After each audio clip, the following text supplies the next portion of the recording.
Hey everybody, I'm back. I'm rested. I can't say I'm fully rested, but I had a nap. So I decided to wake up after a few hours, get back into it, and I did some wishing ahead of time. So let's just get right into it, and yeah, we'll do this. Excuse me. So yeah, I got Baizhu. My goal has been achieved. I now have both Furina and Baizhu. I had to guarantee the Baizhu with the loss of a 50-50 with another, but I got him.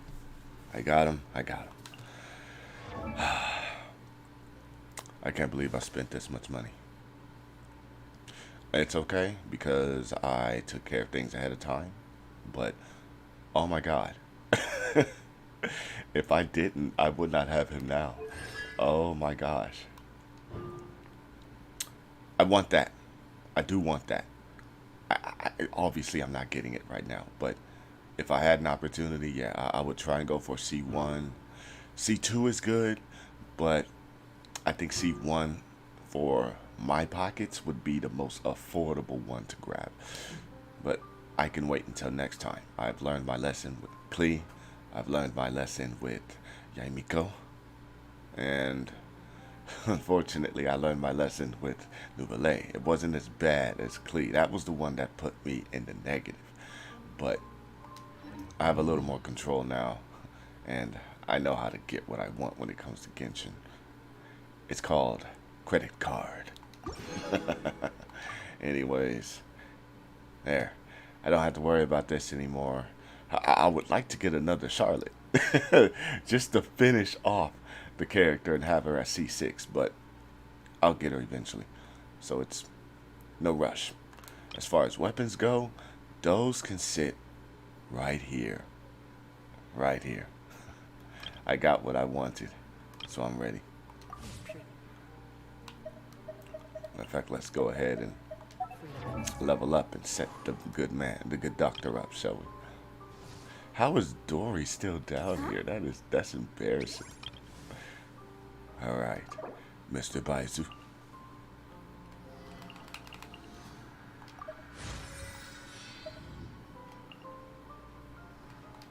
Here you go. We shall ascend you.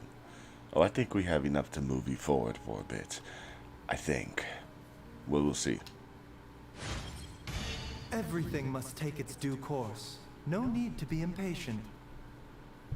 All right. All right. You say no need to be impatient. So says.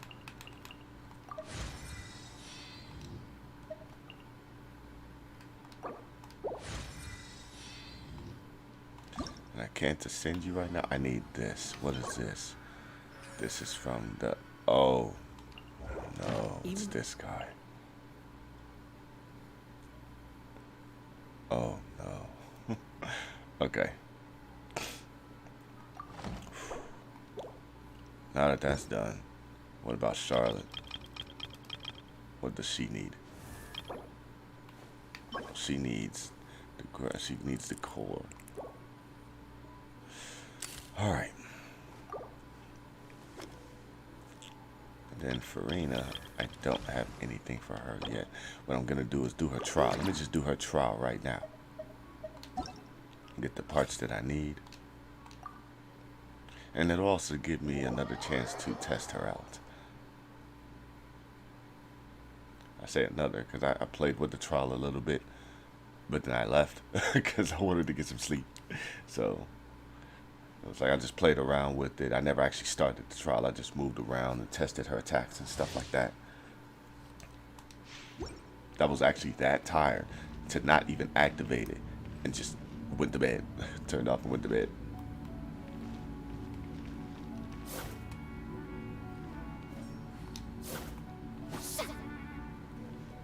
So dramatic.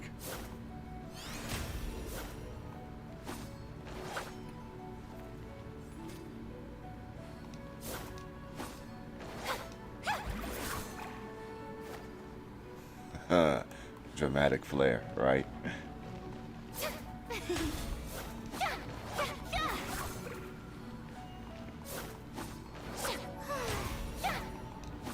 It's like she's changing costumes. Now, where does that vision go? Alright, so there's her vision. And when she changes, oh, it stays right there? Okay.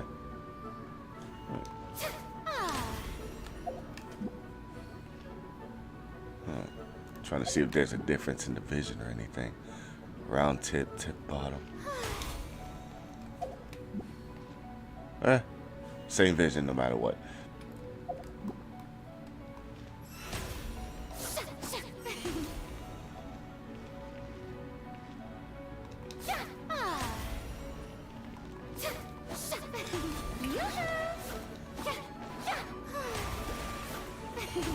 Okay, so it just changes automatically.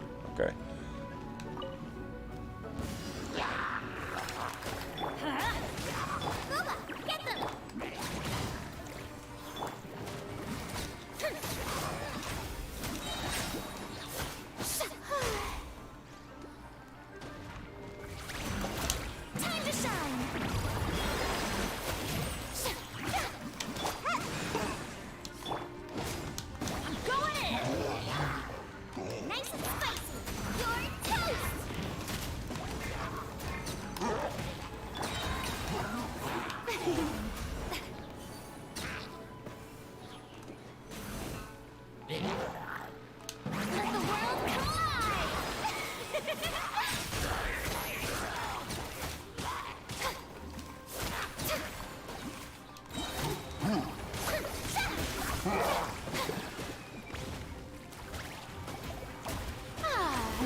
Wow.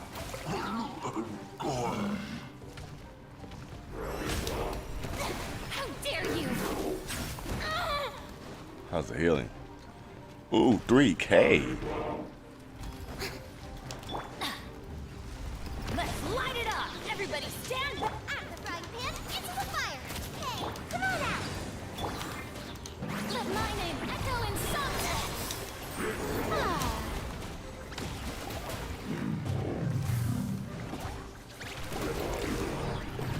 How dare you!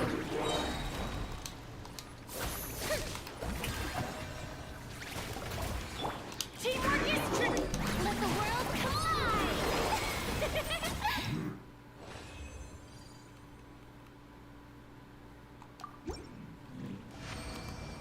Again. Oh my gosh.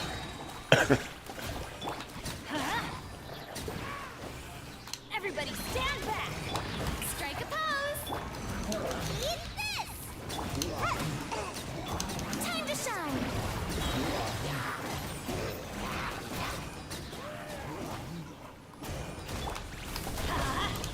Adventure going in! Boba, get them! Hey! Yoo-hoo! Let the world collide!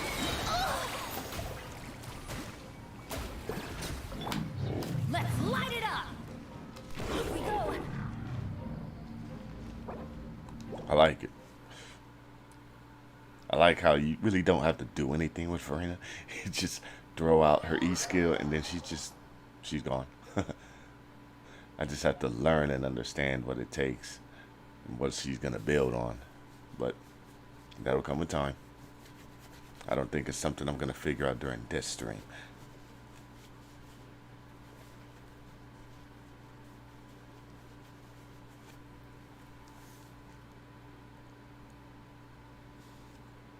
I think I'm gonna have to defrag my computer. I know I have a lot of video footage I'm probably just gonna have to get rid of. I haven't really done too much editing for a long time.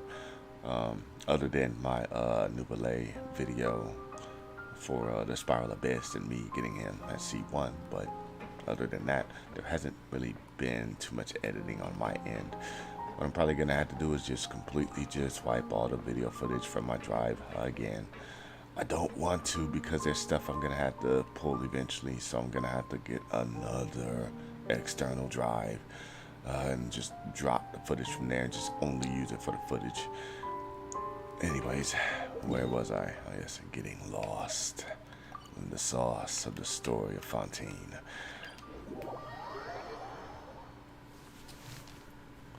Yeah, I'm gonna say this. It's not gonna be controversial or anything, but I'm just saying my thought on the story so far. Navia, so far, while she had a good up in getting her, solving the mystery of the young women, the disappearance of young women, but also the truth about her father. But then before that and after that, it just seems like she's had just strings of bad luck, and it's tearful, really. Upon the gale. We...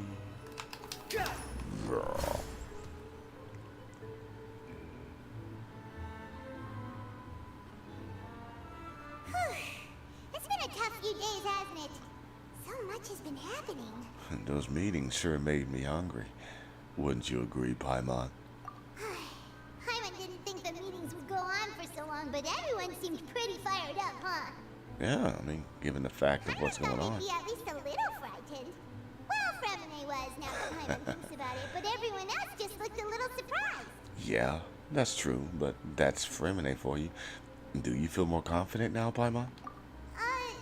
Well, No? it's hard to say. Hyman doesn't have any experience with this sort of thing. But with you around, Hyman sure will do great. Thanks. After all, you're the most reliable person in the world, aren't you? Huh? Something wrong? Did you just pour some tea? Hyman didn't notice you doing that at all. No. I've been sitting here the whole time. Then what's that? Hyman's never seen that cup before. Is that Lenny's? Don't be frightened. I'm just joining you two for tea. I merely refrained from saying anything till now. Is that in? Who's that voice? But there's no one here. That's in. Is that Rheindotter? Aw, have you forgotten me already? Wait, you are familiar. You're the voice we heard from the sky in Sumeru. The voice from the sky, I fear that description is wrong. Though, not completely wrong. You're feeling lost now, just as you were feeling previously. Who are you? I sensed that confusion and thus came to you. Guiding people is an irresistible hobby of mine, after all. Well, what do you want then? Consider me a passerby, just accepting a commission from my friend's disciple on a whim. Ah, friend's disciple. Wait a minute, so you're not... No, you are Rheindotter. Friend's disciple, yeah, one of the friends of Mona's master, the enigmatic N. Yeah. So, is Fontaine's prophecy gonna come true? The prophecy. Yes, what has been prophesized will be fulfilled. Oh boy. You may view such things as the history of the future. What? Then is there any way we can stop it? I believe you have witnessed a failed attempt with your own eyes. Can everything in Tevat so easily be changed? There it is again. Fate. Are there no exceptions? So you've caught on. Just as prophecies are usually only the future as seen from the perspectives of the gods, could things be happening in hidden corners where the gods' gaze does not fall? Are the things that you shall see different from the fate that the gods perceive? Huh? What? What? What is she talking about? It all sounds really impressive and important and stuff, but it also sounds kind of scary. I know. And the tea is about gone as well. She's gonna end up walking away from here. I believe that you understand, right? Some things are insignificant, but others you must reach out to change. Ultimately, fate shall serve as your only guide, no matter what will happen in Tevat's future. All you need to do is to play your part. This was good tea, by the way. Thank you for your hospitality.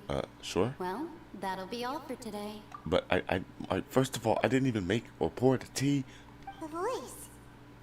It's gone. and the cup is still there. Is this the clue you're gonna leave for us in?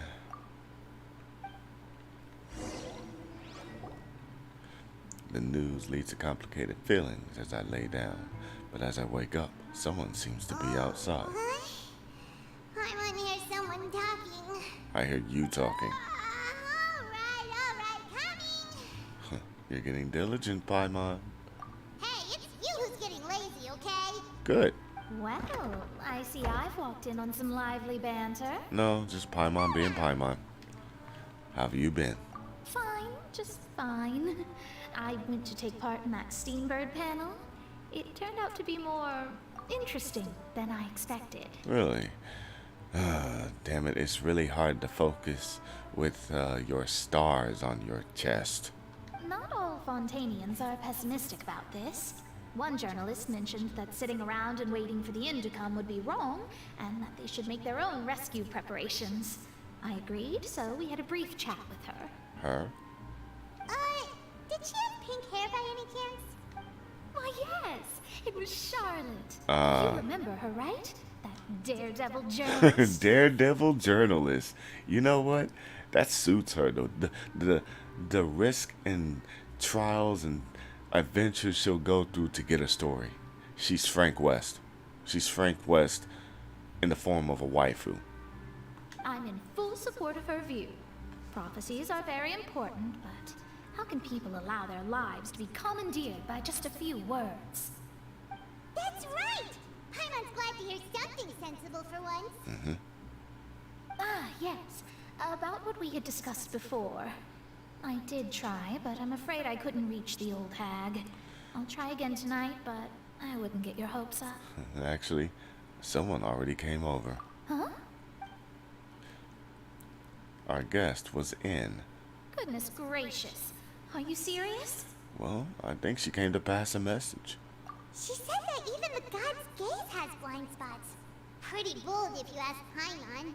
Most people would believe the gods to be all-knowing, right? The Hexen Circle members are certainly anything but ordinary. As for the mage named N, the old hag has mentioned her a few times. She said that N's sense of direction is incredible, and that she loves guiding those who are lost. She did mention But that. I've never met her, and if she were still alive, she'd be... well, suffice it to say that the hag's at least a few hundred now, and N's been around for longer than that. Whoa. The Hexen Circle sounds like a scary group. But they must really stay in shape to live so long. Their abilities alone are pretty terrifying. If she came to see you personally, then the problem you're facing must truly be of But we great never saw importance. her, actually. Well, it's not like Paimon could understand anything she said.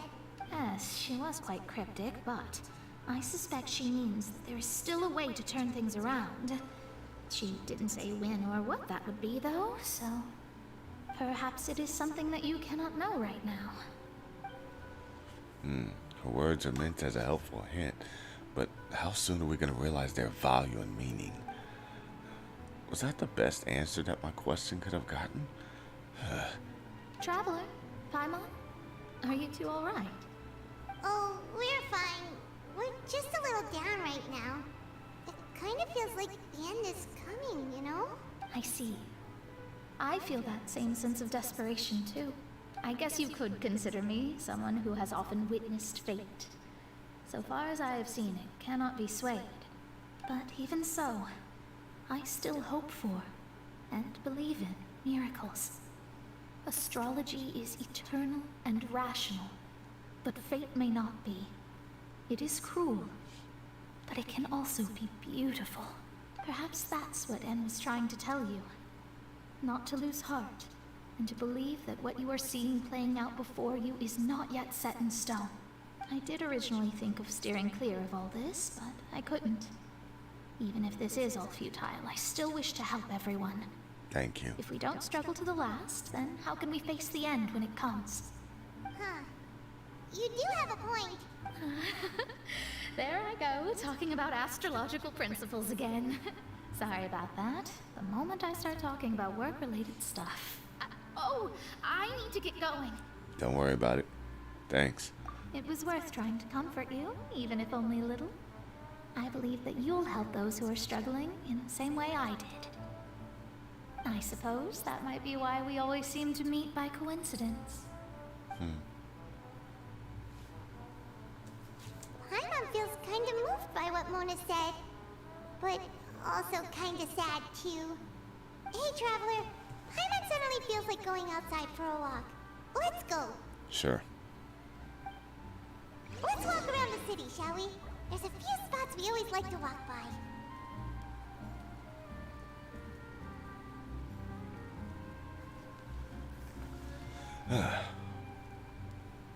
All right. What do I want to do now? Wonder if there's any new recipes or anything that's in the shop.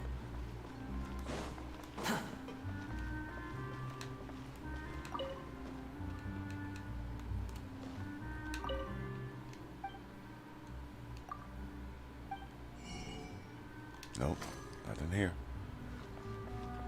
Quit following me. Quit following me.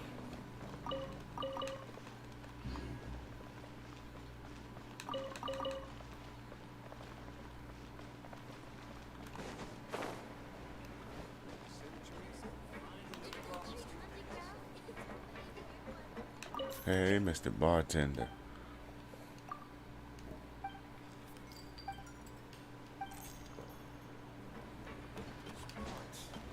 Let's take it.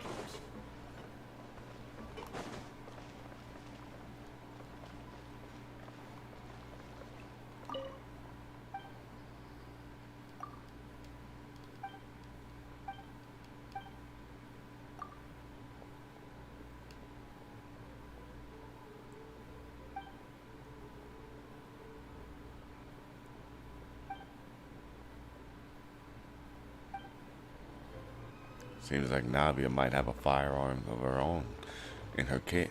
That sounds cool.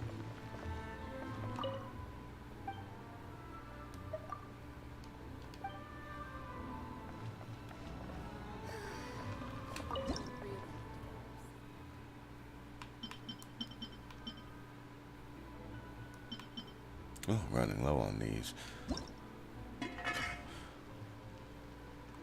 Alright, Barbara, you know how many to cook, right? Perfect.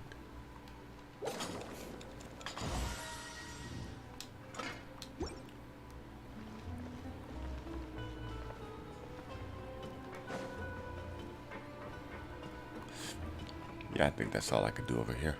Let's move on.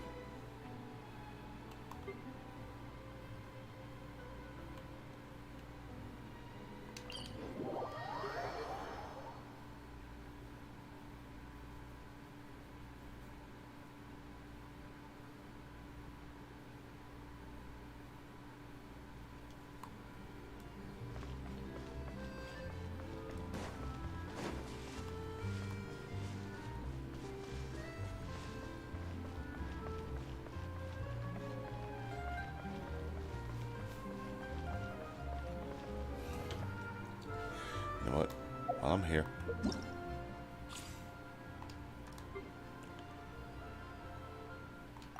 I'm just gonna do the rest of them, get them out the way, claim the rewards, and if anything I could use to ascend any characters, I will use them. I think I need that for Furina anyway, since the material that she needs to ascend herself is new material. So I'm familiar with how Baizhu works, so let's just go ahead.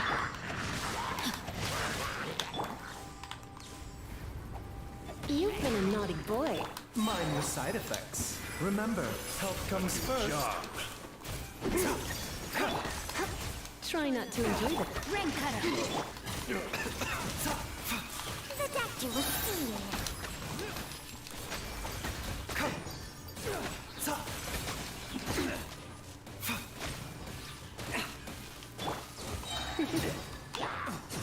Rain outlines your fate. Witness the power of the wild. come a little closer. Surrender and I'll be gentle. A bitter pill to swallow. Seems like an emergency.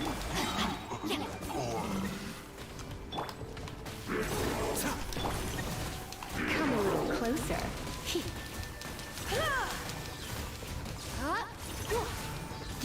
Know my soul. Time to act. The doctor will see you. Taking a turn for the better.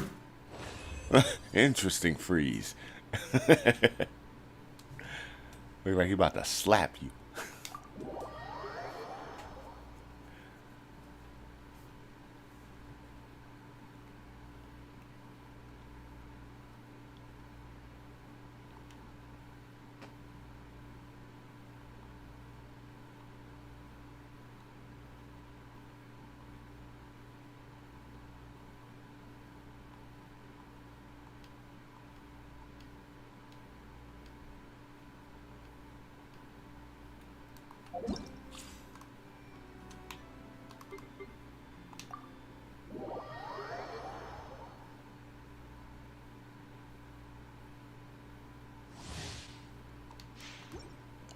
Okay. As always, let's see what she looks like in her attacks. Oh, that is cute.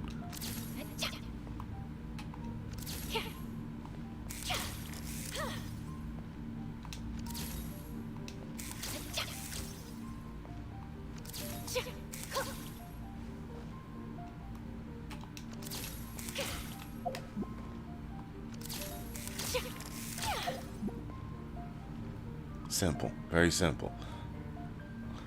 And then the whole...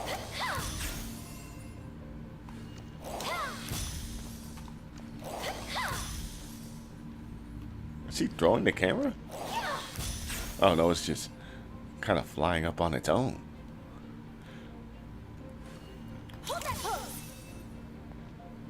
That is a 10-second cooldown. Wow.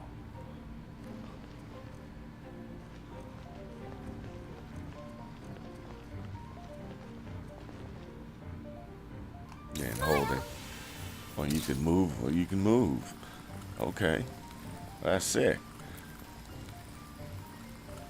Which means that she has maneuverability, but no armor. That's the only thing I can think of. That is a nearly 18-second cooldown. Now we're gonna wait before I start this. Oh, what is this red thing? I don't think I like that.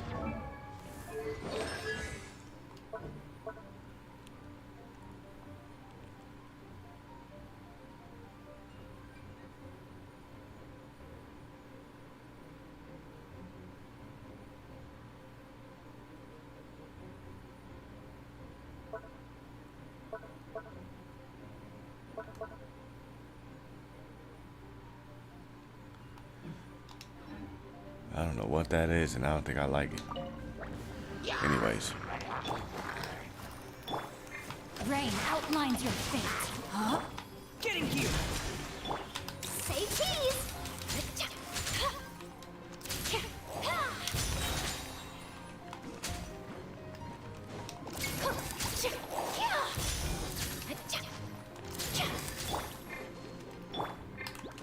Rain cutter! Frost is coming! Hair! Going under! Frost is coming! Shoot bomb! I'll protect us. Let me weave you a verse. Know my sword! Getting here! Smile! Whoops.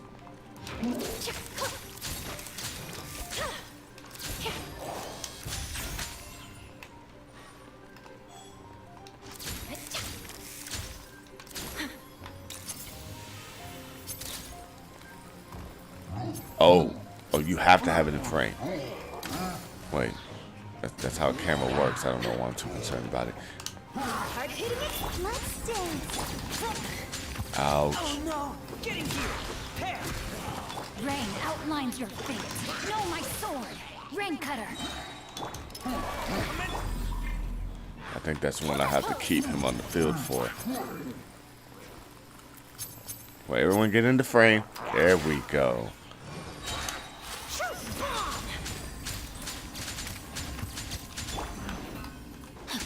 Let me weave you a verse.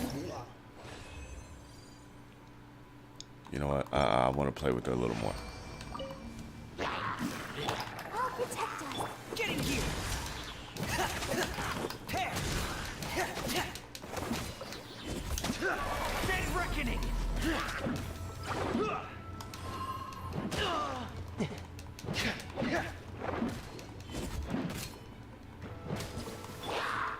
Rain cutter! Rain outlines your fate. Getting here!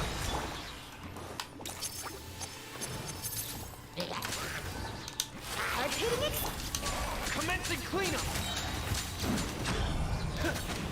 Hair!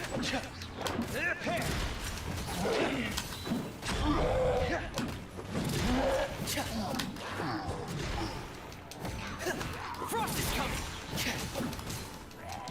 Let's dance. Let me weave you a verse. Getting here! Smile. Oh boy. Breaking news. Going under!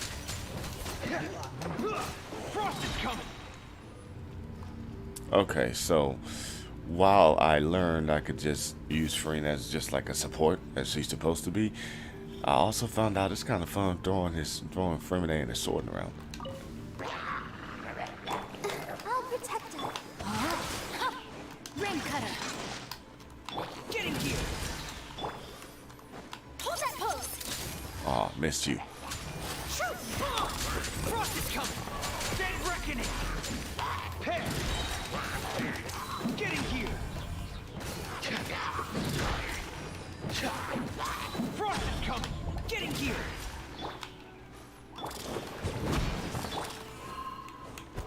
Rain outlines your fate. Huh? Go, Barber. Say cheese. Oh, that was terrible. I'm so used to doing it like Nahida does it, just kind of throw it out there.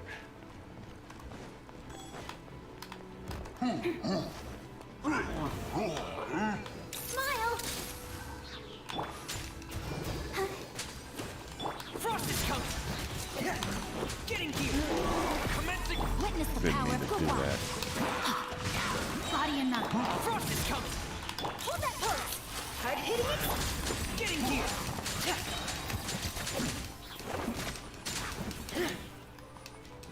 Frost is coming!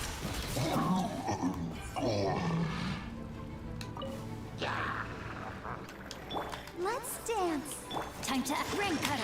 Rain outlines your Getting here! smile. Breaking out! Going under! Frost is coming! Pair! Frost is coming! I forgot he has such a long cooldown.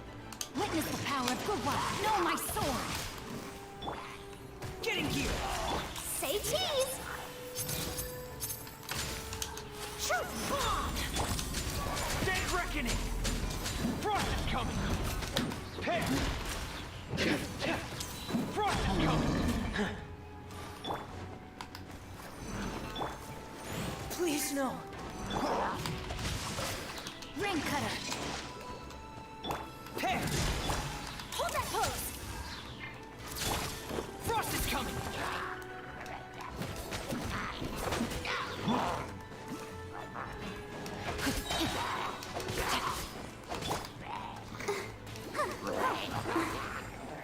And she doesn't have her constellations to cut the cooldown on that by half.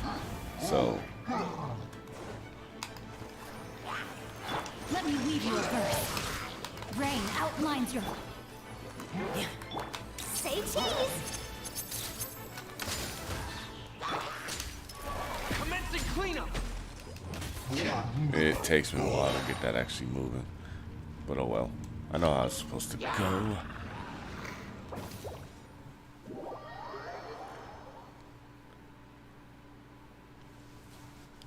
Alright, time to claim these.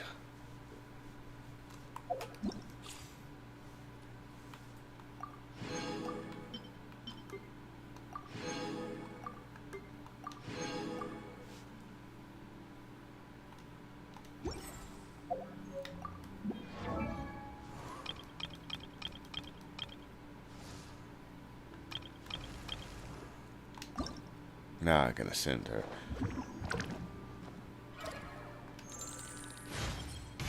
I'm really not accustomed to using a vision. Oh, why don't you teach me? I nearly forgot. You've never used a vision either.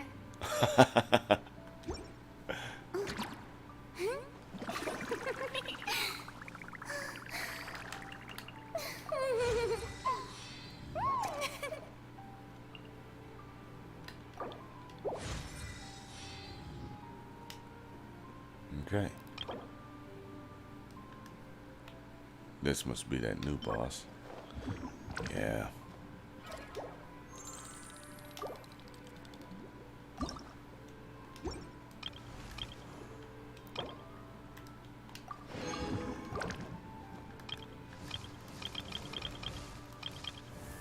Might as well grab these.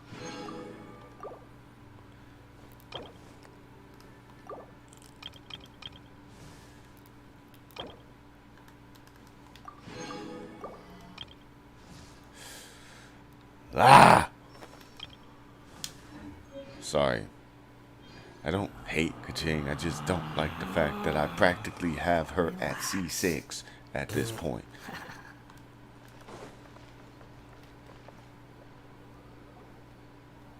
Huh? Our names are written in this newspaper. What's going on? We're famous. Let Paimon see. The underwater stronghold, the Fortress of Meripede, has continued in its noble autonomy, but that does not mean that others cannot interact with it. Okay. My recent attempts to enter the fortress bore little fruit. Huh. Guess Charlotte still hasn't given up on that. Yeah. Thus, did an Outlander friend become the focus of this report. A blind adventurer with their white fairy, legends trailing in their wake. It is said that this mysterious traveler once visited the underwater fortress. So while the fortress's interior remains a mystery behind closed doors, do not fear, for the tales of the traveler contain surprises in spades. Journalist Charlotte's biggest scoop yet, the Traveler's Trail, World Walker. Huh. Charlotte took so many awesome photos of us and we never even noticed her. She hasn't been able to get a hold of anything at the fortress, so since we're easier to find, she's using us as the subject matter instead? Yeah, that seems to be the case. Ugh, seriously? Well, fine. Those headlines and photos do look cool, so Paimon will forgive her this time. That's what she's supposed to do, right? Make us look good.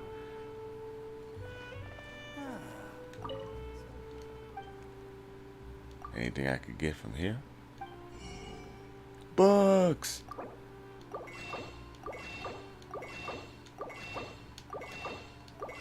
Yay! I love the books. Some of them I still have to complete. Not complete read, but I mean like actually find them.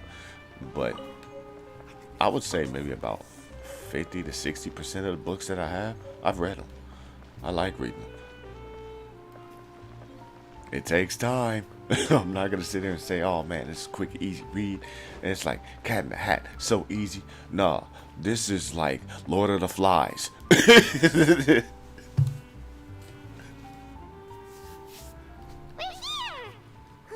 Paimon's hungry. Should we go in and get something to eat? Yeah, let's do that.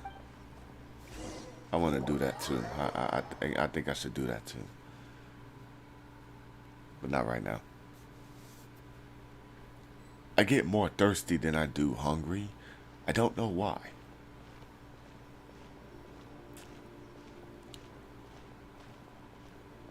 Hey, quick! Look! That's the limited edition, only 16 slices a day cake! It hasn't sold out for the day? It was so delicious the last time we tried it. Despite the tense situation we were in, let's give it another go. I'm sure it'll be great. Yeah, come on, let's get it. Now I want cake. I just said I'm more thirsty than I do get hungry, and now I want cake. Dang it, Paimon. One slice of cake, please. Oh no. Someone showed up after all. That's my fault. I took too long. You're the one from the Palais Mermonia. Oh, are you here to buy cake too? It seems Monsieur Nervalette was right. You really can eat. Yeah, Paimon. Did he really say something like that? Yeah, I'm That's sure. right. Even he has his own preferences when it comes to food. As for me, I love the cake and coffee here. Do you come here often? Usually every day. Jeez, that's often. Every day? It's part of my daily schedule, apart from work. I shall have my cake and coffee. Well, she is a cop. Then what if someone told you one day that this place would be closing soon, and you wouldn't get to eat cake here anymore? What would you think? I just noticed there's a robot in the background stirring the pot. That's kind of cool, actually. But why would it close? Well, Paimon doesn't know either, but maybe the waters will rise tomorrow. You know, like in the prophecy. Oh, the prophecy. To be honest, I haven't paid much attention to that. No, still, even if there'd be no more cake tomorrow, that wouldn't keep me from having some today. Snatch the cake, No, quickly. it's the same for eating in general. You might not be able to eat tomorrow, but if you can do so today, then you should carry on. That's what people call living, you know. Huh. Don't be sad. Excuse me, could I have 2 more slices of cake to go? These 2 slices are for you. Sijuin said that this kind of expression you're making is what humans call being sad. Oh, you know Sijuin? Of course. I sure do. She was born before me, and she sometimes comes to the surface to teach us things about humans. She said that humans are creatures that are saddened easily. Those pastries yes, look good. And you can only lift their spirits by feeding them delicious food. So please try the cakes here. I've got something else to do, so I'll be going now. You two try to stay in a good mood after eating, all right? Bye.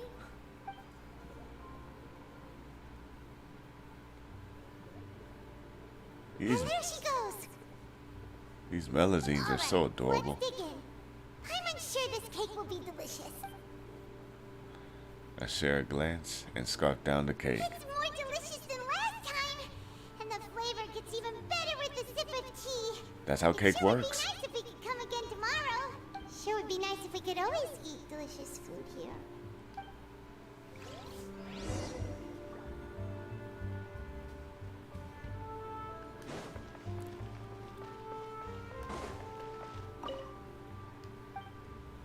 Anything to get here? Oh, I guess not. I wanted to get cake. I wanted cake.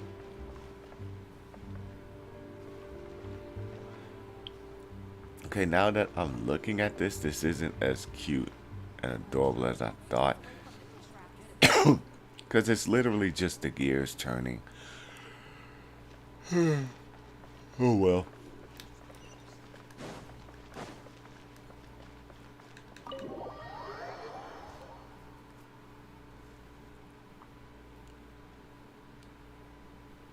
Oh, we're near the Seabird office. Let's go look for Charlotte and have a chat.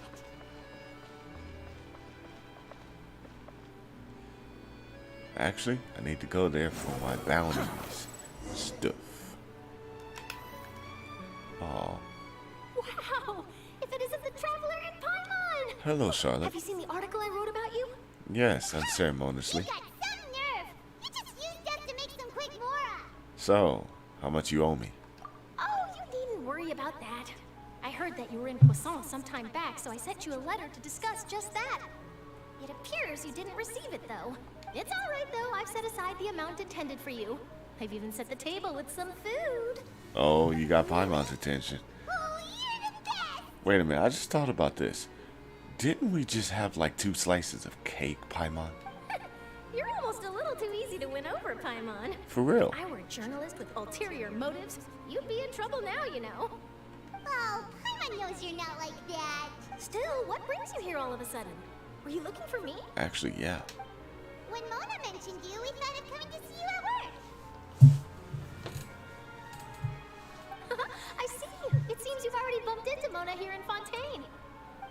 So she mentioned me? What did she say? She said that you're a real daredevil journalist. Yep. Nice. In which case, can this daredevil journalist dare to request an exclusive interview with the legendary Traveler and Paimon? No. Huh? So your article in the paper today doesn't count? We didn't get Of course it interviewed, doesn't. silly. That was more like live photography. What I'd like to do is dive deeper and ask you to talk about the things you've seen and experienced. You want to interview me, huh? Yeah. Are we even qualified enough? Well, we have traveled the Why world so not? far. If I say you're worth an interview, then you're worth it. But not right now, of course. I'll need a few days to prepare. Oh, in that case, we'll just chat when you have the time then? Oh, so that's a yes? Ooh, splendid! I'll tell the editor-in-chief immediately. I'll have to apply for lighting, a venue, some props. What? Whew, so much to get done now. Talk to you later. Wait, Charlotte, Paimon's still got a question for you. And what's that? If, just for example, Fontaine were to be flooded tomorrow, what would you do today? Huh. That's the prophecy you're talking about, isn't it? I mean, I do hear about it often, but I never once thought that the day could be tomorrow. If you're seriously asking, then I might try and think of a way to leave Fontaine. Oh, but I'm still a journalist first and foremost. That means I have a duty to be reporting from the scene. And secondly, I wouldn't forsake my homeland that easily. From what I've seen, most people don't know what they'd do should the worst come to pass. In truth, it might be better just to behave like normal rather than worry over such an end. So in all likelihood, I'd probably still be prepping at the office for that interview of ours. I know what you're thinking. That sounds a bit sad, but I've always believed that it's best to do what you enjoy. Just think about it. If this nation really were to be suddenly destroyed tomorrow, but I still successfully finish an exclusive interview with a truly unique person, then the story I would wind up writing would truly be timeless. And then do you know what I'd do? Well, I'd write that story, send it for printing, and use messenger pigeons to get copies out to the various nations as soon as possible. I'm not a dreamer, nor am I a workaholic, but I do love my job, and I'd be proud of leaving such an article behind. I guess you could say that I was born to be a journalist. But anyway, that's my answer. And on that note, I'll get back to my preparations. That's so nice. All of a sudden, Paimon actually kinda envies her. Anyway, let's go and take a look at the sea, shall we?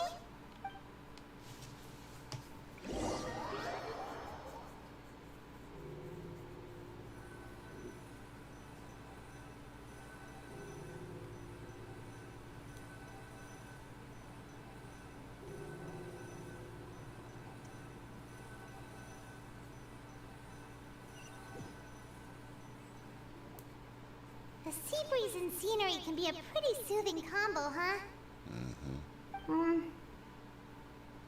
Paimon's been thinking, if it wasn't Fontaine, but all of Tevat that would be destroyed tomorrow, where would we go and what would we do?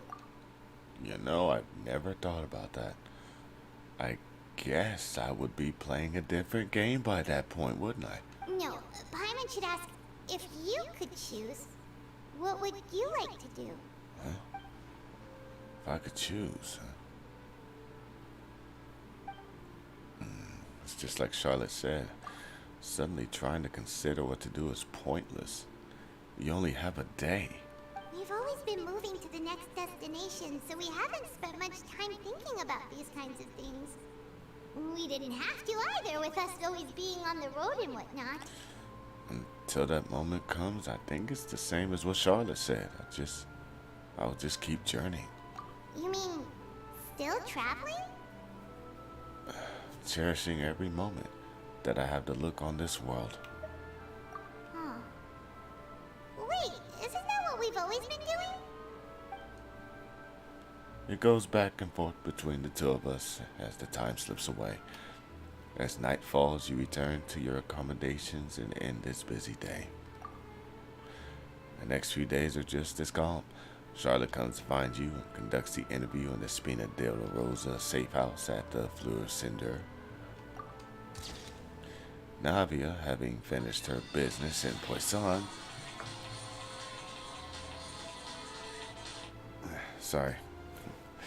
Navia, having finished her business in Poisson, even drops by to take a photo with the two of you.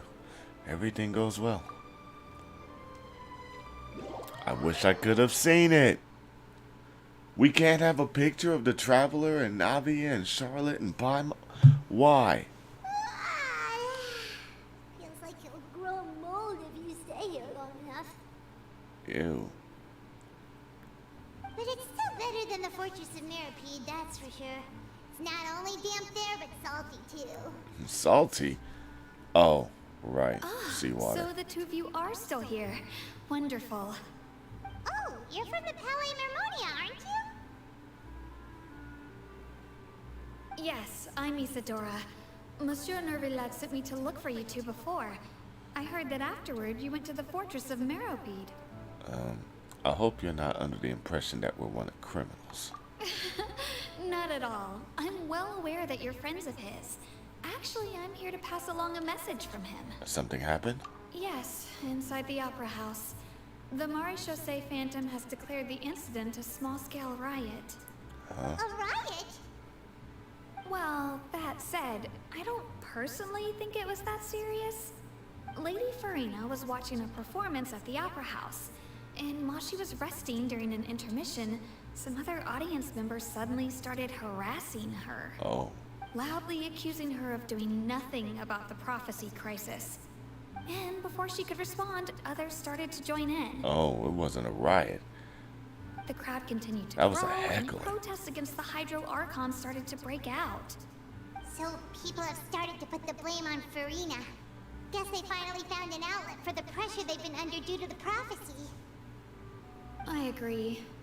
People will naturally rely on gods, as is customary. But the moment people feel threatened, gods are also the first to be blamed. So what happened after that? Is Furina okay? seeing that the situation was spiraling out of control and that further argument was pointless, she claimed that she'd gotten tired of this and left in a hurry. The Marechaussee Phantom had their hands full maintaining order and did not catch where Lady Furina had gone. Only when things had stabilized did we realize that she had gone missing. Missing? So, you mean she's still missing? That's right.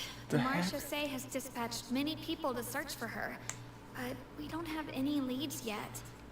This went from being a small riot to a heckling and a harassment to a missing case. What's going on? That said, I don't think there's much to worry about. She is a god after all. Even if she were to fall into the hands of rioters, what could ordinary people do to her? Do you want to take that chance? Good. Monsieur Nervillez sent me to tell you about the situation, but he didn't say anything else. I think he knows what I'm Don't gonna worry, do this next. is more than enough to go on. Thanks for keeping us informed. Ah, is that so? Well, all right then. In that case, you two take care. I'll be heading back to the palais now. Alright, I think we know what to do. Well, sounds like we should hurry over to Poisson then. You caught on pretty quickly. If we know Furina, she won't try to fix things in this situation. Instead, she'll look for a place to wait out the heat.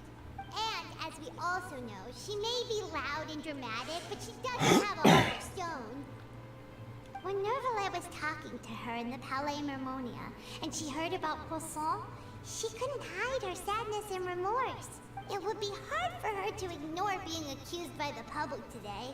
Paimon thinks Furina's probably taken the opportunity to slip away to Poisson and try to relieve the sense of guilt that she's feeling. Huh. Well, what do you think? Paimon knows the answer, of course, but Paimon can do the analysis to back it up, too. Cool, huh? Being a detective has done you some good, huh? In that case, there's not a moment to lose. Poisson, here we come!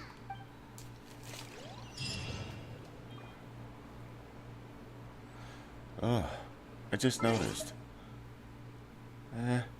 I need like another 40k and then I'll be able to get to rank 60. Not that it really matters, because nothing here is...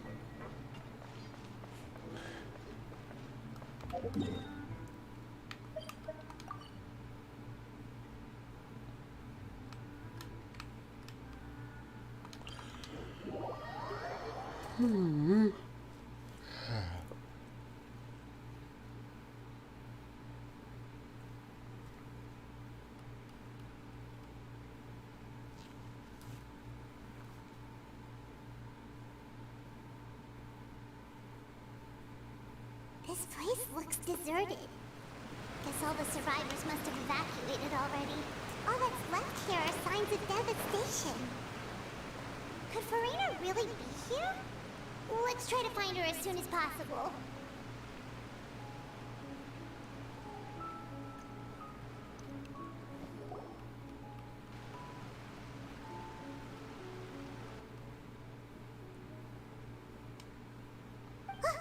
That's Furina, right over there. She really is here all on her own. Should I just give up? This is all meaningless. What was meant to happen did happen after all. Everyone's dead. I'm sorry. I am so sorry. Give up, Furina. There's no point in holding out. I'm sorry. But what can I even do other than to repeat meaningless apologies over and over? Yo, Furina. Who's that? Don't worry, Furina. It's just us. So it is you, blonde traveler from another land. Why, I almost thought you were someone from that mob of my ignorant subjects. Come to kneel and beg for my forgiveness. Right. Furina, you were crying just now, weren't you? The tear stains on your face are obvious. What do you mean, tear stains? Oh, I remember. The show at the Opera House earlier this morning was so moving. I'm still trying to process it. Who did that uncivilized rabble think they were? Disturbing my enjoyment of the arts. They even dared to tout their Archon. I must teach them a lesson. I can just imagine their twisted and frustrated faces once they realize that I'm nowhere to be found. Oh, and I'm sure Nouvellette and those people from the Maréchaussée Phantom are freaking out right next to them too. That laugh is just telling me that you're really devastated right now. Just stop. Just stop. Of course not. Hey, there she is! The Hydro Archon's over there! Oh, son of a gun. Quick, after her! Are you guys really about to try to... Furina, those people seem to be after you. They are? They're just some rabid fans who want to cut the line because they haven't been able Are to you meet delusional, in person, woman? are they? That's against the rules. I can't let them get their way. Furina just ran off. Quick, we have to catch up with her.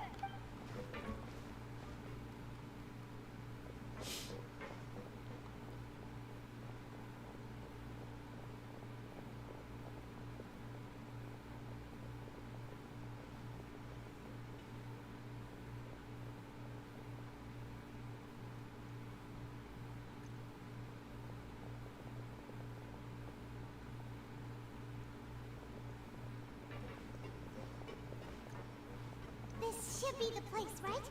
Hey, Furina! There's a good hiding spot over here. Quick, come to Paimon before the rest of them catch up to you. What is this place? Hurry, they're almost here. Fine. I suppose haste is warranted. Lead the way.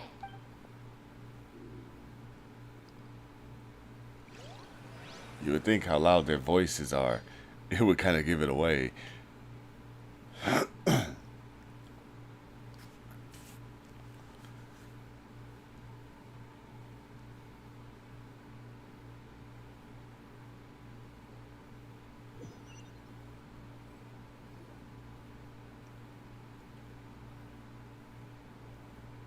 Wow, this is cramped.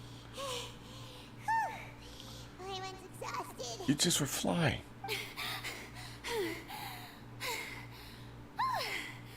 I'm so tired. I totally thought they had caught me. No, I mean, I merely gave in to the sheer enthusiasm they displayed. You might want to lower your voice. You're right. Yep, that's a good girl. Hmm? What's happening? The ground's shaking. Another Is it an disaster, huh? earthquake? Yeah, a quake of this kind preceded the flooding in Poisson, didn't it? It can't be. It's happening again. Well, there's no need to worry too much about that. Nouvellette's made some emergency plans, so the evacuation should go a lot smoother this time. Yeah, I hope you're right. But the people of Poisson, they've already... Has she reached her limit? Now that she's talking about her feelings, she's starting to look far less stiff. It's true. I've been investigating the prophecy for hundreds of years. I once had informants all over Tevat, searching for clues and feeding information back to me. I've tried all kinds of ways, too, to hold back the sea. Anything to keep the coastline from advancing. But all my efforts proved to be futile in the end. Really, the truth has been clear to me for a very long time. We cannot make an enemy of the divine. No matter what we do, the will of the heavenly principles will have its way, and the prophecy shall be fulfilled. You still haven't given up, right? Give up. I do love the sound of that phrase. It would mean finally coming to terms with fate, but also For me to finally be free. That would mean everything would disappear. Indeed. I've thought about giving up so many times. Especially after we almost lost Poisson. Fate is really unreasonable, isn't it? It has no heart and obeys no rules. The prophecy has only just started to come true, and so many people have already lost their lives. But just now, it all became clear to me. I still don't have the right to come to terms with fate on behalf of everyone else. As long as the final moment hasn't come, it's still not too late. Don't worry. I will keep hope alive for everyone until the very end. Well, that's enough for now. I got the impulse to play the stricken maiden, but honestly, considering my rank and station, that wasn't a good fit at all. Don't take any of what I just said seriously. How could I possibly let Fontaine fall to the whims of trivial prophecy? Come on! Paimon could have sworn you were actually being honest just now.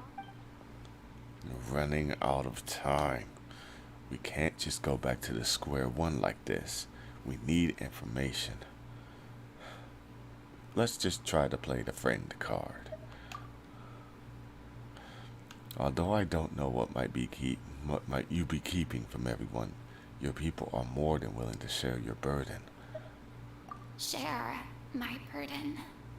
That's impossible. It was fated right from the start that this would be my duty alone. But even if your burdens don't need to be shared, you could still choose to confide in someone. Maybe Nouvelle. Just call it with me. Just share it with me. I'm what you'd call a witness. Oh, they're bringing that word back into the story again. That's going to be very important. A witness? Yes. I've heard that you came to Tevat from beyond the stars, yes. In other words, you never belonged here. That's And right. if Tevat is, in its entirety, a show on a stage, then you're just a spectator, aren't you? If that's the case... There's no time. Just tell us.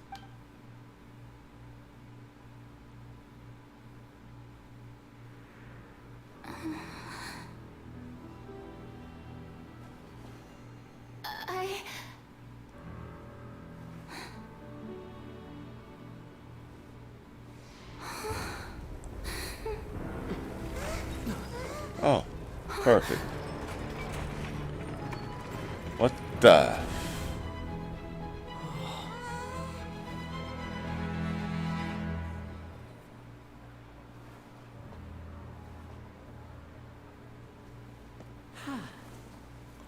Huh?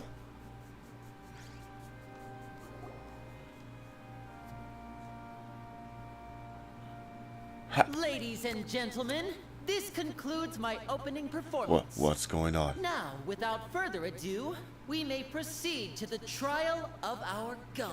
Huh? So, this is what it is. Yes, you deserve praise for the effort you took to raise the dramatic stakes. Do not forget, however, that I am Focalor, the god of justice, the embodiment of justice itself.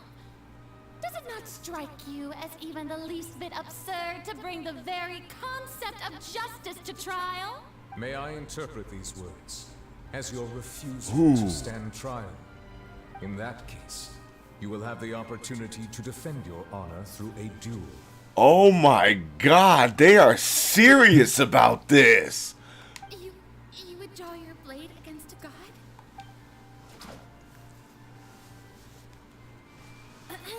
I see. It seems like you have made up your mind.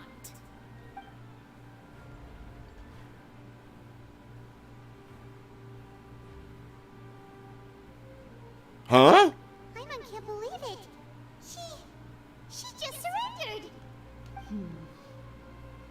What the heck is going on? Did I just see an Archon surrender to a A human? What, you expect her to fight her? Utterly humiliating. Lady Furina, what is the meaning of this? It would seem that there has been a misunderstanding. To be clear, the raising of both hands is not always an indication of surrender. Looking for excuses again, huh? I raised my hands just now to indicate my acceptance of the trial. No duel shall be necessary. I will admit that I've been running away for a long time. I'm sorry, everyone. I was unable to protect the people of Poisson. It is my duty to stand trial for my crimes. You are not the only ones to be disappointed in me. I, too, am exceedingly disappointed in myself. But now, it is time for the Hydro Archon to show you her courage and resolve. I, Furina, will use this trial to show the world the true meaning of justice! Why does she use her name now instead of Focalors? This time, I will protect you. Applaud and rejoice. One of the most outrageous and fantastical arcs known to the opera epiclese is now unfolding before your eyes.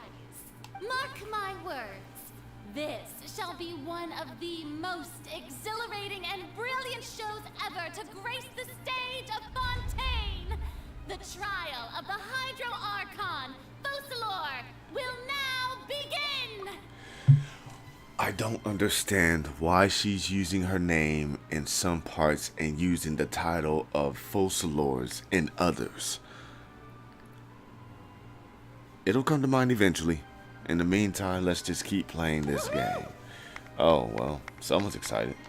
Now we're making history. Why does it feel like Furina just took over the whole thing? Like, come on! Didn't she just get forced to stand trial for her crimes? Also, even though she's still acting super dramatic, she is taking this seriously this time, right? All right, then. Who will be my opponent in this trial? The court asks the prosecutor to please take the stand. Ah! Is that so? Very well. Then please speak, witness of Tivat, my accuser and fated opponent. We were so close to getting her to tell us the truth. And now it's turning out to be a little game. Alright. If we could defeat her in court, we still have a chance to figure out everything.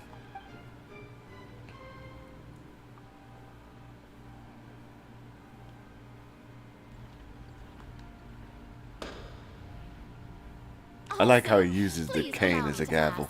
As a final question before the trial begins. Just how much work did you do to force me onto this stage? Well, we did do a lot of prep after the meeting that day.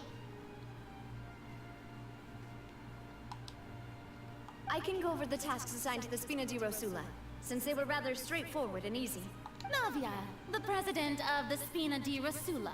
Most of the people who participated in the disturbance this morning were my subordinates.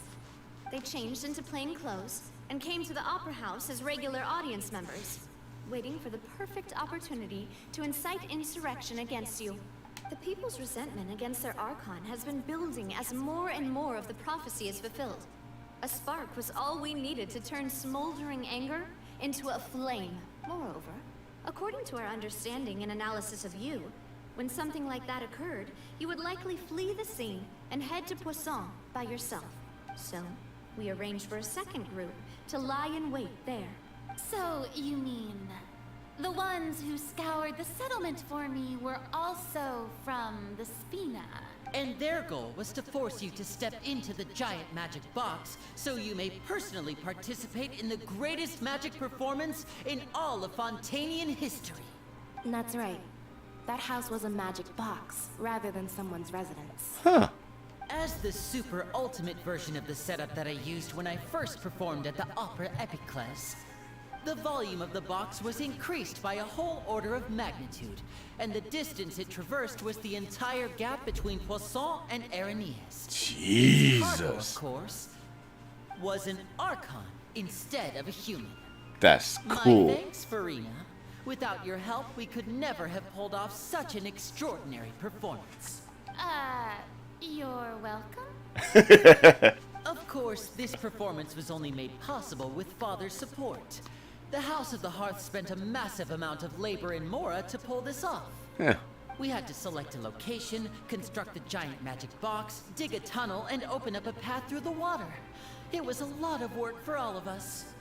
So, in other words, Yeah. the earthquake that we The felt earthquakes. in the giant magic box was just a normal tremor from the transportation of the whole house? That's right. It wasn't a sign of another disaster to come. Sorry. We had to lie back there. Then, I can guess Nervilette and Cloran's parts. You gathered a crowd, prepared a stage, and made sure that the champion duelist would be immediately ready for a fight. Also that as soon as I appeared on the stage, the trial may commence without a hitch. Am I right? Yes, that is correct. Well, Clorand, I must commend you for your courage. Only the most outstanding champion duelist in all of Fontaine would accept a duel with an Archon without flinching. Thank you. As for you, Traveler, I suppose your role was to keep me distracted with conversation once you found me in Poisson. Yes and You'd no. make sure that I didn't notice anything amiss before revealing yourself as my prosecutor once we'd arrived onto the stage. Actually, that's wrong. Oh? My mission was to give you another chance. A last chance. We both hoped you'd share your secret before the box arrived into the stage. Is that so? Then I suppose I must have missed my final chance. It's fine. It matters not. What's done is done. The stage is already set, so there's no reason to disappoint the audience. Let's see this trial through to the very end. Only thing we could do now is to judge the Hydro Archon. I can't help but be a little bothered by that conversation earlier. What did Furina want to say before we got on the stage? Sir Prosecutor, please allow me to pass this along. This is a document that Miss Charlotte applied for and received permission to share with you during the trial. According to her, it should speed up the proceedings. Huh? Charlotte wanted to give us something? Oh, so she's here too! Everybody is here. Oh, let Paimon see. Isn't this the exclusive interview that she did with us before? So she's already finished it, huh? Wait, then that means this document is a perfect timeline of everything that's happened ever since we stepped foot in Fontaine! So in other words, we can refer to this anthology of evidence every time we want to use something from our journey as evidence for an argument! Huh. Now that's a practical gift. Never would have thought of using it like this. Let's quickly confirm the information in it. Just think of it as a refresher, alright? Let's go. You defeated the Hydro Archon in the very first duels you took part in at the Opera House. That's one for the history books, all right. I didn't think that you'd wind up getting to the bottom of the case I'd been following all this time. I guess you could also see this as a happy coincidence. This is the first time Monsieur Nervilette had a difference of opinion with the Oratrice. Even the Hydro Archon can't figure it out. A Fatui Harbinger. She's an extraordinary person. Her instinct must mean something.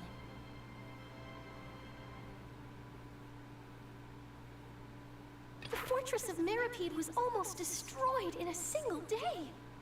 That I didn't witness that scene personally will always be a source of professional regret, I think.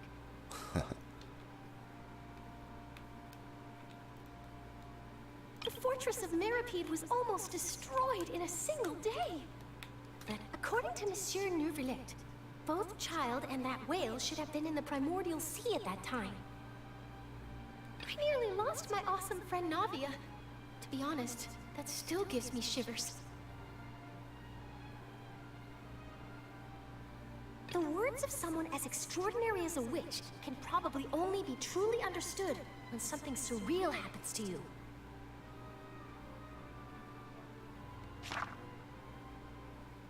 Huh. This is some interesting information. It's a good recap, too. The prosecution and the defense are both in position. The trial shall now begin. Oh, come on, Nervylette. There's no need to repeat all the unimportant legalese. Just fast forward to the part where the prosecution lays out my offenses.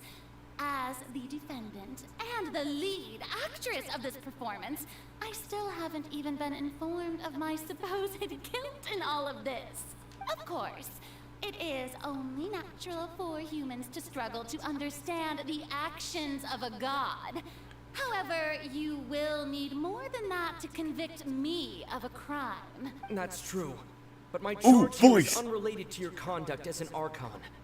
Instead, I would like to charge you as a fraud who's never been the Archon in the first place. Ooh, let's go! Let's go, Zach! Let's go! Wait, what was that? Lady Furina's a fraud? Hey, I came here thinking that we were going to try the Hydro Archon for forsaking our duty, but did I hear that right? She's not our Archon at all? Charge accepted. Let's go. Lady Furina, do you plead guilty to the charge? Lady Furina. I plead not guilty. How can I be guilty? There is no way that I, Focalor, otherwise known as Furina de Fontaine, a member of the Seven and the Regina of all waters, kindreds, peoples, and laws of That is some nice Fontaine, editing. could be anything other than your true Archon. That is so cool. Even though Lady Furina can be rather eccentric, isn't it going too far to doubt her very identity? Yeah, I've never questioned her identity either. Sure, Lady Furina can be super irresponsible, but what grounds does that prosecutor have to make such a huge claim? I have cause to believe that common sense will prevail in this case. Many of the members of the audience have known me as the Hydro Archon ever since they were born. There would be no fooling their memory. See? Even the Oratrice has decided to show me its favor. Are you sure you want to commit to a charge that will never be upheld? If you wish to drop the case, I can promise you as the God of Justice that you will not have to face trial for making a false accusation. We will treat everything that's happened as a dramatic spectacle and move on with our lives. What do you say to that? Why am I so into this right now? An argument with near impossible odds, huh? You have to not only refute Furina's claims, but also overturn the long-held beliefs of the people. But the people only see you as their Archon because that's their long-held belief. Well, I tried to give you the chance to surrender. If you must persist, then let me ask. If you believe I'm not the Archon, then what manner of being do you think I am? And if I was not the Archon, then how did I manage to live for over 500 years? I've got to think carefully. What do we know to be special about Furina?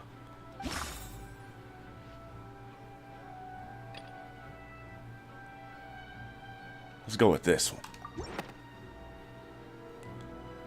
First of all, you may be a member of another long-lived race, which would allow you to naturally possess an extended lifespan. And second of all, even if that wasn't the case, there could be other ways to extend your life. Maybe a curse? Who gave you that idea? Was it the knave? You'd sink so low as to use a harbinger's words against me. But who gave us the information doesn't matter. It's about the veracity of the claim. A curse? I once thought it possible that the aura of an Archon might naturally resemble a type of curse. But in light of this claim, perhaps what I sensed was not your divinity, but a curse after all. You sensed it too, huh, Neverland? So instead of being an Archon, could you just be a cursed human? Lady Furina is actually a human? Well, it is true that it's extremely difficult to tell humans and gods apart just by looking at them. It's not impossible. Oh. Well, don't start celebrating too early now. Even if I have been carrying a curse like you said, how does that prove that I am merely a human being? Besides, everyone knows that the main difference between a human and a god is the possession of authority. Gods can do what humans cannot. That's why they're worshipped as gods. That's a very vague definition on what authority is. For centuries, manifestations of my authority have served the nation of Fontaine. One need only to turn their eyes towards the Oratrice Mécanique d'Analyse Cardinal in this very opera house, or consider the indemnitium that is used in every aspect of life. Wait, hold up. But that one trial where you didn't even know why it chose the guilty verdict, how is that? Let's see here. Child's conviction.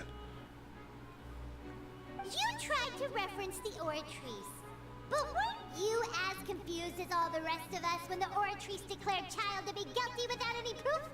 Otherwise, you should have come up with a good explanation for that by now. Didn't I make myself clear at the time? The decisions of the gods are naturally difficult for humans to comprehend. There is no need to provide We never got an explanation nor an answer Lady to that Furina, trial. I believe a reminder of your current circumstances is in order. While the court is in session, the principles of justice and the law must come before all else. While you are an Archon, you are also first and foremost the defendant in this trial. You will prove yourself unable to defend against the prosecution's charges if you continue to withhold vital information against the rules of the court. I never thought you'd use that kind of rhetoric against me. That was no trick of rhetoric, Lady Furina. I've merely reiterated the rules of the court. Rules that all should respect and follow. So, you neither knew why Child was declared guilty, nor did you understand the structure and operations of the Oratrice. Instead of having been created by you, the manifestations of authority you mentioned have been made by the real Hydro Archon, haven't they? The real Hydro Archon? Well, now you're really losing me. It is true that I did not know why the Oratrice gave out a guilty verdict that day. But the Oratrice handed out that verdict unilaterally, and it has been operating independently ever since it was first created. You can't argue that just because a divine creation is flawed, that the god behind it must also be no god at all. She's still throwing out all kinds of excuses. Seems like she's confident that we won't be able to produce proof that she has no power over the Oratrice. Fine. Let's throw out the Oratrice for now. But how about the demonstration of her powers as an Archon? We've seen her talk a whole lot. Power as an Archon. There are many ordinary citizens in the audience. How can I just carelessly demonstrate the formidable power of an Archon? Does that doesn't mean blow up the place? If that poses a concern, I'm prepared to extend my protection to the audience. Let's go. You don't need to go that far. Come on. Surely an Archon can match the capabilities of a human with a vision, right? Aren't you the Hydro Archon? Or is it that you can't even wield the power of Hydro, much less the authority of a god? Indemnitium! Yes! It's all because of indemnitium! All Archons derive Oh their boy, power from her the argument faith is of the breaking. people, and I've converted Terribly. the people's faith in justice into indemnitium. Thus did I give up all of my divine power to provide everyone with energy for their daily lives. Have you ever seen a more magnanimous god? Uh-oh. She said something that she didn't want to say. Isn't that a huge stretch? Yep. Yeah, no matter how generous an Archon can be, how could they give up all their power? Can a god with no power even still be called a god?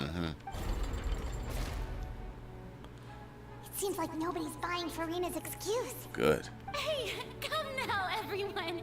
Please don't stare at me as if I was a liar. I'm still the same Furina you knew, right? The one that you loved. Shouldn't you want to believe in me? This is really heartbreaking to look at, honestly. Please? You've got to believe me. If what the prosecutor said is true, she really has committed a grave offense. Did she deceive all of us? And all of our parents and grandparents too? And all of our ancestors? Ever since they were born?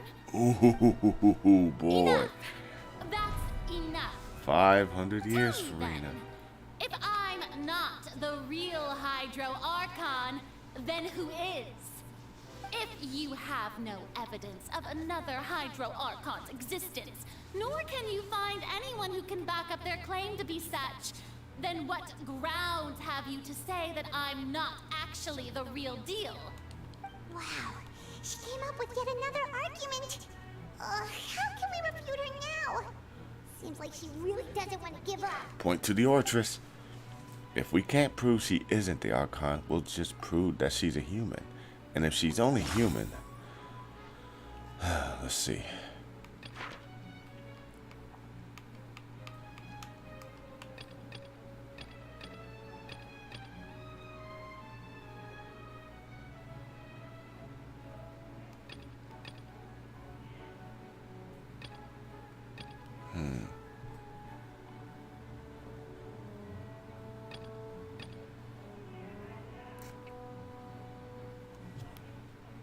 By Nouvelette's power.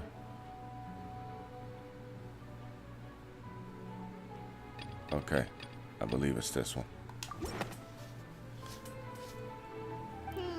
That doesn't sound right. Really? Paimon doesn't think this clue can be...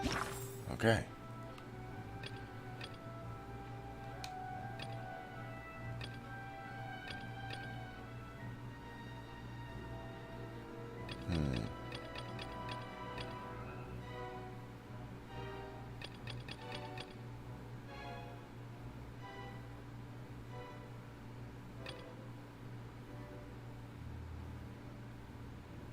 What evidence can prove that she's a human?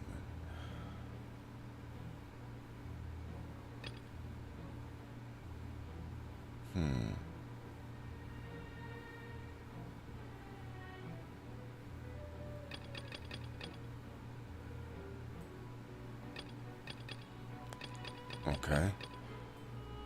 Maybe it's this one. I don't know. I'm honestly at a loss here. It has been established that all Fontanians can dissolve in water from the primordial sea. And that means... Since you insist on claiming to be a god and not a human, then there's a method that you can use right here and now to eliminate all suspicions of you being the latter. Miss Navia, please apply to serve as a temporary attorney for the prosecution before addressing the court. Though you act in partnership with the prosecutor, you must still adhere to proper procedure. Super sorry, Monsieur Chief Justice. I swear this really will be the last time that I'll speak out of turn. She's done it in every case. I've brought some seawater from Poisson. As everyone knows, a massive flood struck the area not long ago, taking many lives, including those of some of my closest friends. So, Miss Furina, would you dare to touch some of this seawater? I believe that you are indeed the real Hydro Archon. Touching the seawater would have no effect on you. All it should do is strengthen your case. But if you don't dare to touch it, then we would have basically proved the reverse. Oh, and I must remind you that after the disaster at Poisson, nobody wants to see any more people dissolve.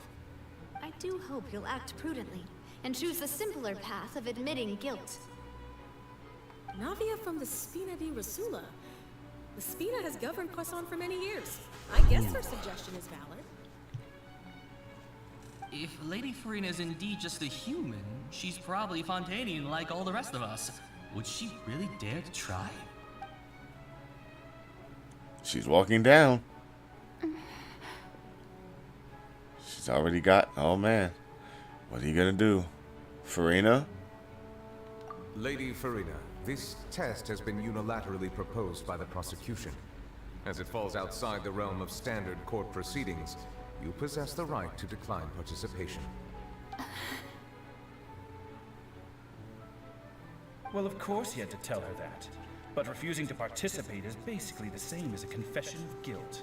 She's just staring at the water without saying a single word. It really does seem like she's quite terrified of it. That could only mean... What's going on? Is she really planning to... That's not what we thought she would... Due to the inherent risk of the test, Lady Furina, you may... Her hand is right in it. Hey!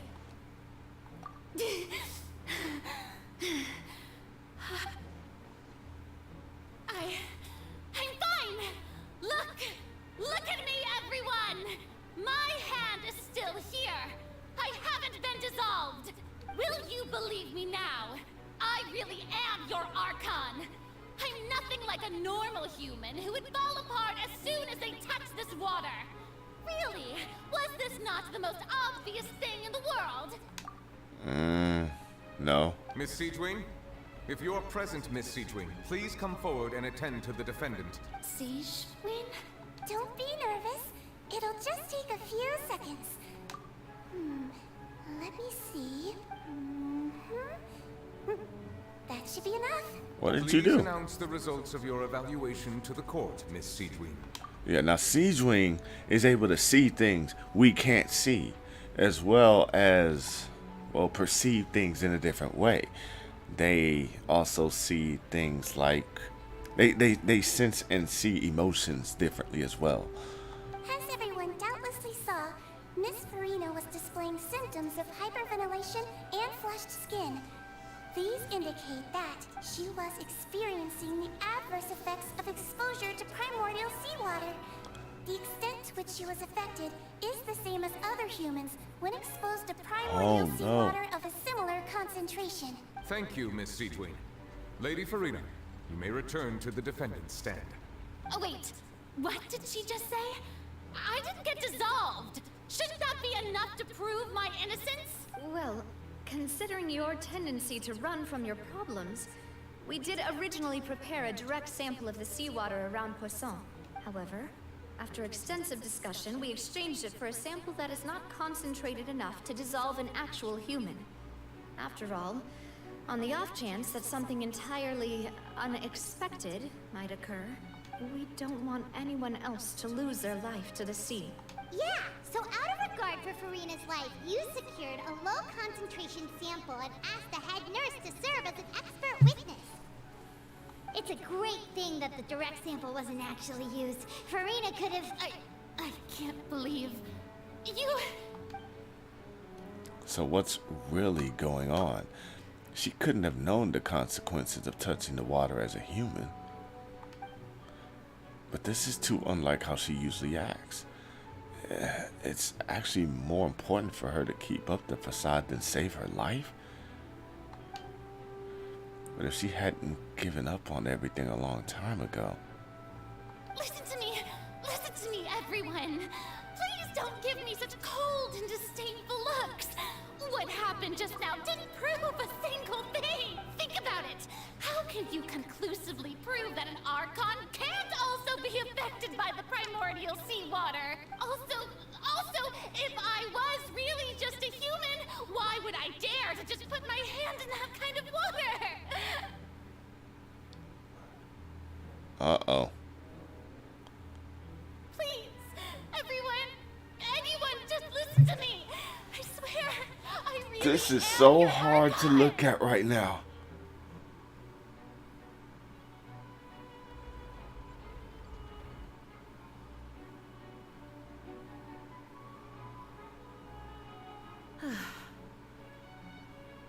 I don't think anything she says at this point will sway anyone. The odds are just too stacked against her now. With all the things that have been said, Paimon doesn't think there's any way left for Furina to win. I believe the time for arguments and presentation of evidence has come to an end. If there are no objections, we will move on to the final judgment.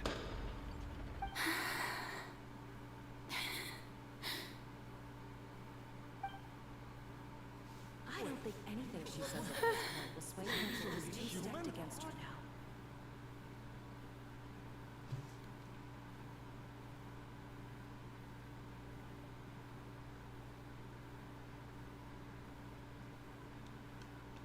In my capacity as Chief Justice, I shall now render judgment on Furina's misrepresentation of herself as the Archon of Fontaine. As a human who knowingly deceived her fellow citizens, Furina is guilty.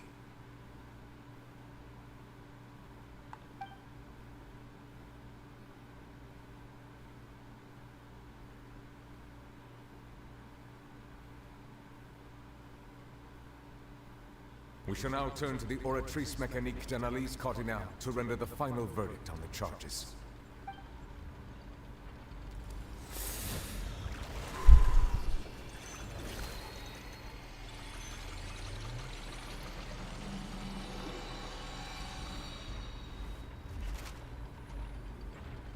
According to the judgment of the Oratrice Mécanique d'Analyse Cardinal, Furina is...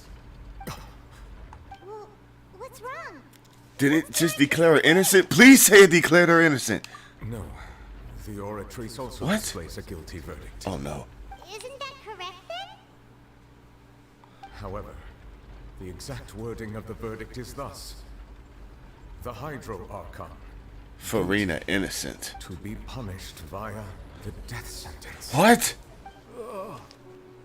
The death sentence? That's actually one of the available sentences? I've always thought that it was just a myth. The one and only time the death sentence has been handed out at the court. And it's been given to the very person we've worshipped as the god of justice? What an unexpected twist. Furina's been sentenced to death by the Oratrice? We just wanted to use the trial to show her the seriousness of things so she'd tell us the truth. How did things escalate this quickly? This outcome is indeed quite strange. According to Fontaine's current definitions of justice, as well as its recommendations for criminal sentences, is this sentence really appropriate for the crimes that have been committed? Yeah, even Mache wasn't sentenced to death by the Oratrice. You know, the There it is, Traveler. There it is. Instead of Furina, the Oratrice rendered judgment on the Hydro Archon. Indeed. Not only is Furina's sentence overly excessive, the very point of our trial today was also to prove that Furina has never been the Hydro Archon in the first place. But now, the Oratrice seems to have deliberately invoked the title of the Hydro Archon. Right. What does this mean?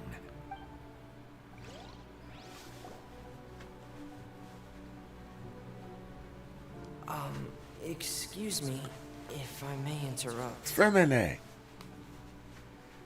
Is the trial still going? Yeah. Fremine, you finally made it.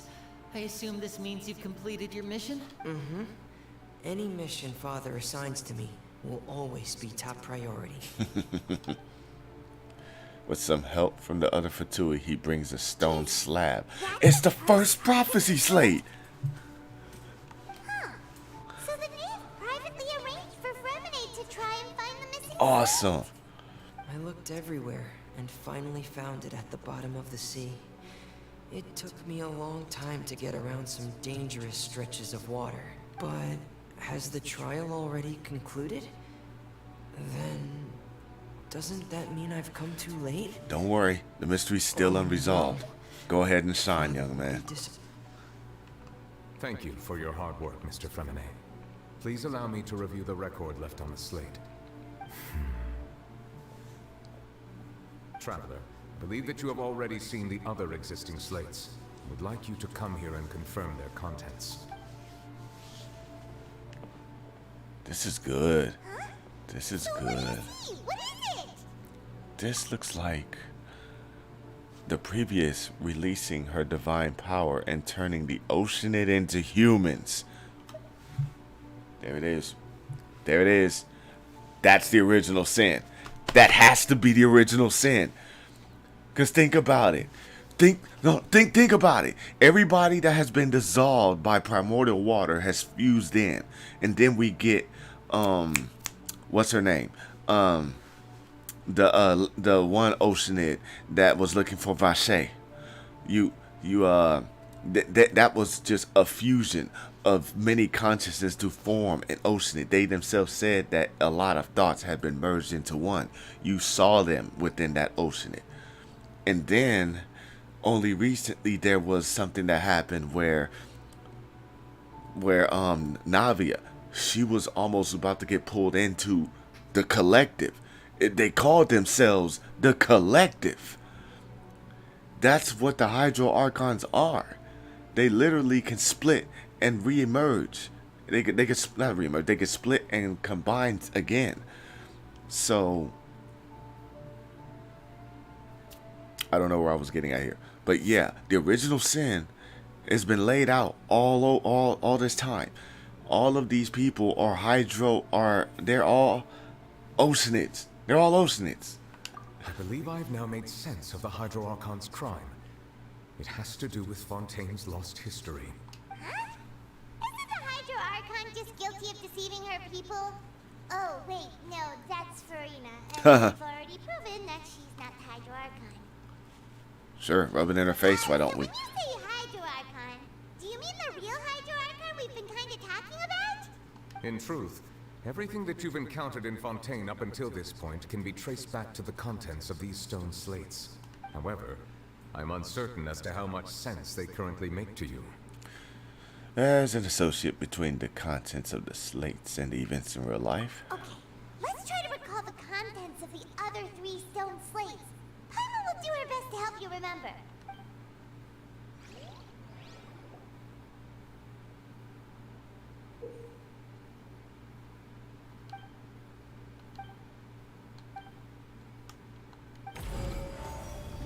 The real events related to the prophecy on the slates. The stone slate describes what you just said. It seems to show the previous Hydro Archon using her divine power, and then the Oceanids turn into humans. Does that mean that Fontainians are transformed Oceanids? Oh, Paimon wasn't expecting that. But if Oceanids can turn into humans, then perhaps this process can be reversed as well. The second stone slate shows Celestia floating in the sky, and the Hydro Archon and her people worshipping it together. But the heavens still brought judgment down upon them. This must be the point when the Hydro Archon and the Fontainians were branded with their original sin. Does this mean that the original sin and the Hydro Archon sin are the same thing? Mm-hmm. The third slate shows the Hydro Archon sinking into the sea surrounded by many people. That reminds Paimon, didn't we also watch that happen to someone else?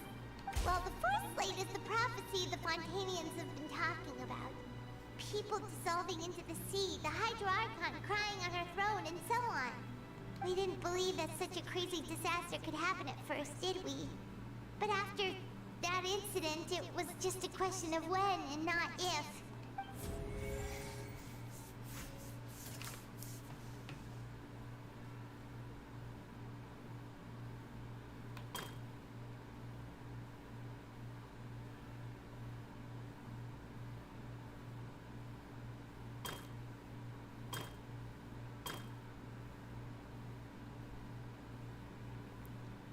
The real events, huh?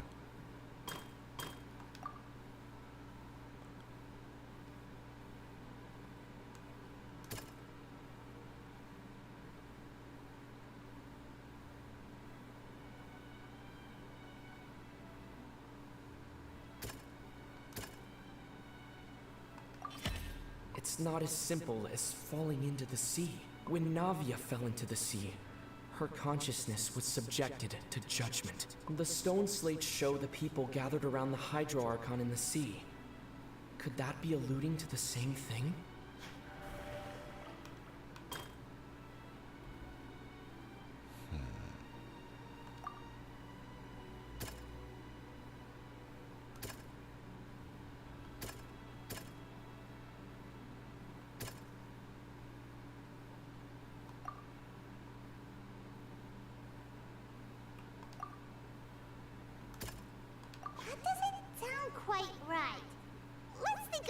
some more. Let's look at some other stuff first.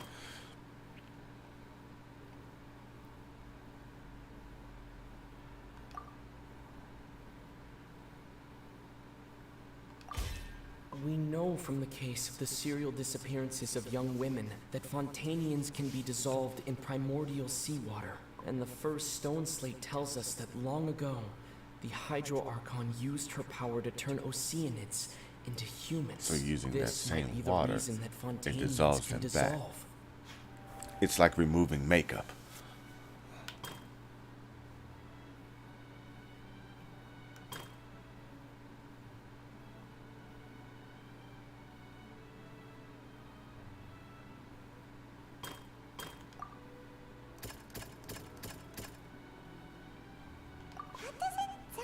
Okay, that ain't it.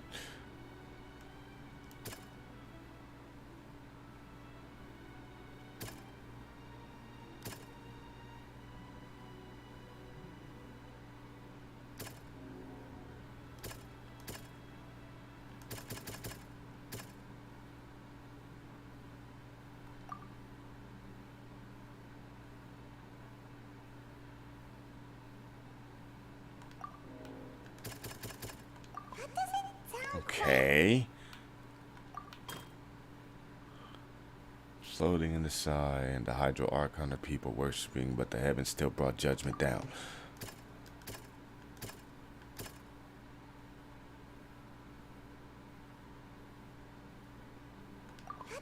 Okay. Perhaps what is about to take place has all happened before. The true sin of the Hydro Archon that Nervalette mentioned, and the original sin cast down on the people of Fontaine by Celestia, as recorded on the stone slates.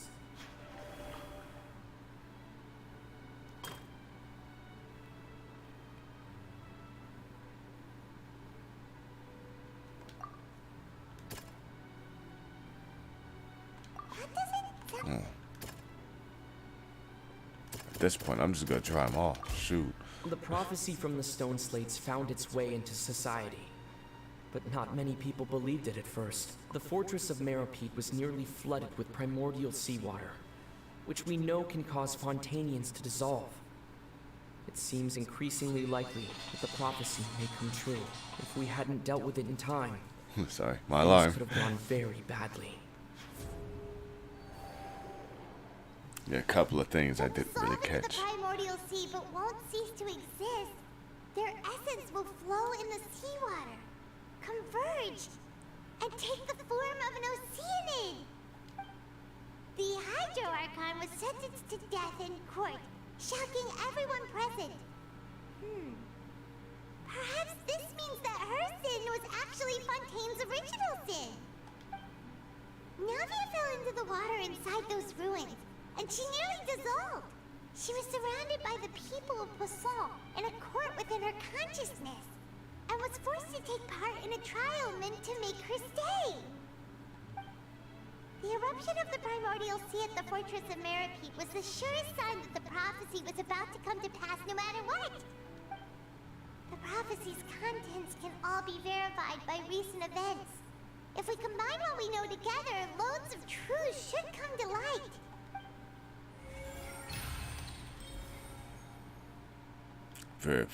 Verification complete. Good. I messed up a couple of times trying to find some answers there.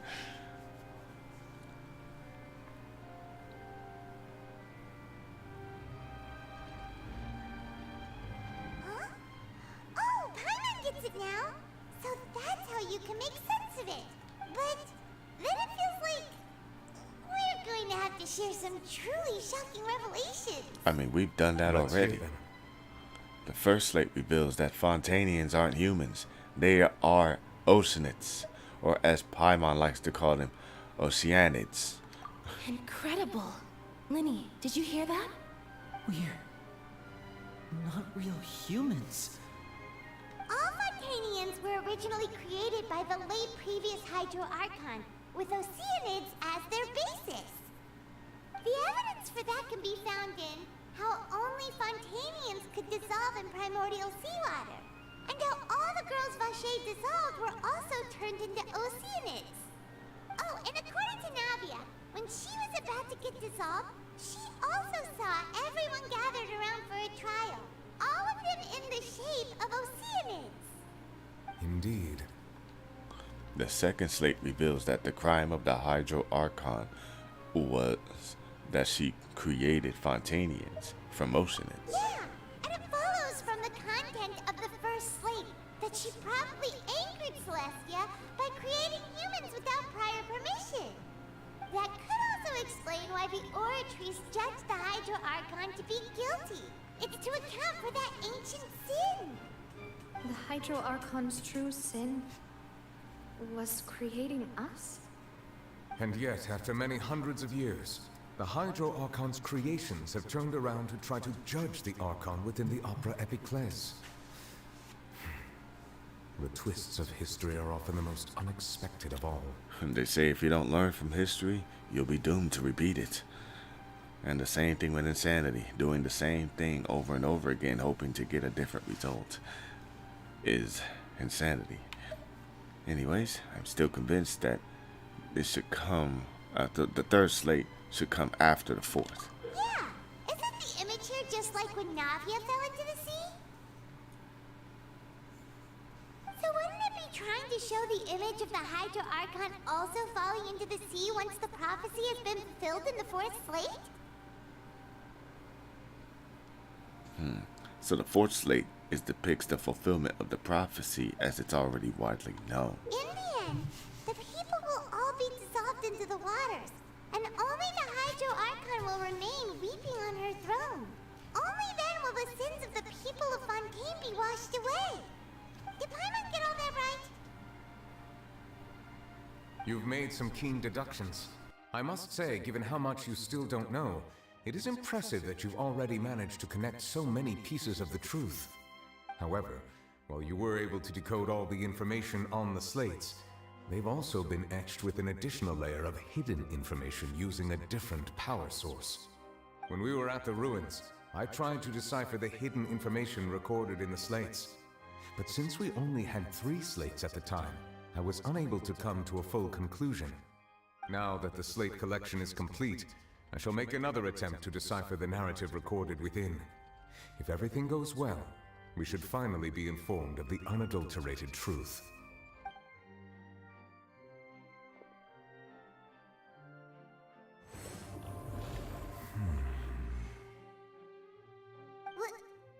Well? Yes. Touch it, Nubile. Touch it. I believe I should share this truth not only with you, but with all the people of Fontaine as well. Good. I will try to briefly summarize it for you. I think the people of Fontaine need to know about this more than I do, honestly. Because once this is all done, we going to Natlin. Wait. No, we're going back to Mondstadt because they're going to have a festival. Then we're going to go to Leeway. And then Sumero's going to have some goodies for us.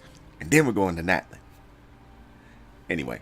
Your hypotheses regarding the origin of Fontainians and the sin of the Hydro Archon were both correct. Okay. In the Fontaine of old, the previous Hydro Archon sensed the yearning of her Oceanid familiars for life on land. Haha, cute. The Oceanids were enamored with the beauty and romanticism of human beings, and wishing to have those experiences for themselves, expressed to the Hydro Archon their desire to become of a similar kind. Oh. However, even though water as an element is intricately linked with the power of life, the Hydro Archon, as one of the 7, did not possess the authority to create a new form of human life.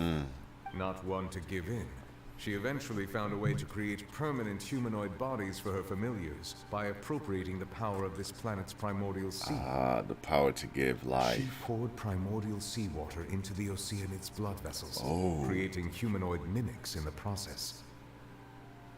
But if Fontainians were to ever come into direct contact with water from the primordial sea, the power within their bodies would escape these artificial restraints and return to the sea. As a result, their forms would collapse, and they would be reverted to their original forms as Oceanids. Makes sense. Of course, The Hydro Archon never received permission from the Heavenly Principles to create a new human race. I love how they used the character's idle animations for both Lenny when he was describing the giant box shaped as a house for transporting the Hydro Archon from Poisson to the court. They used his both idle animations twice. And then for Nouvelles, they used his idle animation to bring up the waters because the Heavenly Principles didn't give her permission to create a new human race. They know what they're doing with this game. This is why I enjoy the Archon quest, the story quest, the characters, the hangouts, all of this stuff. I love this. The combat is meant to be engaging, so I expect it to be good. But the story, chef's kiss for me. There are some things I could definitely complain about, but we don't have the full story because we have like another 9 years of this, more likely. But I have a feeling that this story is gonna last for a while. It's not the same. I can't say it's the same team that was doing Honkai Impact or Star Rail. My personal thought is that the people from Honkai Impact 3rd and Genshin Impact have different writing teams, and then the people from Genshin Impact, some of their writing team had moved over to Honkai Star Rail's writing team and began to write for that. And with some free restricts, they might have been able to do the same kind of fluidity that they've learned to do in Star Rail for Genshin Impact. This is just speculation. I'm not saying I know what's going on behind there. This is someone who doesn't really... I'm a chef, I'm a security guard, and I'm a writer. I don't know anything else that goes on behind the scenes of anything else beyond that. This is all just speculation, and all I'm saying is I'm just giving props to the writers of the story. Let me continue. And thus, the Hydro Archon and all of her creations came to shoulder the original sin of appropriating the power of the primordial sea. That is the true history of how the people of Fontaine first came into being. So we were all Oceanians before we turned into human beings? That's right. That's way too much information for me. I think I'm just going to pretend that I never heard a single thing. Good luck with that. Wait, but if that's the truth, we can't let the Hydro Archon be sentenced to death. After all, her only sin was creating us. This really might be too much information for your regular Fontainian, but it does answer a lot of our questions. Alas, your hypothesis regarding the 3rd and 4th stone slates was inaccurate. What? The slates' respective positions are, in fact, correct. What, they're right? So the 3rd slate is supposed to represent what? A key point of the visual on the 3rd slate is how all the individuals depicted in the water are humans rather than Oceanids. They have not been dissolved, which implies that the water depicted in this slate is not water from the primordial sea.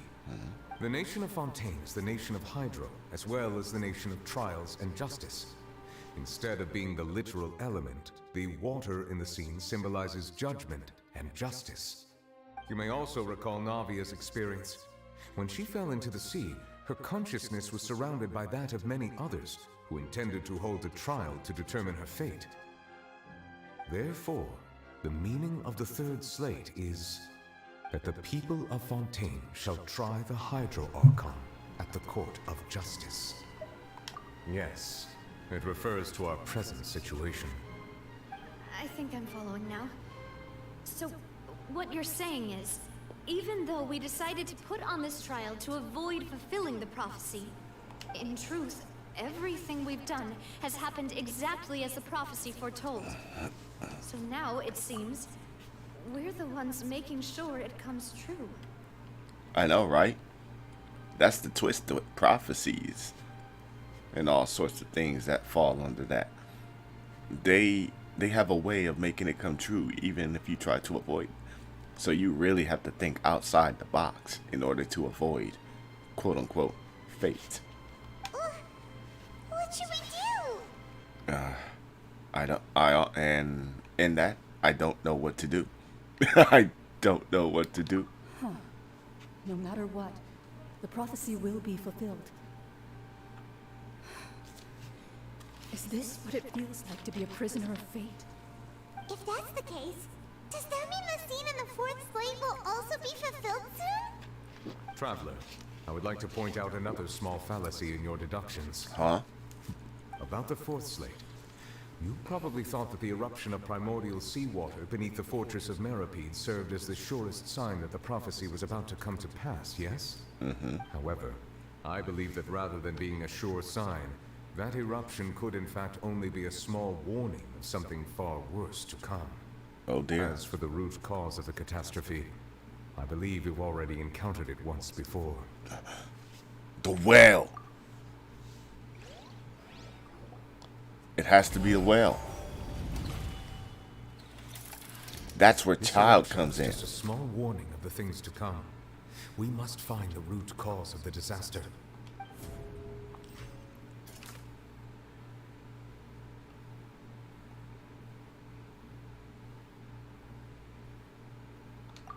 No. I think it's this. That doesn't sound... Okay, so it's not there. All right, let me think this over. Okay, so it is this.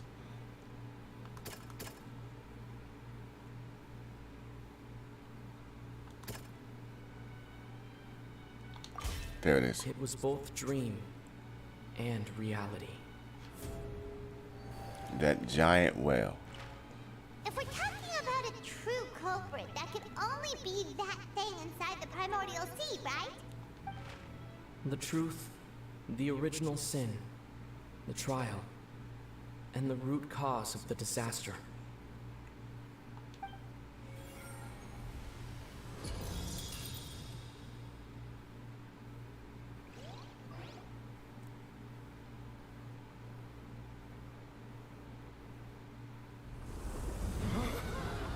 And speaking of the root cause of the disaster, here it comes. Oh my gosh. Just right here in the courtroom.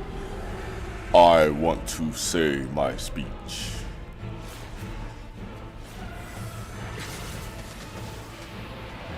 That did nothing. Eek.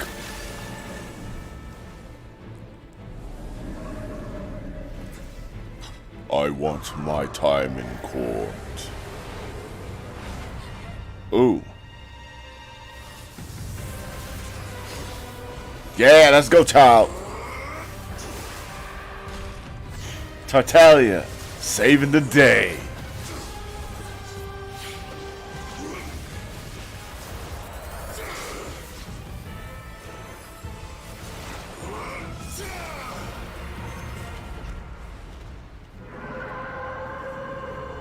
My trial is not yet finished.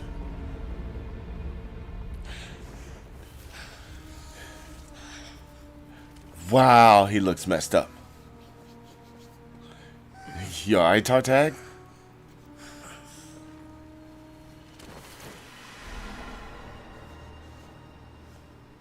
No, I don't think he's okay.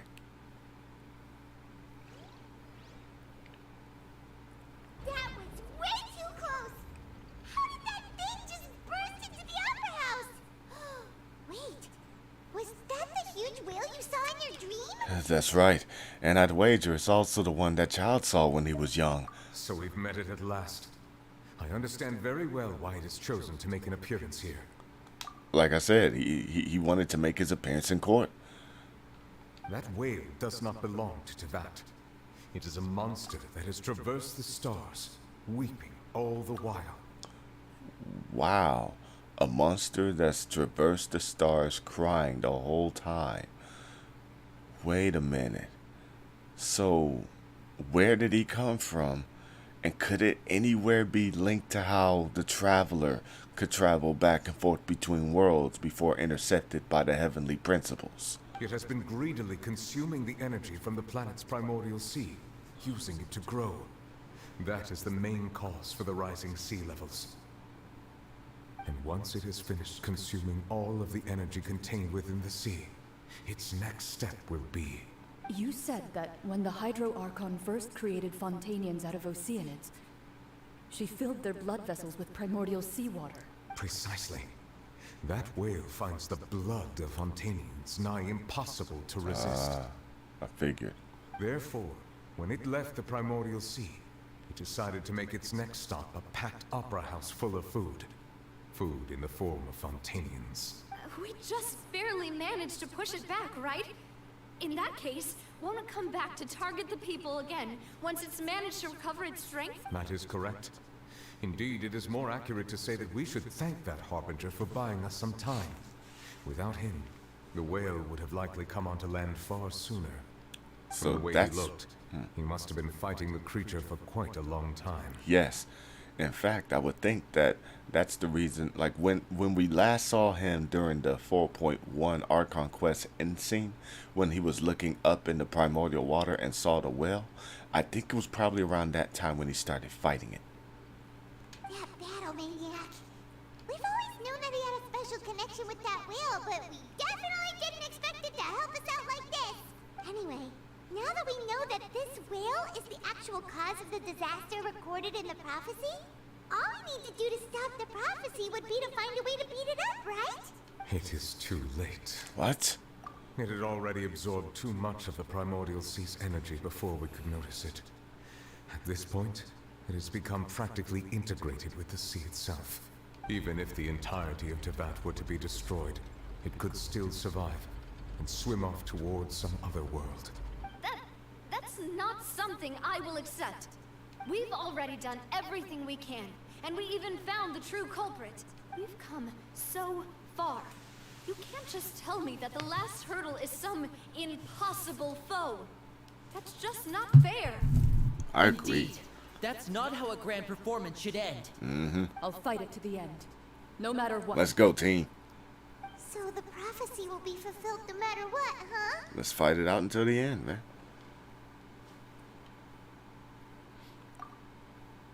The prophecy. Yes, what has been prophesied will be fulfilled.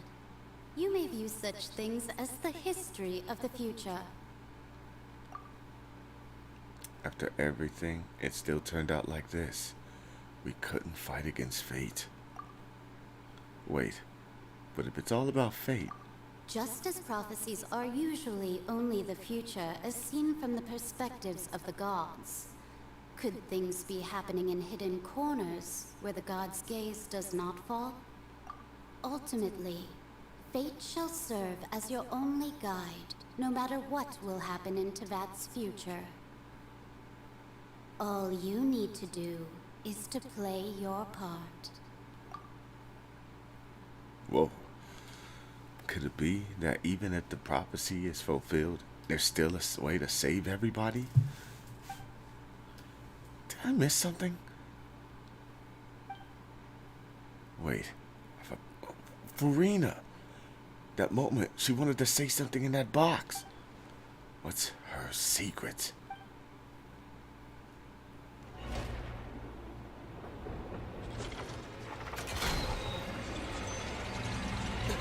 Oh, what's going on here? What's happening with the oratories?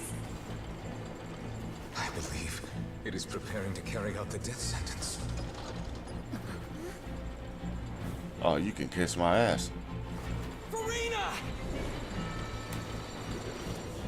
Come on, traveler. Go get her.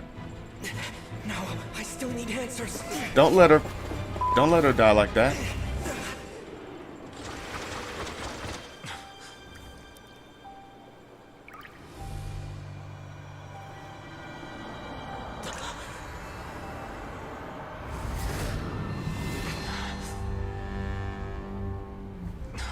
Huh? Where am I? And who is that? Ooh, who is that?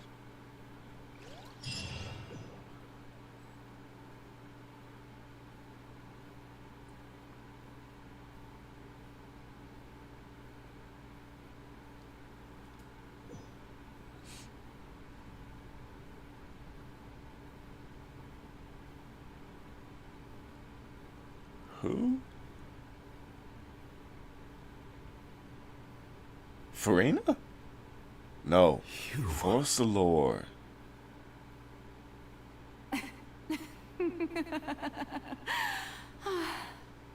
Sorry. That shocked expression on your face is just too amusing. I couldn't help myself. You are not Furina. Who are you? Ah, the sweet sound of bewilderment. Marvelous. A sure sign that my attempt to deceive everyone was a resounding success. Wow.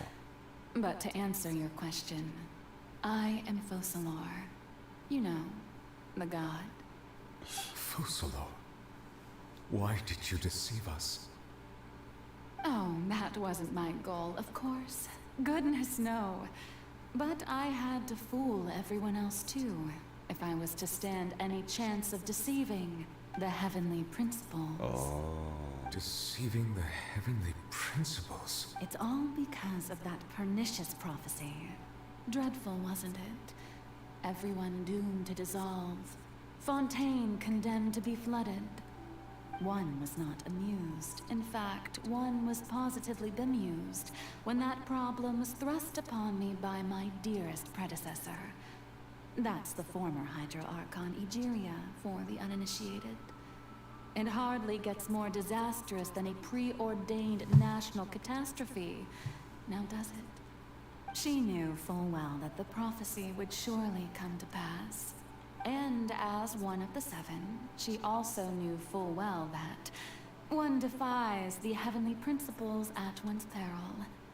So yes, as you have no doubt surmised, it was a rather impossible situation that I found myself in. I spent a terribly long time mulling it over, alone on the ocean floor. And I was almost growing barnacles by the time I finally realized there was only one possible solution to this confounding conundrum. I had to outwit the heavenly principles, allow the prophecy to be fulfilled, ostensibly at least, while saving everyone at the same time. I'm a genius, I know. Yeah, that's still I can only Focalor's. assume that's why Egeria chose me as her successor. Although, looking back now, it was hardly the inheritance one dreams of.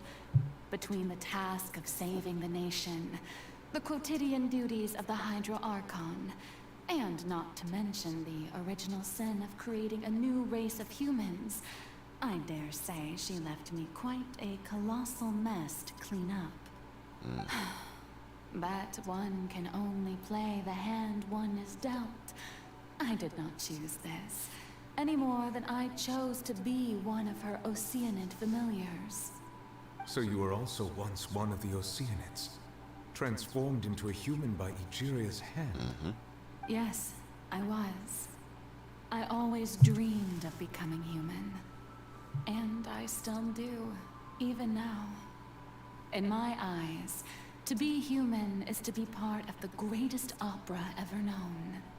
After becoming a god, I separated my divinity from my body and spirit, leaving behind only a self that was as naive and bewildered as my past self on her first day as a human being.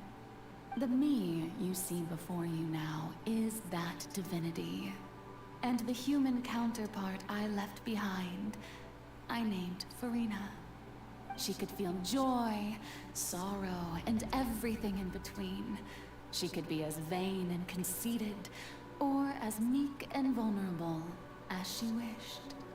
Her strengths were of a kind only a human could possess, as were her shortcomings. But in my eyes, Furina's humanity was what made her perfect. She was perfectly human in every way. The person I always wanted to be. Anyway, so then I cursed her. The what? So casually, just like dropped the bomb. Like, yeah, you know, she was so perfect, so wonderful. So I cursed her. What?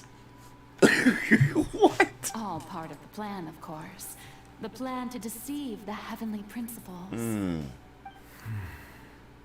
Do you still remember the final scene of the prophecy? The Hydra Archon alone, weeping on her throne. In order that the prophecy might appear fulfilled, I invited Furina to be an actress, to play the part of the Hydro Archon in the prophecy. Under the curse I placed on her, so long as I, Focalor's divinity, continued to exist, she could not die. But nor was she free to live her life in the pursuit of happiness. Instead, she was forced to take the stage in the opera house, to embrace the role of leading lady, to forever play the part of the god from the prophecy, all to create a deceitful appearance of that prophecy coming to pass.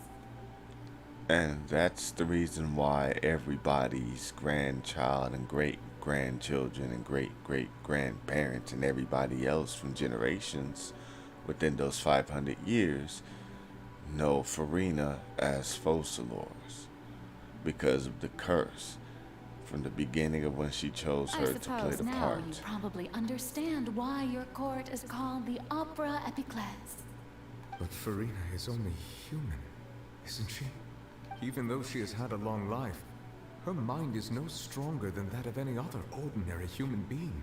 I cannot begin to fathom what she has had to endure. It must have been torture for her. It has indeed. And although she is, in a sense, me in human form, I most definitely owe her an apology for it. It's been 500 years. 500 long and years. all along, she's been playing her part in the most unimaginably long, unbearably lonely, and agonizingly painful opera of all time.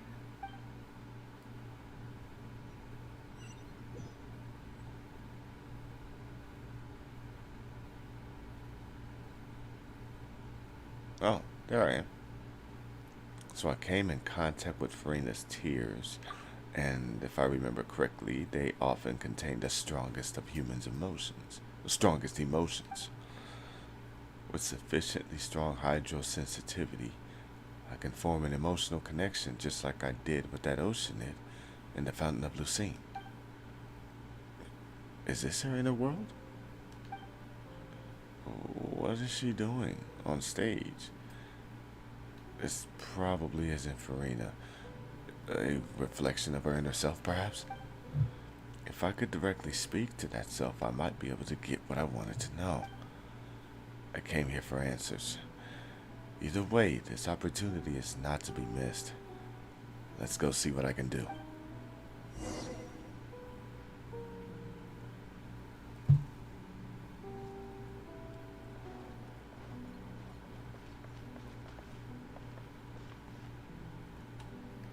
The wind rises.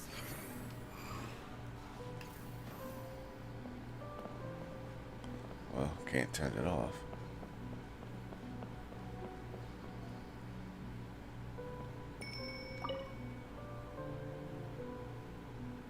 Oh? Who permitted you to come onto the stage? Now, I understand your admiration for my august self, but I must ask you to keep to the rules. Oh, come on, it's me. All right. It is not my intent to reprimand you. There is no need to state your name. Just be off with you. Do not distract me from my performance.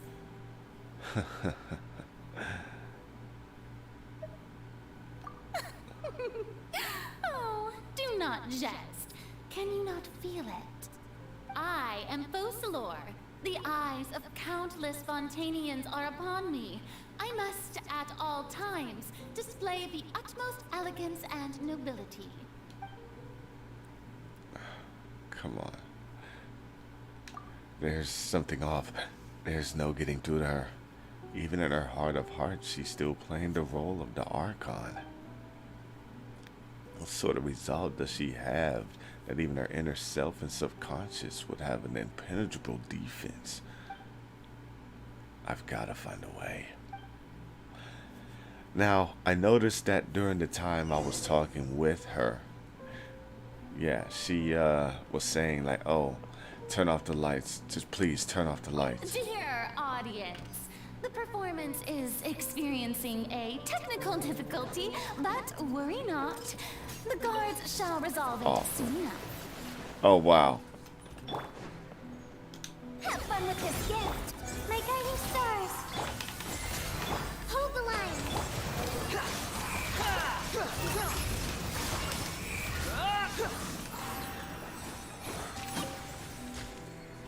Hey, what gives? The audience is still watching me, you know. Guards? Wait, where are the guards? Guards!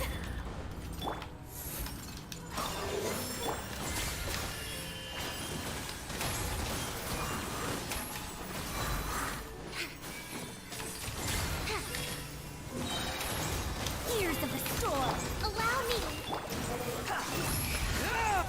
Upon the gale. Quit following me.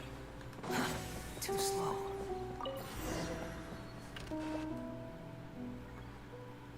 Alright, all the lights are off. Now, what was her true voice? A ticket. Oh, when did that get here?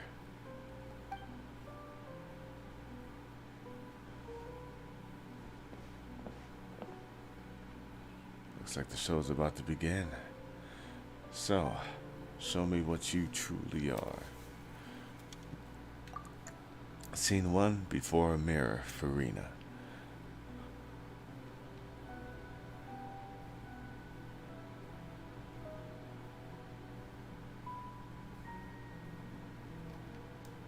Oh.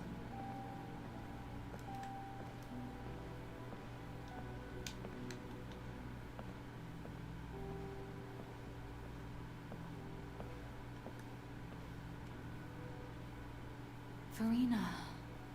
Furina. Huh? Who's that? Who's calling me? Where are you? Be not nervous. Be not afraid. I am before you. Wait a moment. You're mirror me? How can this be? Mirror me. Mirror you, huh? You know what? That's not bad. Let's go with that. Mirror me. What do you wish to say? The prophecy. Have you heard of it? What prophecy? Oh, wait. I know. I think... I noticed that her eyes are actually pilot swapped as well. So, she actually is Mirror her. People will all be dissolved into the waters, and only the Hydro Archon will remain, weeping on her throne. Only then will the sins of the people of Fontaine be washed away. Oh, very good. You know it well. What's going on? I can't seem to remember anything clearly. The only thing I know for sure is this prophecy. Will it really come to pass? Yes, it will. And that is why I've come to you. Disaster will come to Fontaine sooner or later. Things will develop just as the prophecy declared. There is no escaping it. But doesn't that mean everyone will die? I'm a Fontainian just like them. Will I dissolve too? Oh, don't worry. Magical meetings exist in this world precisely to give people a chance to turn things around. It is the reason why you met me today. I will tell you how to save everyone, but you may have to suffer somewhat. Oh, so there's still hope after all. Goodness, you frightened me. You spoke so much and with so much certainty. As for the suffering, well, I will admit that the first thing that came to mind was, why do I have to be the one to suffer?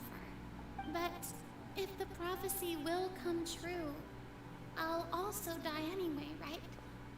So if I've already met you as my magical meeting in this world, if there were scales, with all the people of Fontaine on one side and my pain on the other, is it not obvious where the scales should tilt?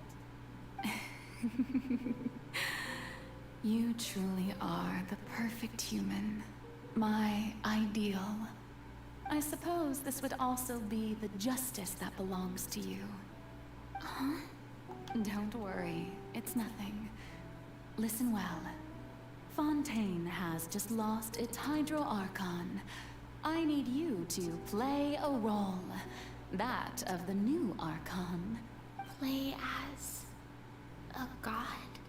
That's right. You must begin a never-ending masquerade. You must never let anyone suspect your identity. If you can keep it up, then I shall have my way of defying this prophecy. But should your identity be revealed, then all hope will be lost. But how will I do this? A human assuming the role of a god without being exposed. Don't worry. What you must do is not to turn yourself into a real god. You simply need to play the role of a god as humans imagine them to be. Being a human yourself, I'm sure you already know what such an entity would be like. Remember, your true challenge will not be pursuing divinity, but contending against humanity. Yeah, that's true. Contended against humanity. That's for 500 years. I'm still not sure I understand, but I'll try. I'll try to do this. So, how long am I going to have to play this role? To accomplish this mission, you will have to stay on the stage for many, many years. You will endure and not grow old until your task ends. But I promise you, all will eventually end in a magnificent and dramatic trial, and everyone will be saved. A trial, huh? How exciting. I'll be looking forward to it. Could that be the reason why she's so hooked on trials? Or was she already just into trials beforehand? She might have been looking for the one trial that would be the one to help to save Fontaine. Who knows? Scene 2. A session speech. Furina.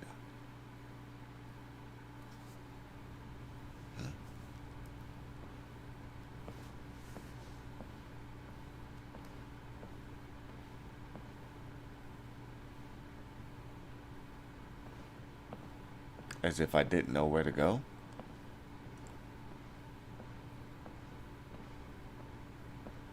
Oh, man, they have you go the long way around.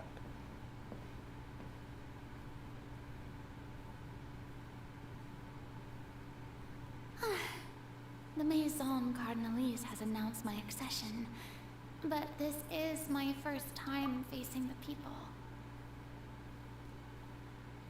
What should I say to most appear like a god? To be honest, I still don't know. Perhaps I should first try to act natural. Summon courage. Ladies and gentlemen, good evening, and welcome to the Opera Epiclese.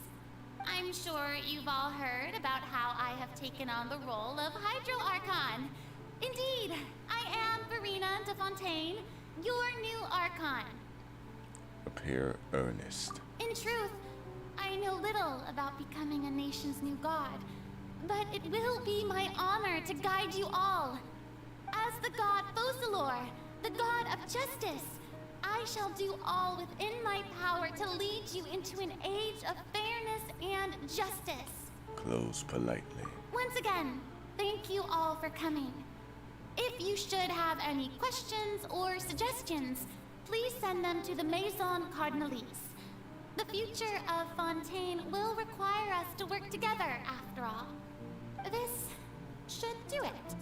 I thought I might stammer, but thankfully, I was able to convey my thoughts just fine. Okay, and next.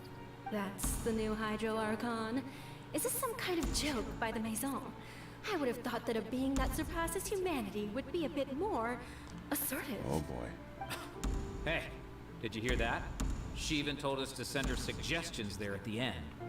Shouldn't gods be all-powerful? She's being so modest. What's the difference between her and an ordinary person, then? Yeah. Remember, her goal is not striving for divinity, but contesting with humanity.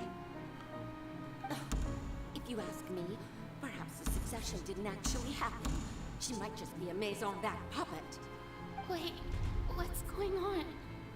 Why is everyone suspecting me of being a fake? Oh, this is bad. If I get exposed here, there'll be no saving the people from the prophecy. Right. Mirni said that I just need to play the role of a god as humans imagine them to be. Calm down, Furina. Think. What do the people want? How would they imagine a god to speak and act? Assertive, with a strong sense of presence. One who can dispel all doubt. That is the character I'm fated to play.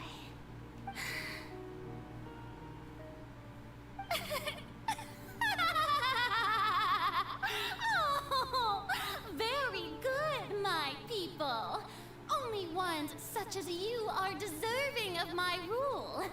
Now, I was wondering if some weak puppet were to one day come onto the stage and claim ownership of this opera house, would the children of Fontaine follow them? Well, it seems that you would all see right through them. Having passed my test, you are qualified to witness wondrous trials alongside my august self, here in this opera house. You may consider my previous act a door gift of sorts. I thought it was a debut that suited the atmosphere. Now then, let us be reintroduced. Ah, so that was just a performance. How could I have forgotten that we were inside an opera house? The start of her having to play the role in order to keep the facade for 5. Oh shit. Personality. It's quite shocking. I suppose it's a better look than before. Such a fascinating and bold deity. How wonderful. Our future may yet be bright after all. It seems I've turned them around. Best follow this flow and restart my accession speech. My dear people, whether you acknowledge me or not, whether you trust me or nay, I say to you, keep faith in your ardor for justice. We have heard it said that this nation's sins can no longer be washed away. Well, I say that justice is most fragrant when it blooms amid sin. The scales of justice should not weigh heavy in the hands of its God. On one side, it must carry fairness and justice. And on the other, hoorays and applause. May law be the prayer on our lips. May judgment be our worship. Let us light the fires and drink to the future of Fontaine. There is no trouble in this world that justice cannot solve. All that is needed is for you, my people, to believe in it, heart and soul. Man. So you saw what happened when she tried to do it as herself. She wanted to be herself.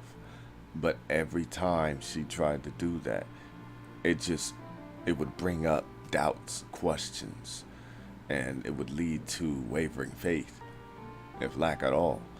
So you have to turn up the drama, play the role, and This is how Furina has had to act for so long. I, the Archon Focalor, stand within the opera epiclese.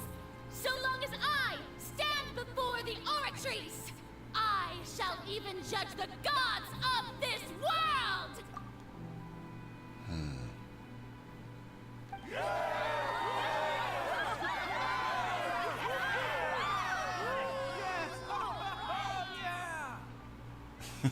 I swear I think I heard a Morty in there somewhere.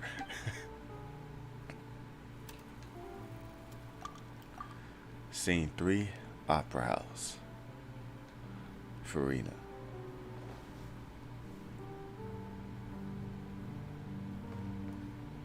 Can I just lay down? I just want to lay down. Let me lay down. Let me lay down. I want to lay down. Let me lay down. I don't want to do this anymore. At least I'm able to move a little bit faster now. Everyone else like, let me in, let me in. I'm like, let me out, let me out.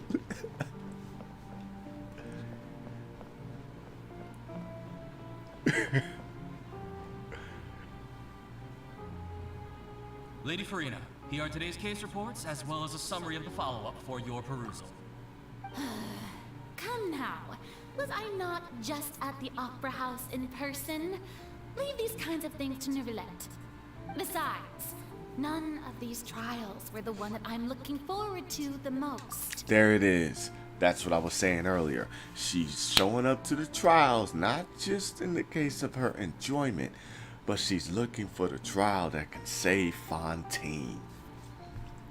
If I may be so impertinent, what kind of trial are you truly looking forward to? A magnificent, dramatic, and wondrous trial. A trial to end all things. How could you hope to understand? That's true. I fear I lack the ability to grasp your divine thought, Lady Archon. No need for fright. And do not take what I said before too seriously. Go now. Do your duties. The trial I await. It will come one day.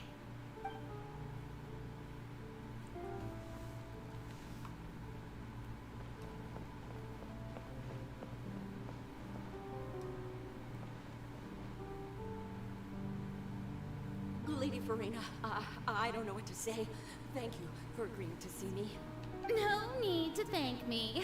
Or rather, thank your own sense of perseverance instead. Long have you stood in line to meet me, have you not? Oh, I'm afraid that's just an inevitable consequence of my divine charm. All right. Deoteria, is it? How is your son's illness? Deoteria. I wonder if that'll be important. You remembered me, and you knew of my family too. He is doing much better now. In fact, he is far more of an ardent believer than I. He was the one who forced me to seek an audience with you, and to bring your words back to him. Oh, good. Very good. If this should happen again in the future, please do not hesitate to come and tell me. Going down to citizens' homes every so often, while not usual practice, should serve as a fine change of pace. You're such a gentle and wise god. Thank you once again, on behalf of my son.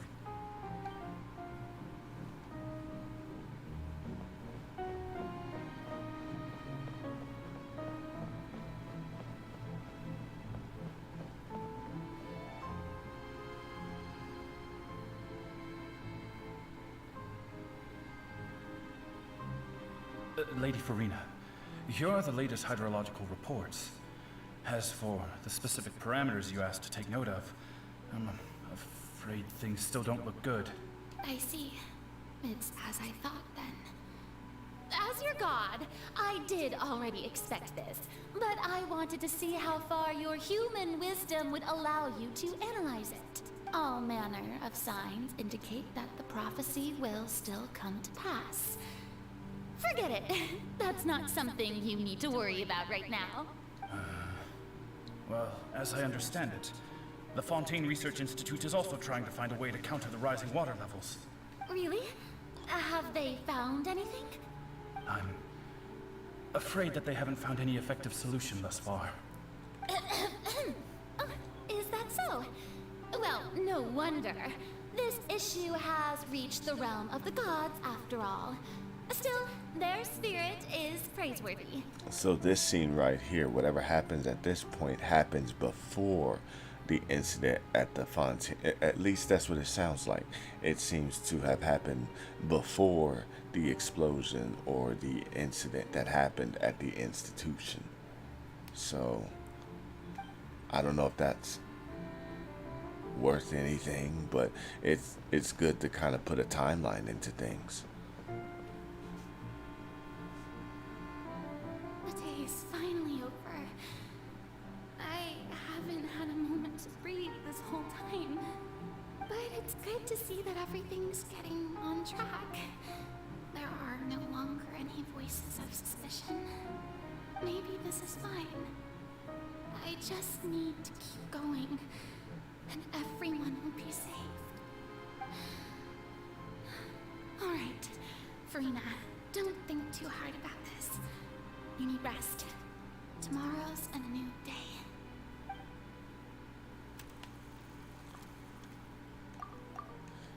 Opera House, Scene 4. Lady Furina, here are the new trial reports for the latest cases, as well as a summary of the follow-up. There'll be no need for that. I've seen them already. There's no need to go back over scenes I've witnessed in person before. Lady Furina, I've waited so long for this chance to see you in this manner. Indeed, my dear, loyal citizen. This joyous moment is an honor for us both.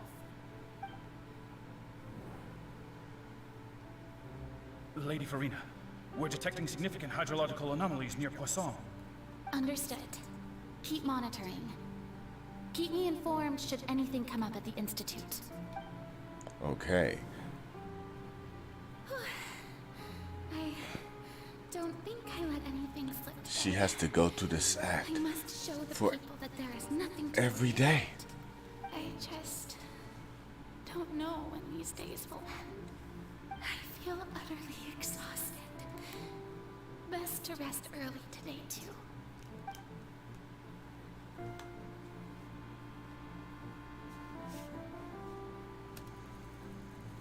Scene 5 at the Opera House.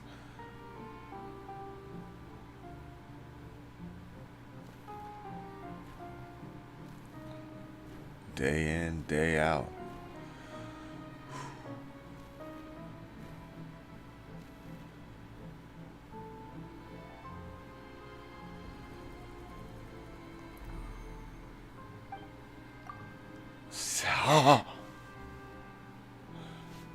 Lady Furina, it's like a dream being able to speak with you up close like this. How many days was that?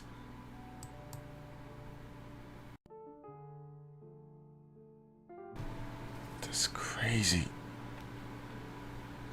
I've heard that the first member of our family who was honored to receive an audience with you was Madame Deoteria, almost 20 generations ago.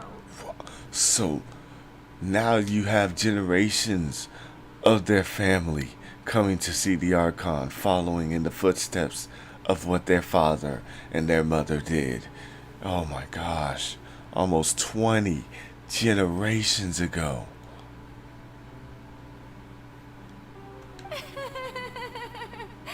And what a fine family yours is indeed. It brings me great joy to meet such a faithful believer, a descendant of a line most ardent. Oh, you can hear it in her voice, and you can see the fact that this one little object is hiding her face. She's probably ready to cry. Surely you exaggerate, Lady Furina. My lady? What is it, good citizen? Oh, she's breaking. Are you crying?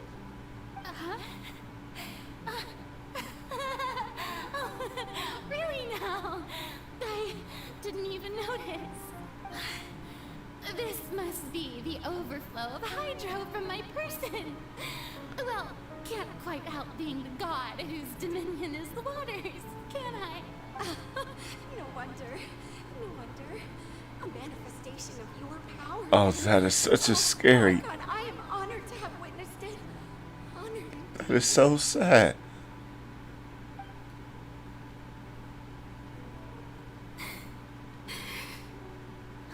So interminable. So lonely. Just how much longer? That's where those lines came from. Hundreds of years must have passed by now. Perhaps the show must go on for hundreds more. I never imagined that it would hurt so much. Have I reached my limit? No. Perhaps I reached it long ago. Today I didn't even notice my own tears. I want to tell someone, anyone, about this. But would that not destroy all I've done so far? I've conducted so many investigations across the centuries. But there's not even a sliver of hope that we might break the prophecy. All I can do is keep heart. I must maintain this act. It is the only way to save Fontaine. Please, mirror me. You have to succeed.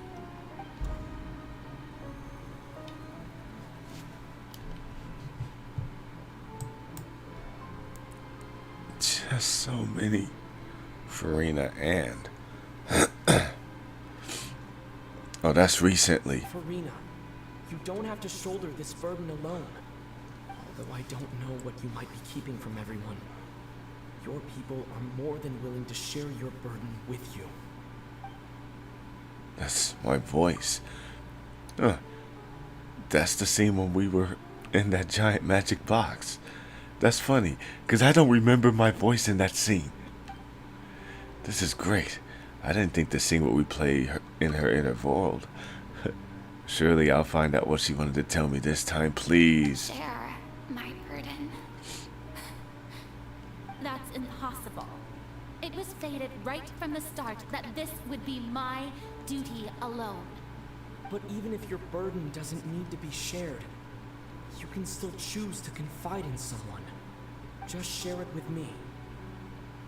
I'm what you'd call a witness. A witness? Yes. I've heard that you came to Tevat from beyond the stars, yes. In other words, you never belonged here. Here we go. And if Tevat is, in its entirety, a show on a stage, then you're just a spectator, aren't you? If that's the case... Come on. He's right. I could confide in him, couldn't I? But if things don't play out as expected, the people of Fontaine will be the ones to pay the price. No, Furina.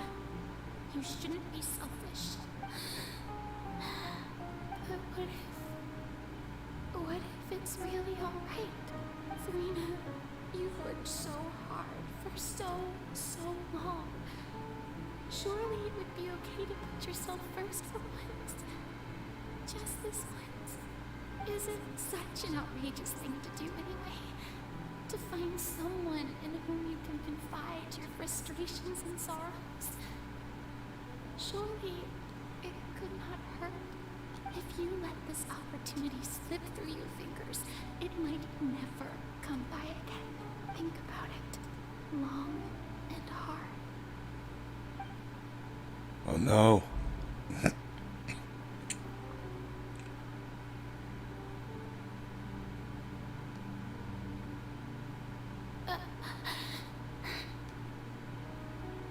No, I have nothing to say. I Furina, the Archon of Fontaine. Everything will surely get better. All you need to do, dear spectator, is to witness my performance until the curtains fall. Damn.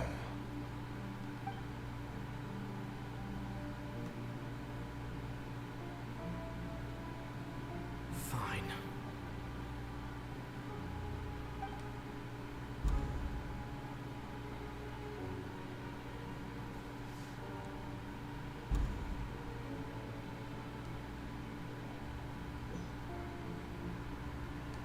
So even Furina doesn't know the truth?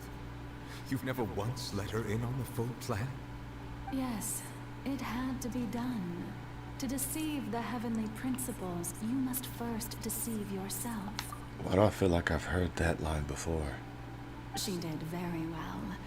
If she had let her resolve falter even once in these 5 centuries, Fontaine would have been doomed to the most tragic fate. It seems that trusting humanity was the right decision after all. I believe that I understand how your deception works. But that is only half the truth, is it not?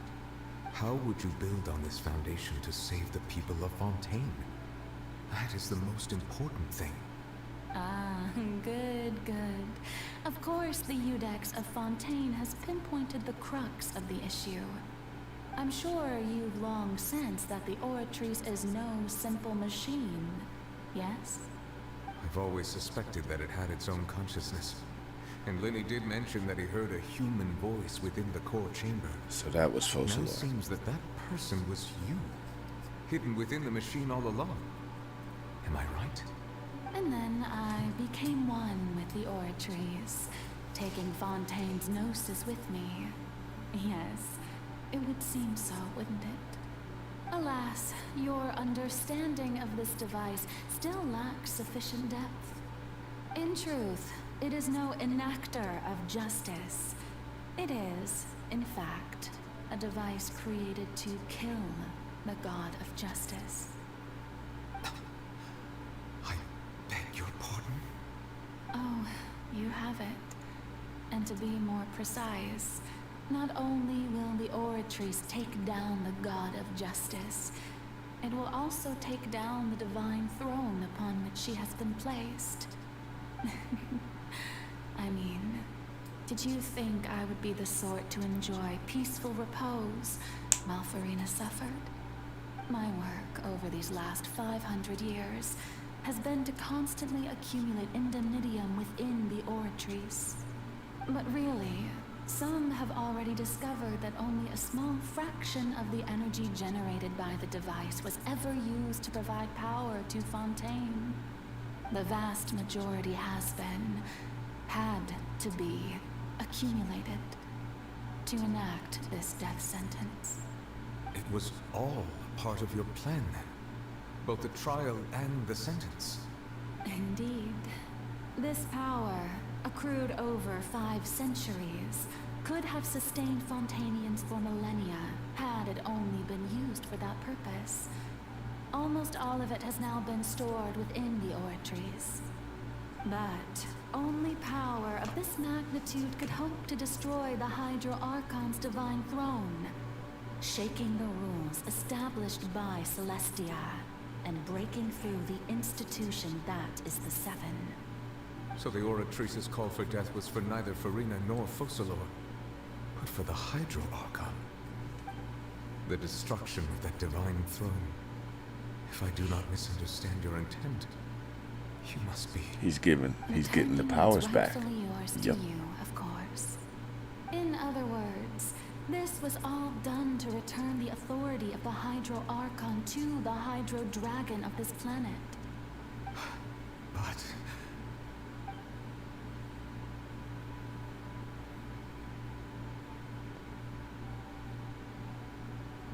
No, what? Getting sad again, are we? The authority of the ancient dragons shall soon be yours once more, O Hydro Dragon Sovereign. And this is the face you make. all you've done throughout the years. is just so you can sacrifice yourself at the very end.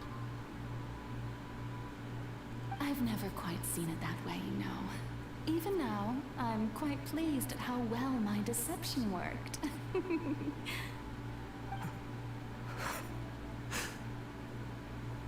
Don't cry now, man. Don't cry right now. Hydro Dragon. Oh, Hydro wow. Dragon, don't cry. I must say, had it been within my rights, I would have loved to judge the heavenly principles themselves. Were they not guilty of essentially the same crime? Egeria stole the power of the primordial sea, and the heavenly principles stole the power you ancient dragons possessed. I, for my part, am the god of justice. And is it not just that your original powers should be returned to you? Speaking of justice, I have always believed that justice lies in the process of pursuing human existence itself. So, if the theft of the primordial sea's might was Fontaine's original sin, then, leaving matters of procedural right and wrong aside, the descent of the Fontanians as humans and their right to exist in this world would be Fontaine's original justice. In other words, existence was Egeria's justice, and to me, justice is the continuation of that existence. Defying the prophecy and ensuring that Fontaine's people shall live on, that should be the justice enthroned over all others.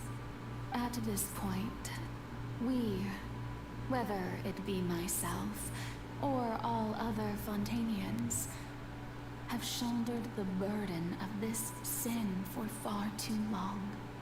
Iudex Neuvillette, the highest judge in our land, when you regain your full power as an elemental sovereign, what verdict shall you pass upon us?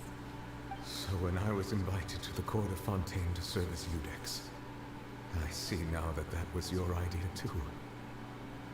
At last, I now understand the true purpose behind this position. In the beginning, I was uninterested in human existence. But these 5 centuries of living alongside them have gradually brought about mutual understanding between us. And I have even attempted to feel as they feel. You are a devious one, Fussalor. Things being as they are, surely you know that I could never declare them to be guilty.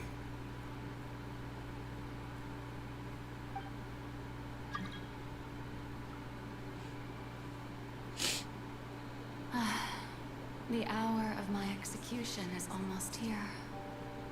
For the sinner, the curtain call has come. I know I may not sound it, but faced with death, I find myself a little afraid. Perhaps this is one thing both gods and humans have in common.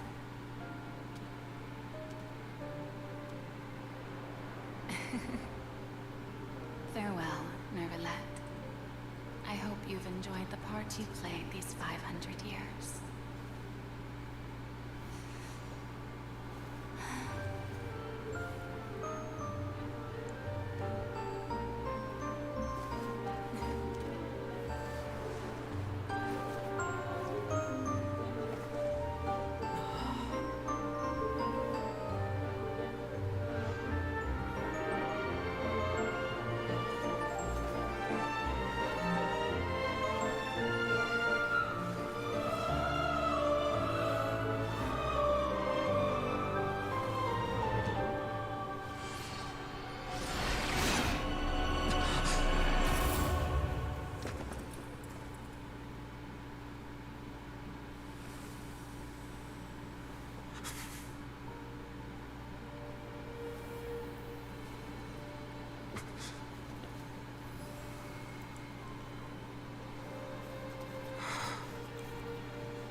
you, Furina, for all you've done. From this moment on, please live happily as a human, as I wish I could.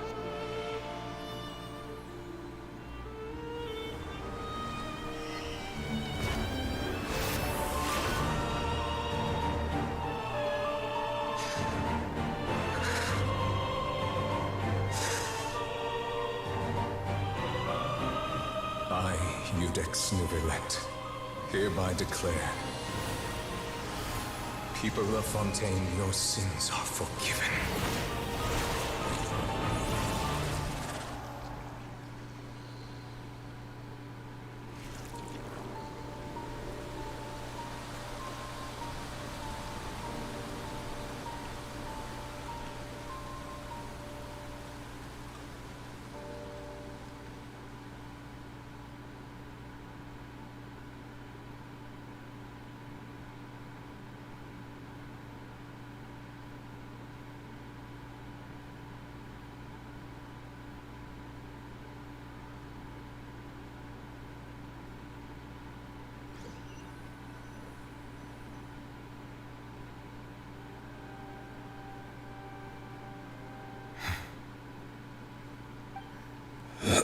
What just happened?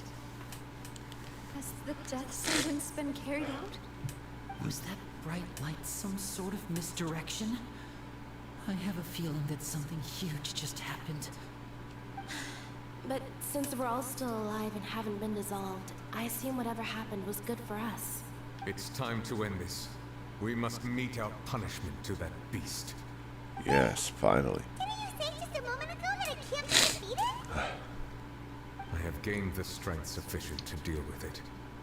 Through certain means, and now have the ability to separate the power of the Primordial Sea from that creature. Good. We should seize the opportunity to pursue our quarry. You obtained power. Just now? Traveler, now that the oratories can no longer function, I require an executor to help me mete out justice. Of course you mean me, right? The root of the calamities befalling Fontaine. The beast that enacts the prophecy. Its name is the all-devouring Narwhal. Come with me, traveler. The hour of execution has come. I get to be the executioner, not just a witness. Yeah.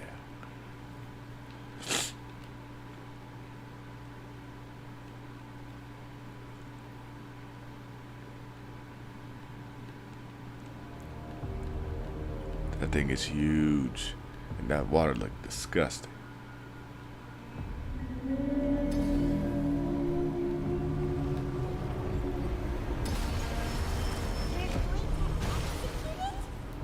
But how are we going to do that? It's huge! I've already done my best to separate the power of the Primordial Sea from the Earth. Considering the size of the beast, I cannot reach the power source. Unless I find the way to attack it from within. I shall share a part of the ancient dragon's power. I shall look for an opening.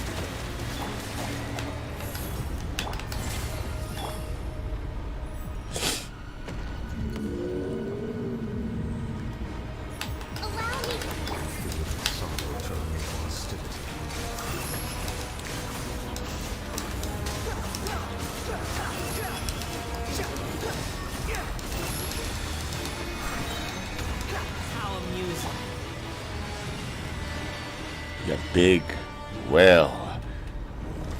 My guiding star, dare to mess with me? The all-devouring Narwhal cannot resist its instinct to devour. To trigger its hostility, chance will present itself.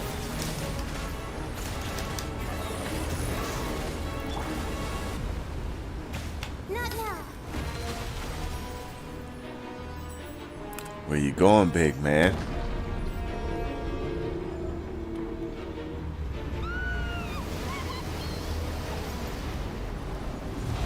Oh, we're supposed to go in here. What is this?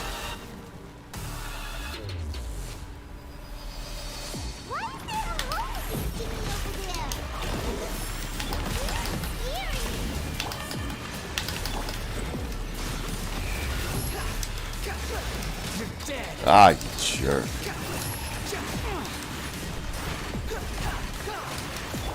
My guiding star. I have granted you my protection. Do not fear. Seize the What? and use my power to suppress its roots from within.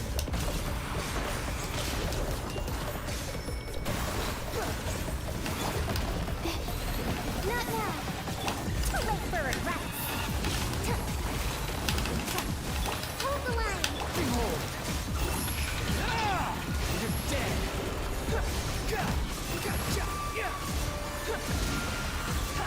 That's far enough! The night is full. Stars shining. Grasping rebuild. Squall Fury!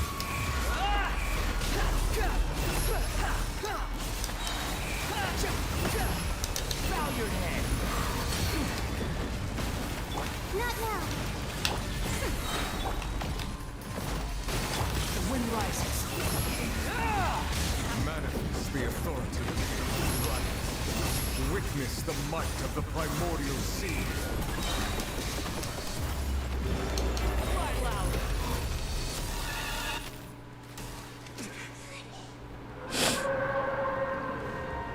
Does it hurt?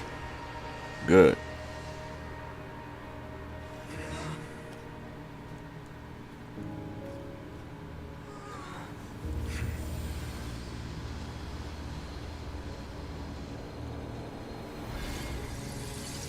Eh? The heck was that?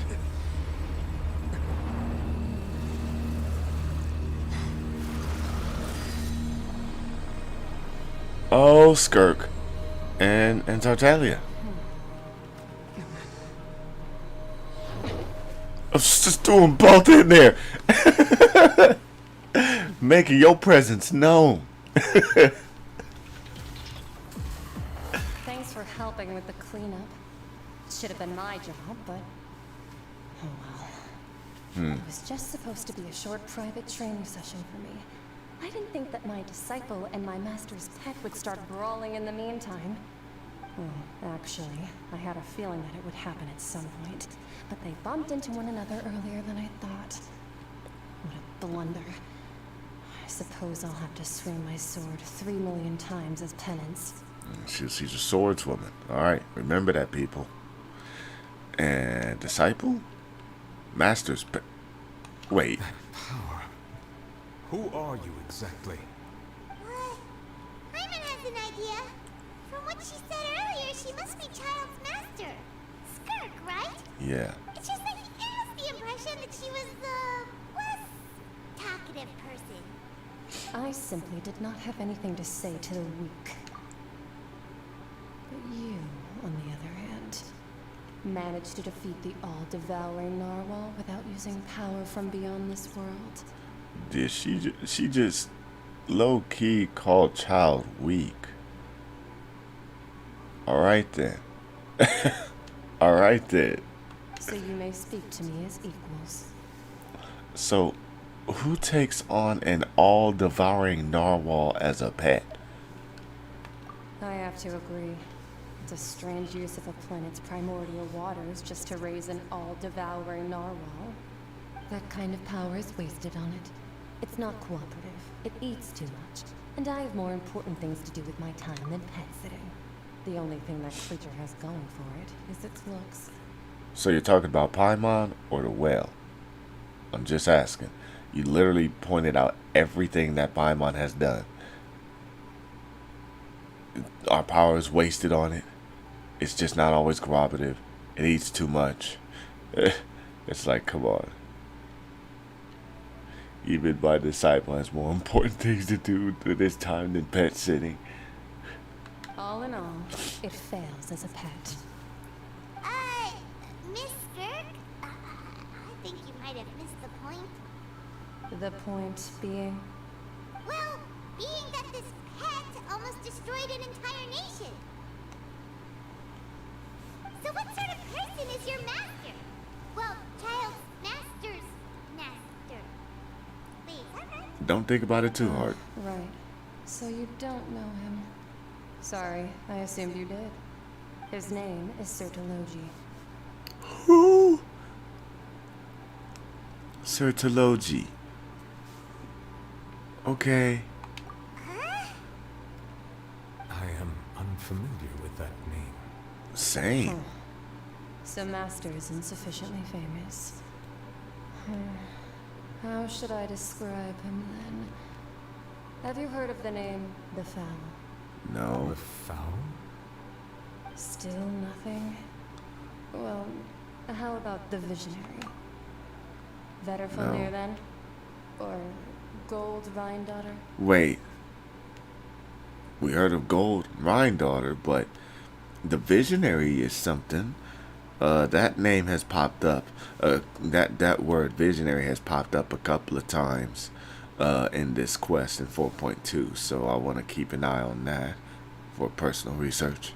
But yeah, Rhine-Daughter. Ooh, that one we've heard. Rhine-Daughter's part of the Hexen Circle. She's Albedo's mom, right? Oh, so you do know that name.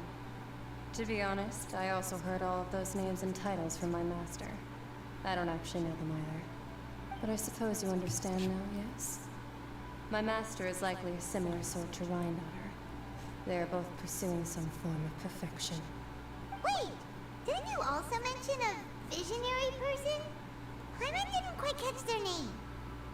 Actually, never mind that. I believe it expedient to inform you that the all-devouring narwhal used up nearly all its strength fighting you. Such roiling hydro energies will prove difficult for the planet's deep seas to digest. As such, the Fontaine back on the surface has most likely been thrown into chaos. In other words, the prophecy that you've been fretting over should now be in full swing. Oh, great. Come on. Prophecy will come true. We knew it and accepted it. However... Not to worry.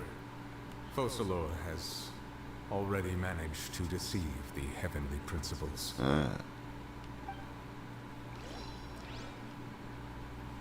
In the end, the people will all be dissolved into the waters, and only Furina will remain, weeping on her throne.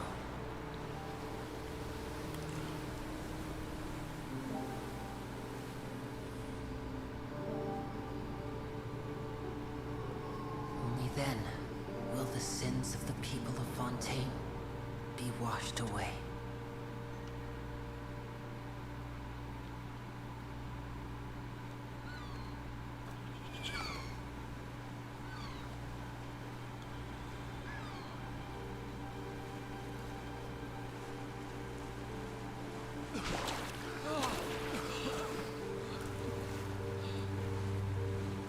Huh? Hey! Help! Over here!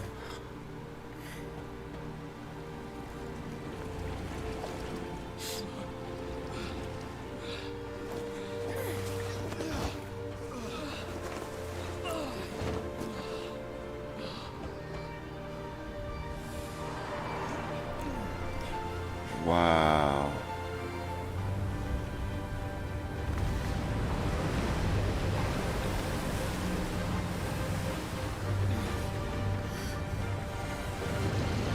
Ah, it's that boat. Haha. Riesly. All hands, initiate emergency rescue.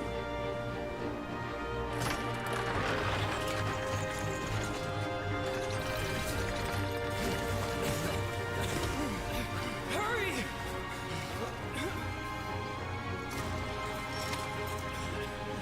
Hey, lend a hand!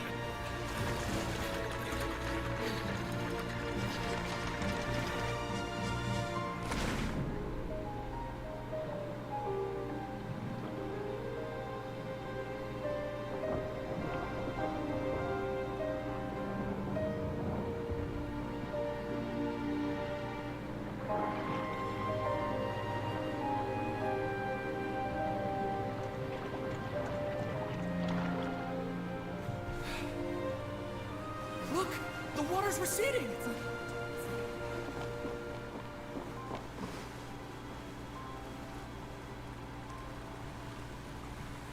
Wow, it's receding fast too. It's a miracle! We didn't dissolve. The prophecy No, it wasn't wrong. It wasn't wrong.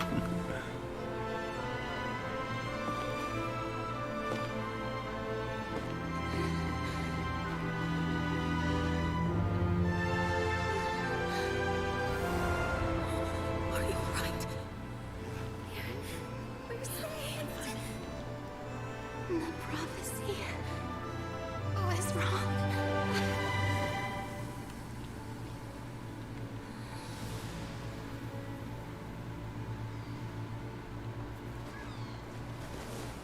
No, she just did what had to be done. You think I... Shh, shh, shh. Wanderer. Not now.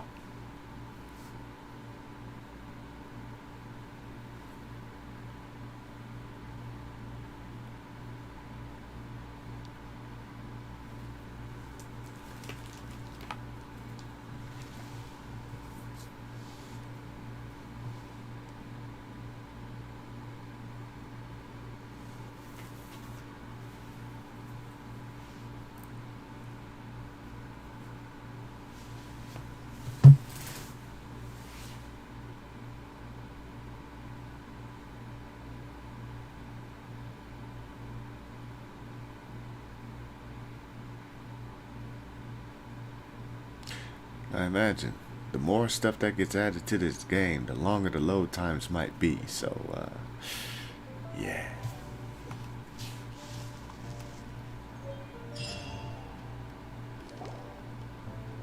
The solo renewed. The Furina talks post-disaster rebuilding. I recently visited Poisson to meet with Miss Navia, spokesperson of the Furina, and we spoke about Poisson's present and future. Old soil can still give birth to new bloom, Miss Navia stated.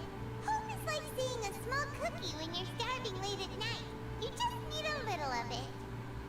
Skyship Winglet, lunar brain of the Fontaine Research Institute. The various disputes that have arisen on account of Mr. Edwin have suddenly become a shield over the Institute, with Jurier turning out to be a once overlooked hidden gem. People always call the first researcher mad, but few know what to call the second. And should that latter person achieve a miracle, they would find it all the harder to find a word with which to classify him and his team. Wow! Paimon barely recognizes the people in the reports. Are those really Jurier and Navia? They sound like real big shots. They might have already been big shots. We just didn't meet them at such capacity. What do you think? Pretty enthralling, huh? The Steambird's idea was pretty simple. With the disaster just having passed, we would print a free edition packed to the margins with good news to calm people down. The value for these big scoops lies in their inevitable follow-ups. We'll publish further reports and go into the stories behind those people. Edwin's assistant, Jurier, created a true flying ship, while Navia is leading people in the reconstruction of their home.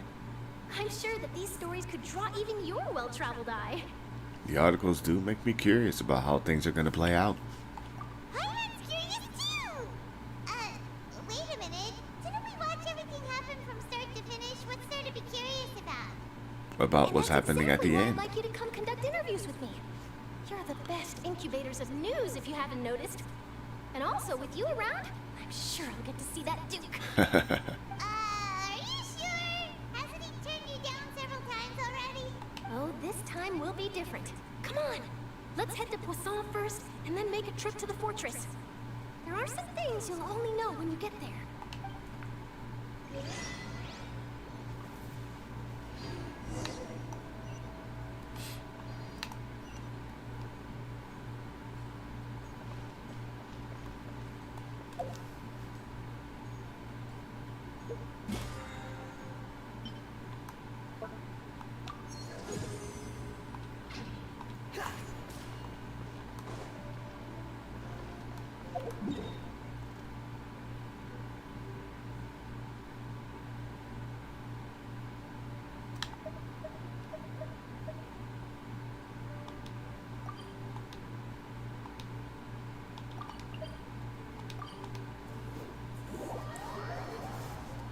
It's only 15 crystal flies, but it's still an extra 15 crystal flies I could pick up.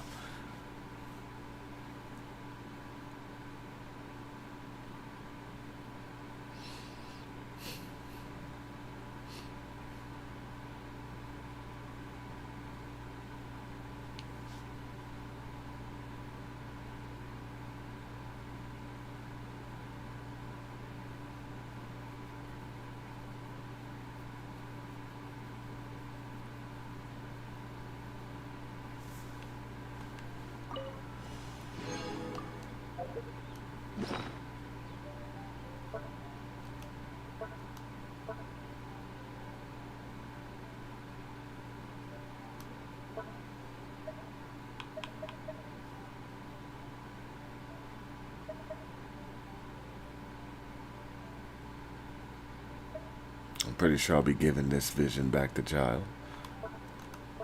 What was I looking for? The crystal fly trap, wasn't it?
Swan Fury.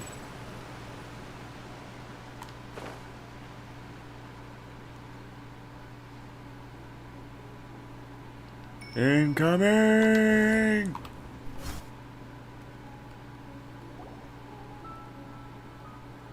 Navia!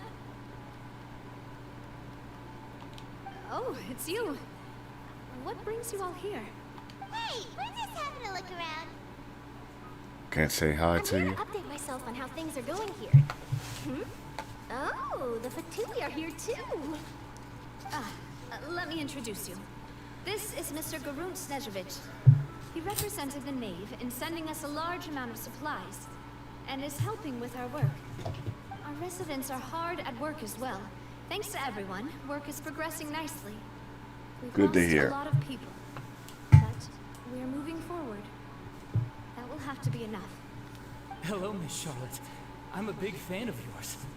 I especially like that article you wrote last year about Fontaine's stray cats.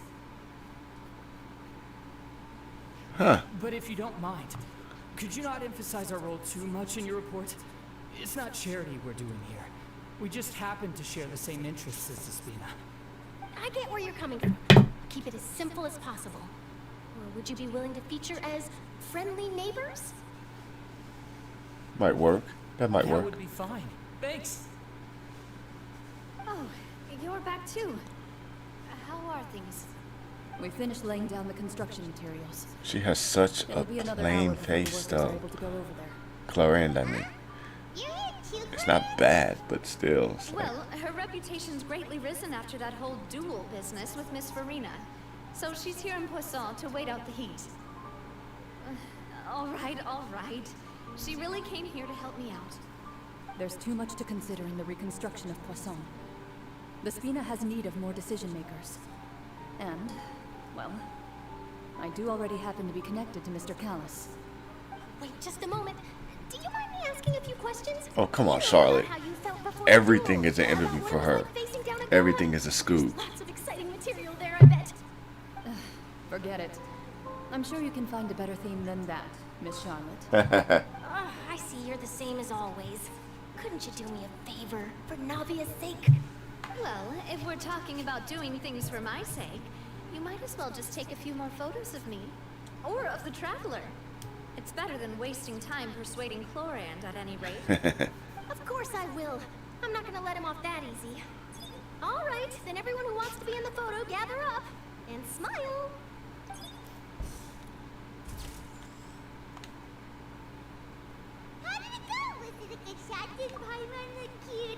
You look fine. Your addition really helped the composition of the picture. All right, hang on a moment. Let me snap a few more shots. As she takes photos of everything. All right, that should do it. I'll be back here later anyway, so let's call it a day.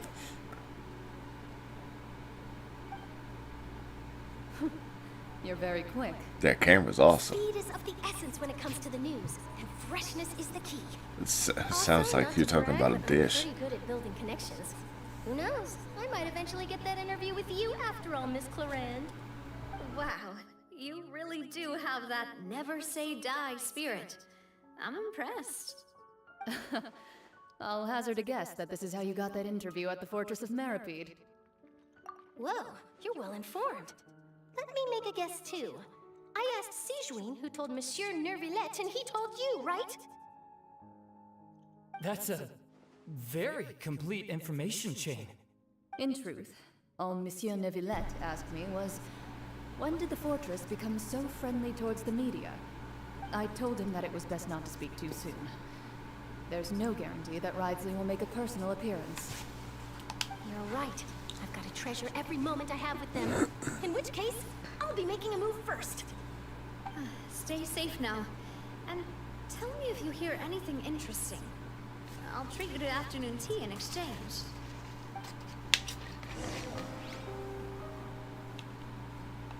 You seem curious about the Fortress. Of course. That Risley. I still remember going down to the fortress to grill him for information on my father's case. Boy, did he take me for a ride. On the ship? Without telling me anything, of course. But he did invite you to the tea, didn't he? 2 large pots of it, in fact. It was good tea, though. Mm-hmm. I have to agree. The tea there is very good. Yeah, man. Speaking of that, would you like to have some today? I mean, you've got time, right? Well, I'd be partial to some shortbread. Wow, it's like we've got a menu or something. Sure. Good. What flavor of biscuits would you like, Mr. Schneider? I'm about to say, he better get in that conversation. I'm fine with anything, but I would prefer chocolate should you have it. All right, leave it to me. I'll go over the newly arrived supplies with you later, Mr. Snezhevich. We should be able to finish the preparatory work today. That works great for me. Huh. Is it just me, or did you get a new lipstick? I did. It was a gift from Sijuin. Want to give it a try? I think the color would suit you too. They're making up. They're talking about lipstick and girly things. They girls again. Alright, to the Fortress of Meripede. Let's go back to prison.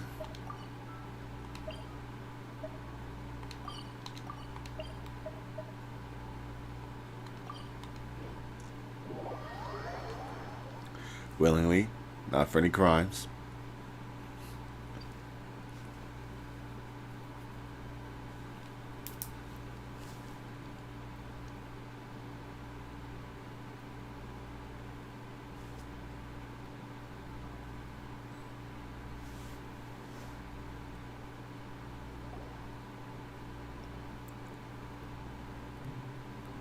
Wow, guess we're here again, huh?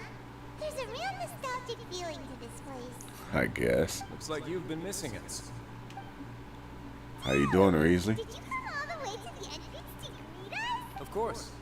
I'm here to welcome you and our dear Miss Charlotte, whom our good head nurse recommended to me. It's an honor to finally meet the much-rumored Duke. Thank you for consenting to my visit to the fortress, sir. No need to thank me. But that said, I shouldn't be the focus of your interview. I trust you recall our agreement? Of course, of course. All right then, this way.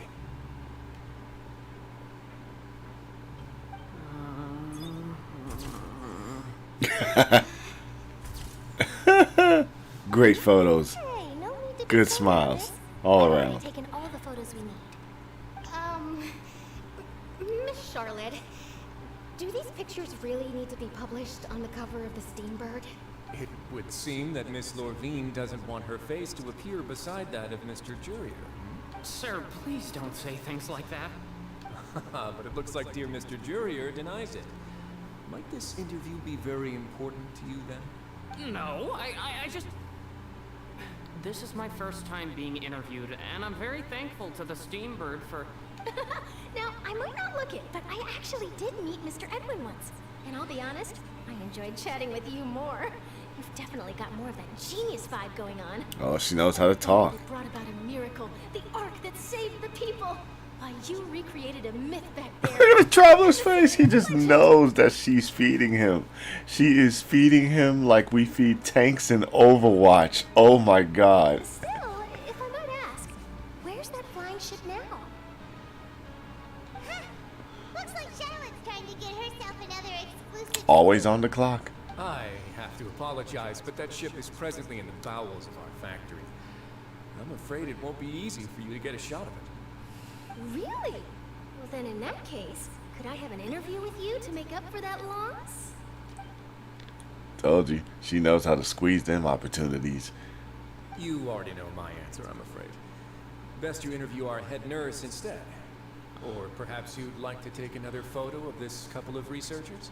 Did you really have to use the word couple? I knew it. Well then, 2 solo photos will do.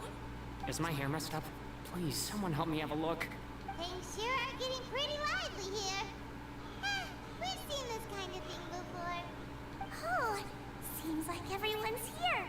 Would any of you like to try this new drink I came up with? No. Ah, Siegeween.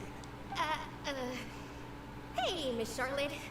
Why don't you, take some pretty photos of our head nurse? Are you saying you're not pretty? Sure. Come on, Miss Siegeween. Over this way.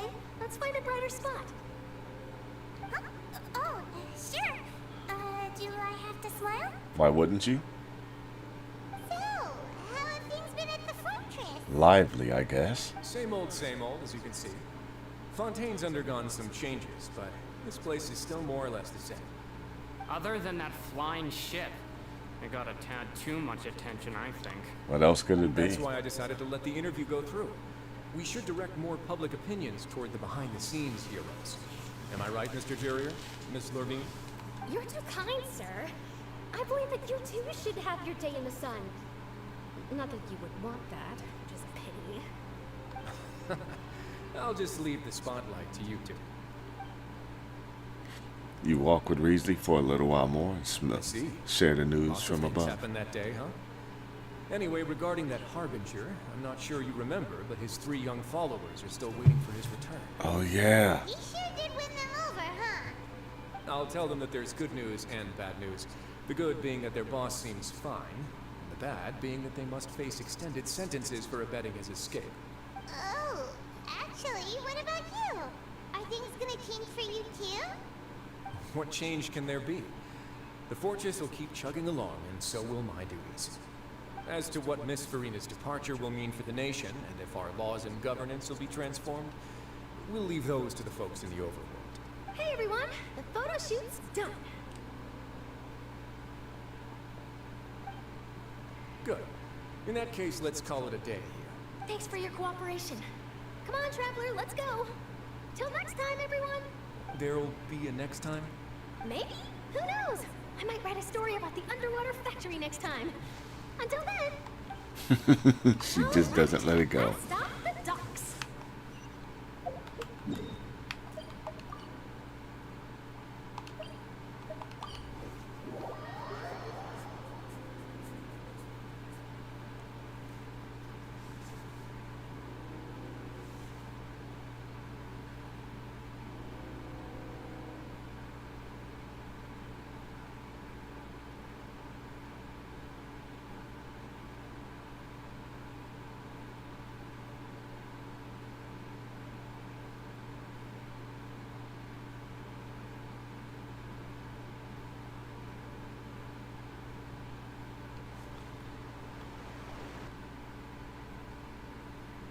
Okay. Game.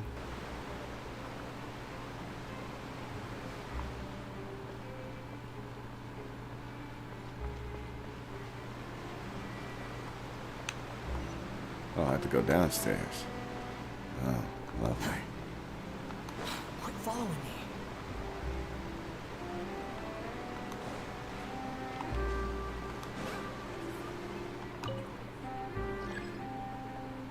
And then we wait 3 minutes. You know what? Let's see if I can just beat the lift.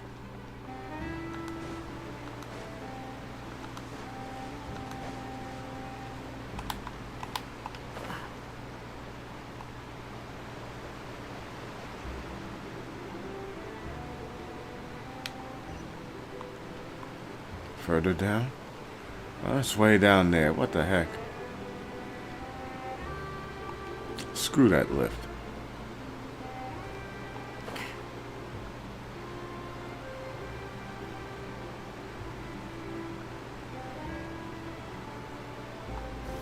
Into the waters.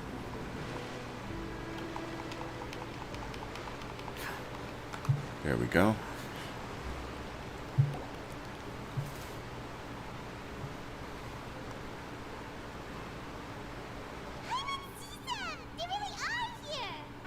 Navia mentioned that she stayed in touch with Linny and the others after working together. Apparently, they've been at the docks distributing these strange pockets the whole time since. Traveler, Paimon. Ah, and Miss Charlotte, too. The magic pockets. Would you like a magic pocket? What sort of gadget is it? It's a magic pocket. It's a wondrous bag that can be used to carry many things. The water level has returned to normal, but if you see any of your things floating around, you can use this to carry them. Or you could trick a friend into doing it for you. Wow. Trick a friend? I wonder which of my friends would fall for that. You could just make a friend like Fremine here. Isn't that right, Fremine? Funny. Is this what you meant by I'll help you make some more friends? To be honest, that sounds pretty sweet. Could I have your contact, please? Sure. Please, write down my address. You sure are working hard to help Furina socialize. He was the one who proposed doing this. He even wants to assist in our magic shows. That would make sense. Yes, I was planning to first introduce Pear as an assistant, and later Fremine himself. In the future, I think we can leave underwater escape magic to him too. That said, would anyone want to see a diver escape underwater? Well, he's an expert for it. Oh, it'll work out. Every journey begins with the first step. He'll become a part of our show eventually. Lynette, could you come over? Miss Charlotte says she wants to take a picture of us. Got it. My, that Charlotte is rather perceptive. She got rid of everyone the moment she realized I had something to say to you. So, how have things been, Traveler? I'm doing fine. I'm here really checking on everybody else. Father says that you did a great deal during the latest events. She's very grateful for your contributions to Fontaine. That's alright. We were more than happy to help. So, what's she doing now? Oh, I guess you haven't heard. Well, after Lady Furina left, Father and Monsieur Neuvillette opened negotiations, during which he gave I knew it! A diplomatic gift. I knew it! A diplomatic gift? Yes, We are never... I at first myself, but when I thought it over, there were actually a number of things going for it. We're never going to actually get a Gnosis into our own hands, are we? It's always going to end up in the Fatui's hands. Always. Man, it's clockwork at this moment. It could have been done as an apology for the incident with Lord Child, or as thanks for his help in tying the all-devouring narwhal down. Furthermore, Father did also lend significant aid to Fontaine and Poisson. Mm-hmm. Well, that's true, but this is a Gnosis we're talking about. Doesn't this seem a bit irresponsible? I don't think so, because here's my perception now. If Neuvillette now has his full dragonhood powers, as according to his ascension line, as well as the events that happened within 4.2, he shouldn't need the Gnosis anymore. If anything, the Gnosis might actually be useless to him. It might be useless to a lot of people, but maybe not to maybe not to the Fatui and I forget her name. About to say La Senora, but that's not her name. I would agree, but I've also heard that it seems that Monsieur Nervulet has had a significant change of heart regarding the matter. Because he doesn't need the Gnosis anymore. Reason for this that only Nervalet knows about? I suspect you'll have to ask him about that yourself. Oh, we will. Ah, yes, speaking of which, I did see him strolling around the entrance to the Fortress of Meripede a while back. Isn't he real busy and stuff? Paimon didn't think he'd have time for that. But back to the topic. The Gnosis was given to the knave, right? What about Chado? They say that he's returned to Snezhnaya to recover from his wounds. I hear that the recent disaster really did a number on his health. I guess I can now call him one of my war buddies. That's true. When you think about it, we've had loads of run-ins with the Fatui. To think we'd be allied with them this time. So shocked by such a simple switching of sides? Ah, Alakano.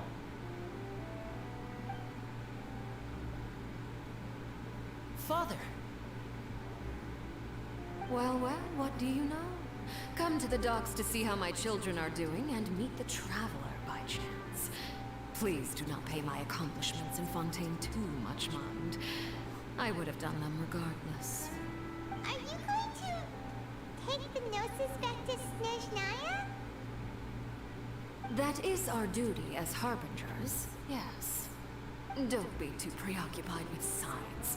The goal of the Fatui concerns not a single place or person, but the entire world.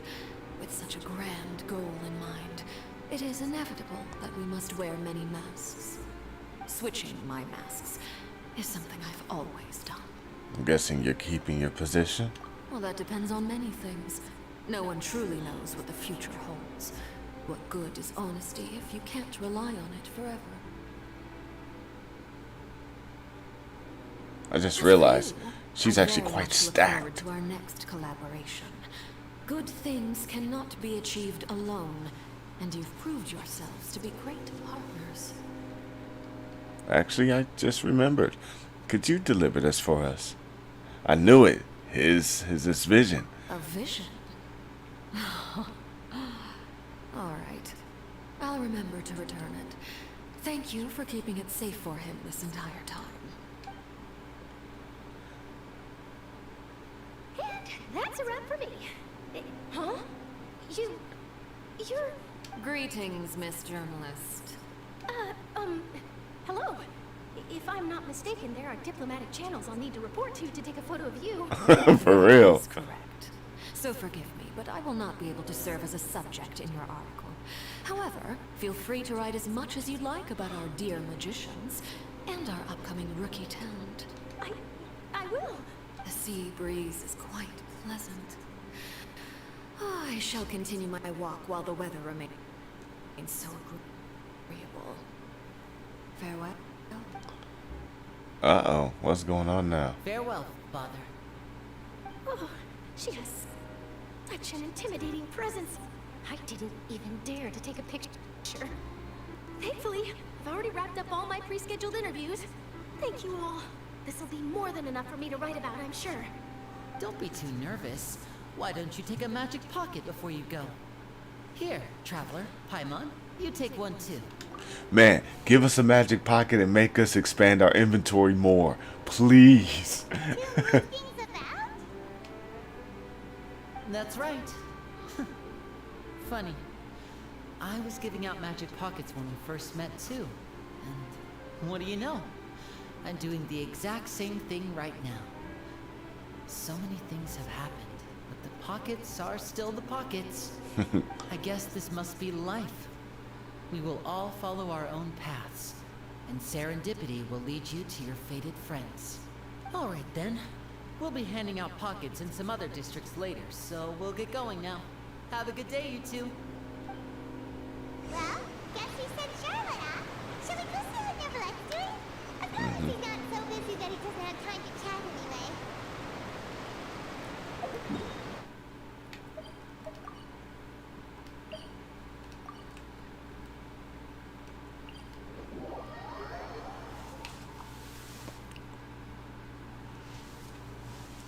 So I'm guessing that he personally let go of the Gnosis because he has his sovereign powers returned to him. So he doesn't need to have the Gnosis anymore. There has always been a situation where they just don't need the Gnosis. With Venti, he gave it up because it seems like he already gave some powers to Dvalin. Zhongli gave it up because he wanted to retire. And Yaimiko gave it up to make sure we lived. Nahida gave it up because she didn't need it anymore, as it was powering the Akasha units, and those weren't going to be used anymore in the nation of Sumeru. And now in Fontaine, the Gnosis that we now learned was used. The basis of it is the power of the sovereign. And now that he has his power returned to him, he doesn't need this device anymore. Let me get my crown. I want my crown. I need 13 more of those sigils, man. Quit following me. Search for it. Oh. Around the bend.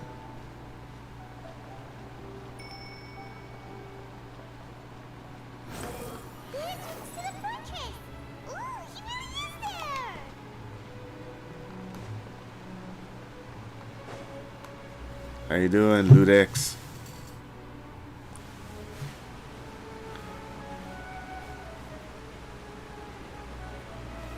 So, you really are here, Novelette.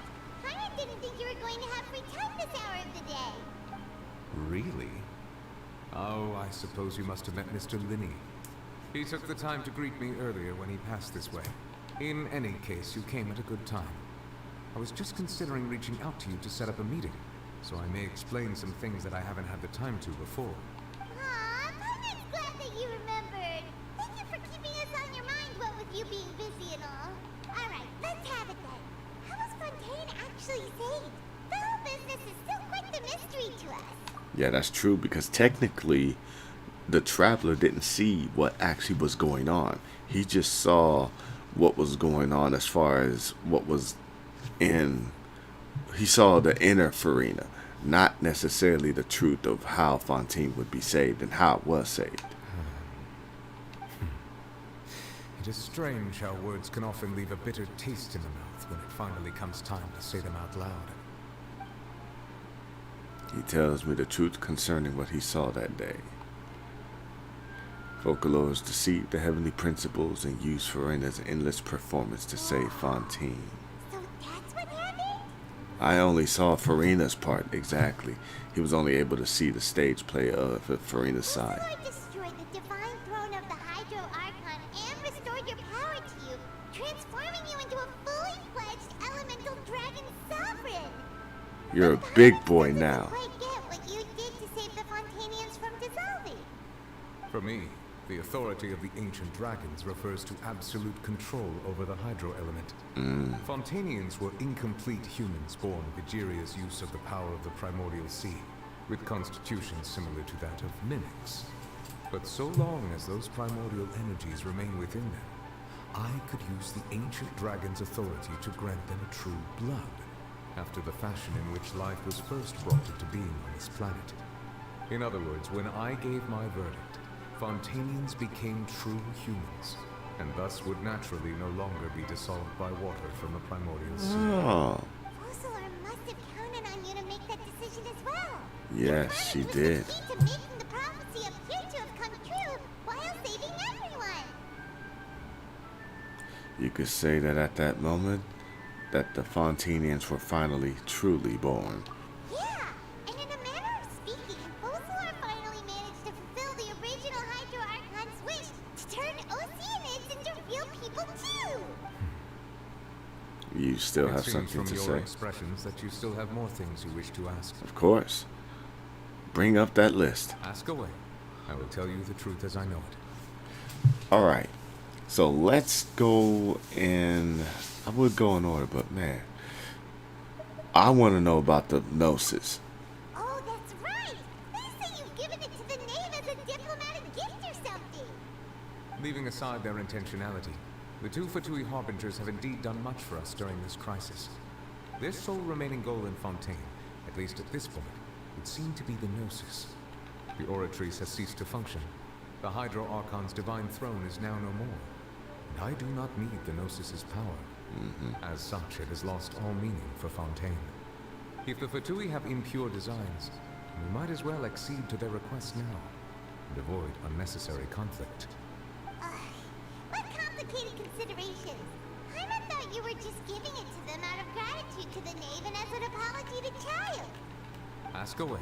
I will tell you the truth as I know it. Okay, and speaking of Tartaglia, I have investigated his case along many avenues, and I have learned that he once fell into an unknown chasm when he was young. There, by chance, he awakened the all-devouring narwhal. But whether it be by sentiment or reason, that should not have been enough to consider him the root cause of the disaster. At most, he would have had tangential liability. As for the judgment passed by the Oratrice during the trial, whether it was due to that liability by association, or Focalors deliberately using him to buy time for us on the assumption that he would be able to hold the creature off, I cannot say. so we still don't know. Focalors had Fontanians in mind the whole time. In the end, it was thanks to her that they finally became real humans. Hang on a second. Paimon suddenly got another question. Back when Fontanians hadn't yet become real humans, were the children they had also transformed Oceanids? Life has always flowed like water. Do you recall how Fontanians would often come to the Fountain of Lucine to pray for children? Yeah, Lynette said the fountain is where all the waters in Fontaine converge. In truth, even those couples did not know that such prayers were no mere custom, instead a form of ritual. Those Oceanids who were blessed within the spring water would later descend as new humans in the coming months. Paimon sorta gets it now. Either way, it seems like this ritual won't be of any further use, but it'll probably live on as a local custom. True. Ask away. I will tell you the truth as I know it. So, about Fontaine's future. Yeah, about that. Rising said Furina has already left. What's that all about? Ah, Lady Furina. The people are only aware that her death sentence has not been carried out. She abdicated the post of Hydro Archon and left affairs related to that title to me, before leaving the Opera House. I mean, technically, you do have that power now, so it only fits. I related Focalors' words to her faithfully and completely. After hearing them, she seemed neither saddened nor comforted. She simply said that she was tired and needed to rest. Having said that, she then packed her things and moved out of the Opera House, not unlike how an ordinary person might. But she's still got a place to stay, right? You need not worry. I will make arrangements to ensure that she will not want for food, clothing, board, or travel. In truth, I am somewhat happy for her. The wear and tear on her spirit will, of course, take time to heal. Oh, yeah. But now that she no longer has to play the role of Focalors the Hydro Archon, she can finally lay down her burdens and lead a normal life. What about you then? What are your plans now that you've regained your full powers as the Hydro Dragon? After Focalors passed on, the Oratrice also ceased to function. This matter will directly affect our trials. After much careful consideration, I've decided to take over its role in our courts. From now on, I shall hear cases and pass verdicts by myself. Looks like you're still considering stuff from the perspective of the Udex, huh? As an elemental dragon, there are indeed many things that I must do. But this power and this duty, in a manner of speaking, you could say that both were granted to me. As such, before I attend to my other responsibilities, I must first and foremost continue to serve Fontaine as its highest judge. The duty of the Hydro Sovereign and the duty of the Udex shall coexist within my person. Additionally, the Hydro Archon's departure has brought about another problem, which is that the Opera House shall no longer produce indemnitium. That's true. That power was derived from the people's faith in the Hydro Archon, wasn't it? Wait, but the various mechs and machines in the city are all still okay. Where are they getting their energy from? As I am now, I have full command of a new Musia, and it can serve as a complete substitute. Another reason why I cannot quite leave Fontaine immediately. That's the Nuevo Ucio. That was actually mentioned much earlier at the beginning of Fontaine that it could be used as a substitute, but they were using Endominium instead. Wow. This ancient dragon's authority stuff is really quite useful. It really is a fix-all, huh? Ask away. I will tell you the truth as I know it. Alright, so I need to see if you know anything about my sibling. You will soon be heading to Natlan, I presume? Yes. I'm afraid that I have little talent as a travel guide, so all I can do is tell you what I know about that land. That's fine. As far as I'm aware, Natlan can be said to be a nation of dragons. Oh? A nation of dragons? You mean like you? No, I suspect that I would not find myself welcome there. Huh? Unlike ancient dragons such as myself, the dragons of Natlan have undergone long years of development and evolution.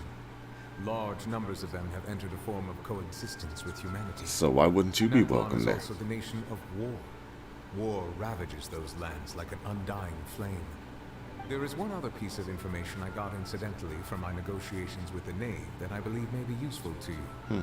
The Harbinger known as the Captain has thrown his hat into the endless ring. Oh, we about to meet the captain. Sounds like a real tough customer. Seriously, everywhere you look, there's a Fatui Harbinger doing their thing. I suggest that you fully prepare yourself before going to Natlan. In the meantime, Fontaine's doors will always be open to you. Ask away. I will tell you the truth as I know it. I think that's it, man. Hang on a sec. Paimon's still got a question about Gnosis. When we spoke to Linny earlier, he mentioned that your attitude towards giving away the Gnosis had clearly changed. We guessed that there might be some reason for it that only you were aware of. And it's about his powers. No wonder the House of the Hearth is the Fatui's intelligence division. They are certainly sharp. So regarding this specific issue, I was just getting ready to share something with you. What is it? In truth, I exchanged some further words with that lady named Skirk after sending you two back to the surface. It went something like this. Oh, I love when they do this.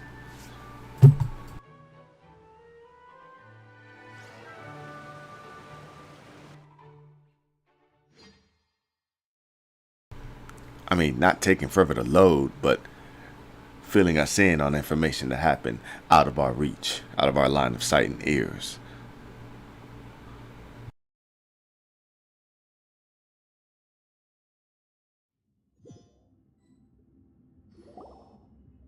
Well, we're going to head topside to see what's going on. You hurry over soon as well, all right, Nervalet? What next? The all-devouring narwhal isn't here, so I'm no longer getting any interference. I can finally catch the scent of your power, what it's made of. It is the authority of the planet's primordial dragons, but with something very similar to a god's curse mixed in. It's quite a novel blend. I'm sure I've encountered something like this before. What was it again? I do not know what you speak of. Of course. How could I forget? You should have the remains of the third descender on your person, yes? Remains? I've never heard of any such thing. According to your parlance, I believe it may be called a gnosis. First of all, remains of the third descender? Okay, no, keep talking, Skirk. Well, that much is true. After Focalor's divinity faded, she handed her gnosis to me. But I fear I have never heard of it described in the manner that you just did. I've been training with my master, the Foul, ever since I was young, and I have never returned to the surface since. So most of the information I possess, I got from him. It is only natural for those who are greater than humanity to possess a different sort of common sense, which is why there are so many problems in our attempts to communicate with humans.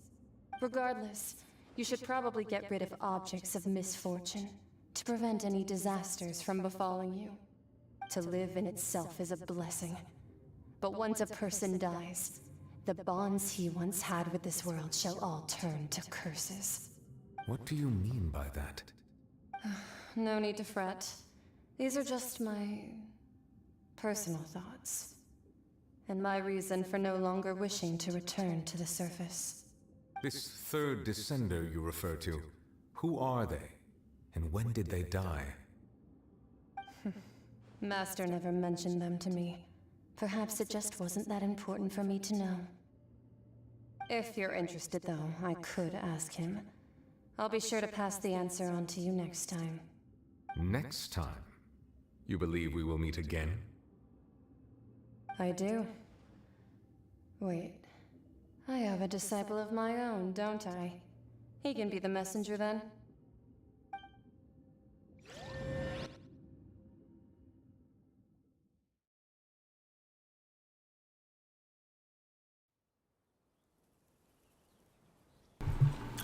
So it seems that Skirk will be using Child to pass information to Nouvelle and Fontaine. So we may end up getting... He's Mr. Worldwide once again. Told me. Whether it would prove useful or not, I wanted to pass that information on to you. The remains of the third descender? So that's what the no-seas actually are. Paimon just thought they looked like chess pieces. How could they be a person's remains? I don't think that's the case. I think it's probably the power or something else. I hope they're not using the third descender's remains to make a casing. All the same, assuming that there was no misunderstanding or special metaphor at play, that is what she meant to say. And she said that it would bring misfortune and that you should check it, which is why you gave it to the Fatui. If she speaks the truth, then I would simply be putting Fontaine at unnecessary risk by keeping it here. So it seems like my idea about him getting his powers back isn't necessarily the reason why, but something that we didn't have any information about until now. But that also leads into so many more questions. So every time they give us the answers we're looking for, they also follow it up with another question. One that we normally have to wonder about or get the answers to in the next quest. It's almost genius. So a descender, she mentioned one of them. So if I'm the fourth descender, then for me this information leads into two things. One, that the Gnosis are related to us as descenders, and two, the one that came before me already died. I guessed that you might already be familiar with this concept, but I did not expect you to be one of them. That means that the Gnosis, which are exceedingly element compatible and can even enhance elemental abilities, do indeed come from the third descender. I wonder, does your body also possess similar properties? More likely, because we're able to use the elements. Like being able to use elemental powers without a vision. That does sort of count as special compatibility, right? No, let's not think about this stuff right now. It just feels creepy. Yeah, it kind of does. The traveler to the dead third descender and all. Come on, I'm not dying that easily, Paimon. That's what you say, but this topic still feels like bad luck. Fine, sure. We don't have to talk about it right now. Let's get some more answers out of him. Or go look for his master and get the answers that way. Sure. I too believe it unwise to make too many blind guesses when information is lacking. The same is true of being at court. Alright. Whatever the case, it seems like the crisis here in Fontaine's over for now. Yes. All of Focalor's efforts were for this moment as well. But she sacrificed herself in the end as a god. And she suffered through all those years as a human. Was that really what she wanted? I suppose that would be the mystery of a god's will. But can you understand the will of a god? I suspect not. But once in a while, I too would guess that if wishes were like the clouds in the sky, they will one day return to the earth as raindrops. Life flows like water, and rain is the final answer. The water levels may sometimes tilt one way or another, but the rain falls fairly upon all. And what ultimately is the difference between the rains that fall upon all of us? Beautiful lines. Masquerade of the Guilty, complete.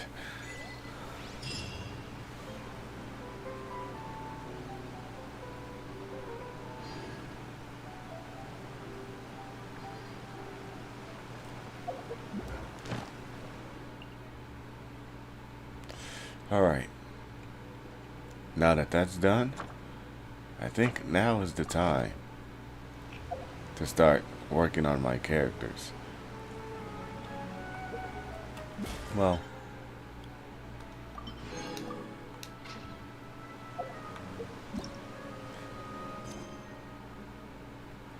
I'll deal with that later. But there is this I can do.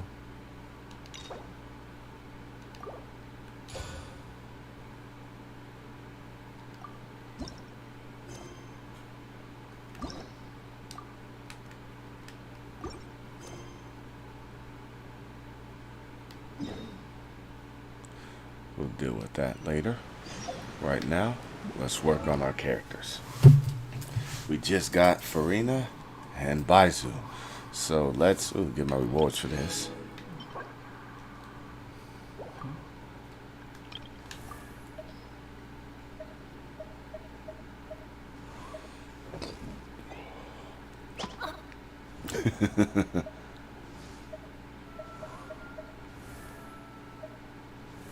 I need this, and you, and you. Ah! Sorry, my innate reaction every time I see pitching. Alright, let's figure out what I need for you. Let's do it.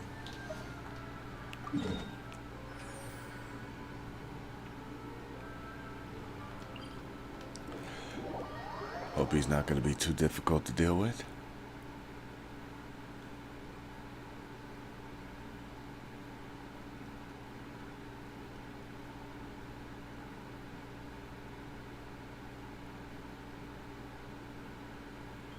If I'm not mistaken, he uses different elemental shields. I think he'll swap between 3 of them.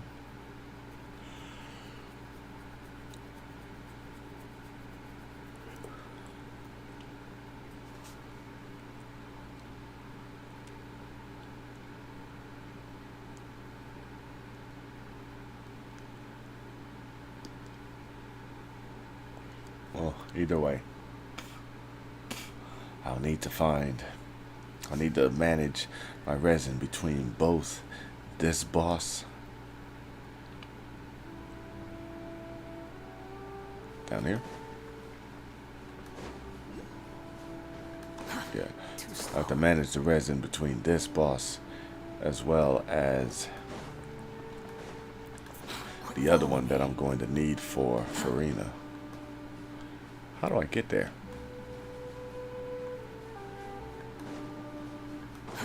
Too slow. The wind rises. Too slow.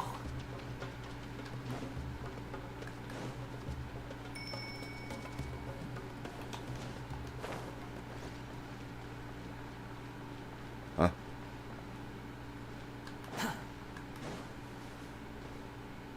Why did I leave this here? You even want this?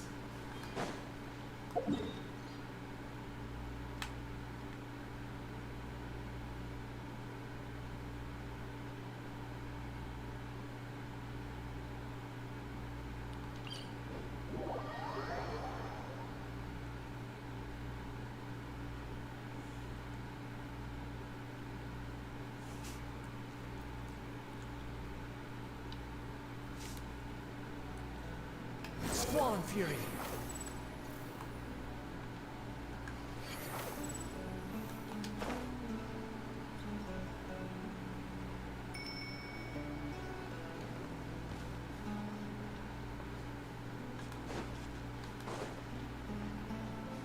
Hello. Let's play.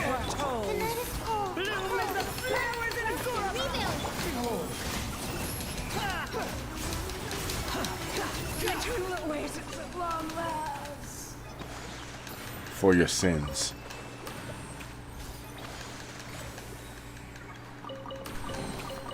Unnecessary.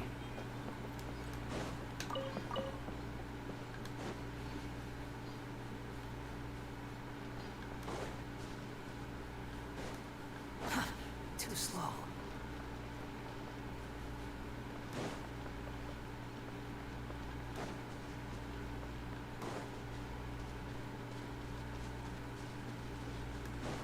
The wind rises.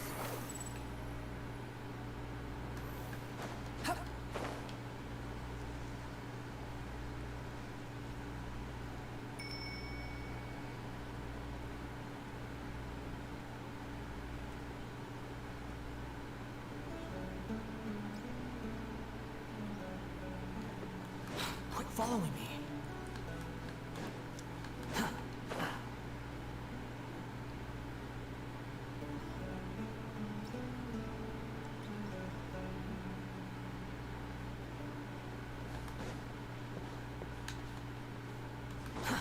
Too slow.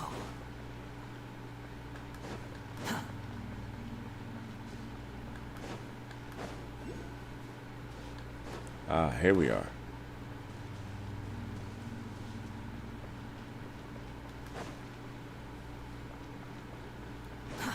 Too slow.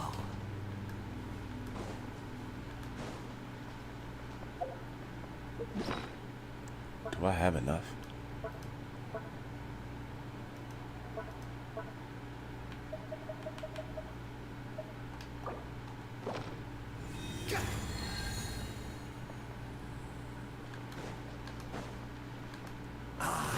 Cleanse you of your sin. Dare to mess with me?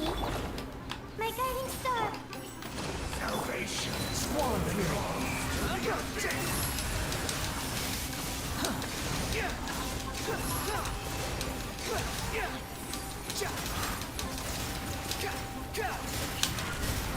Quit following me.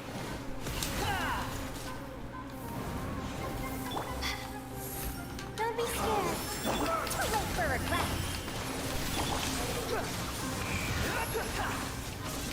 one more sin upon us. You dare to gaze upon me? The night is cold. Truth keeps its touch. The wind rises.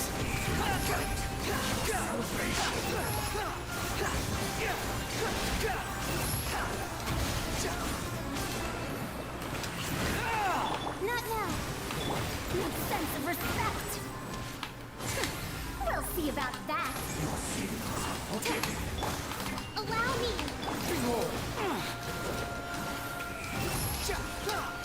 You're dead. Been washed away. Covenants of the deep.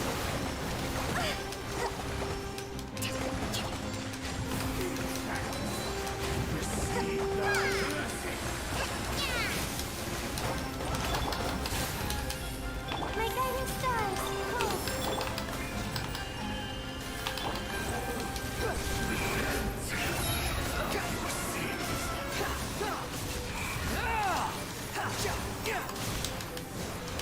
Wretched vermin. The night is cold. Dare to mess with me? Hold the line. The wind rises. All shall return.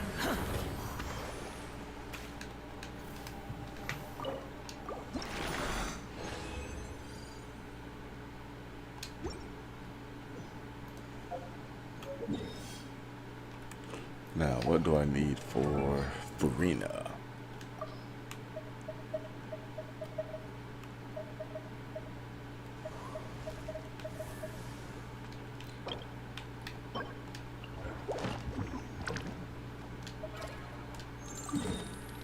You think I've got a sharp tongue? Ah. I just tell it Yay. like it is. If someone Okay. can't handle I it, know what I'm doing next. maybe that's their problem.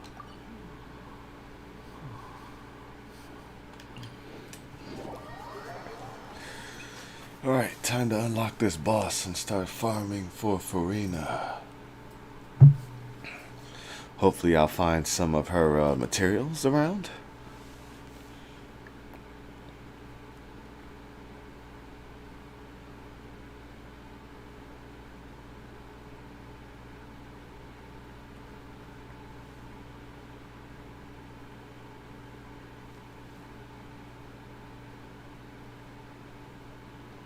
Behold!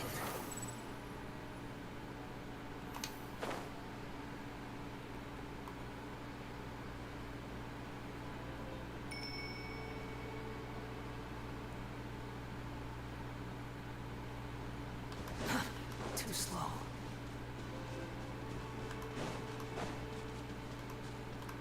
Quit following me. The wind rises.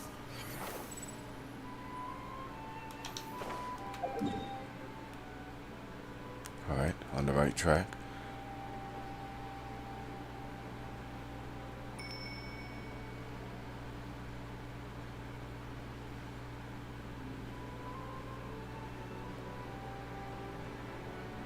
Is that another demon monster over there?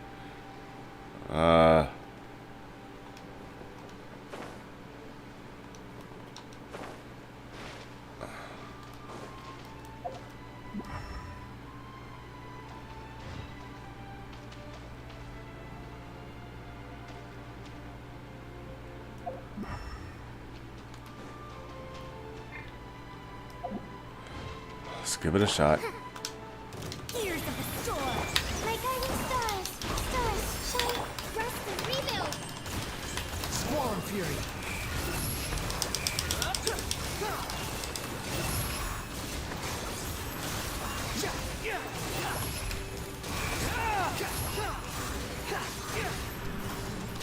Woo! Not now. Hold the line. Behold!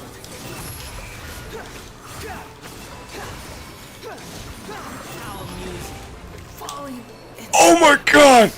Run! Run!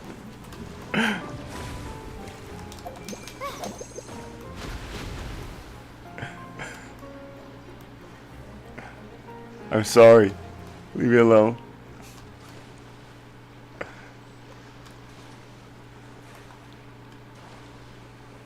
Too shallow to dive here? Well, geez.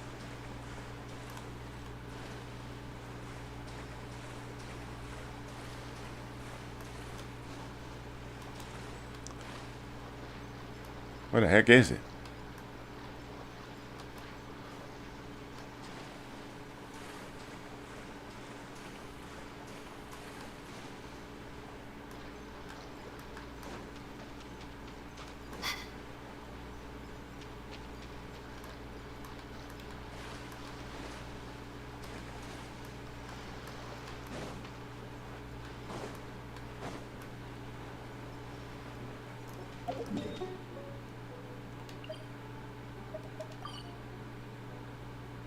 Over here.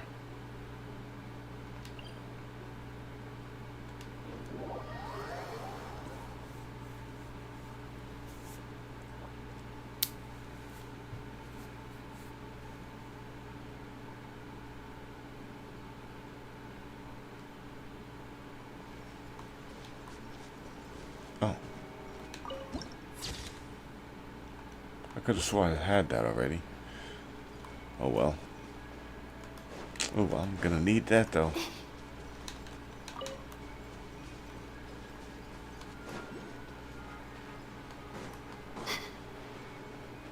And that. And that.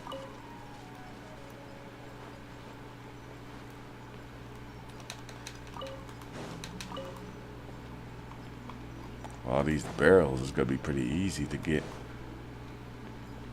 There we go. Gonna be pretty easy to level up Charlotte. Another one there. Yep.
Takes me a second to find things when I go exploring, but I eventually do find it.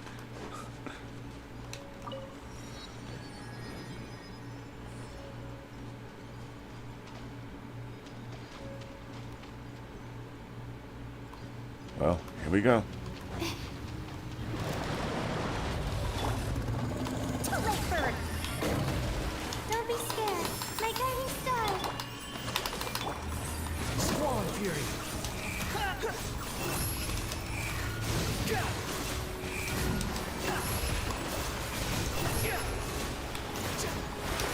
Have fun with this, kid.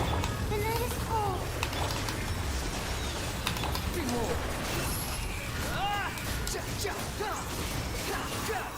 Search for it.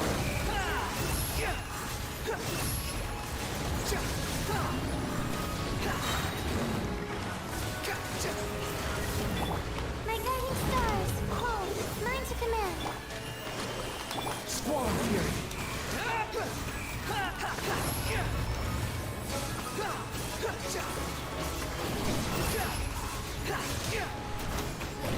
Cry louder. Dare to mess with me? Uphill battle. The wind rises. Oops, accidentally double pressed. It's fine. Truth repeats itself. Not. The night is cold. Rest and rebuild.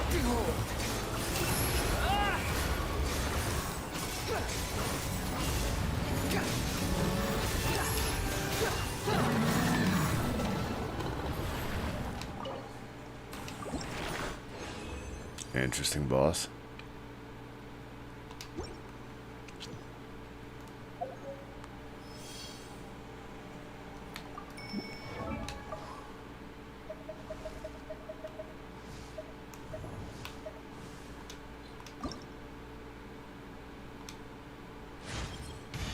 Thanks to your hard work, I think I'm feeling stronger than ever. Good.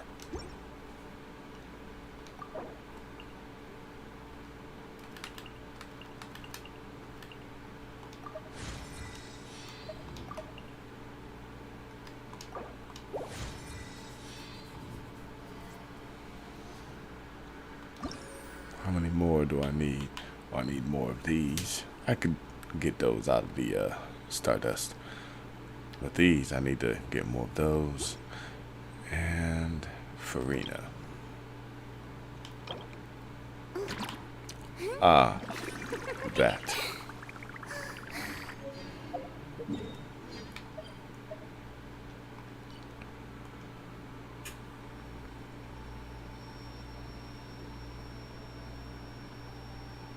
Oh, cool. Oh, there's a statue right there? Oh, this is where... Okay. That's where I'm going to be farming for Furina. What was I looking for again?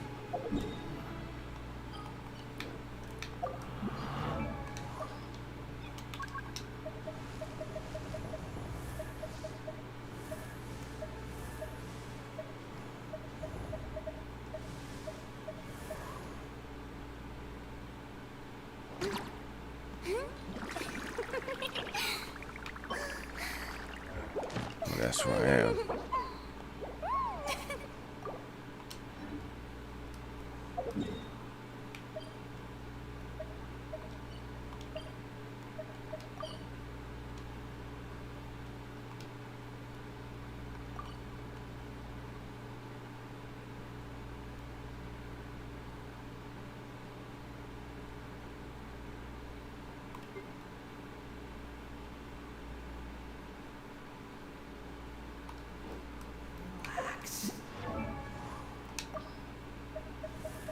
As you can see, this is why it takes me forever to ascend characters.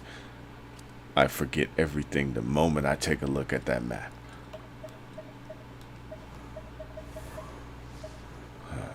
That's not what I'm looking for.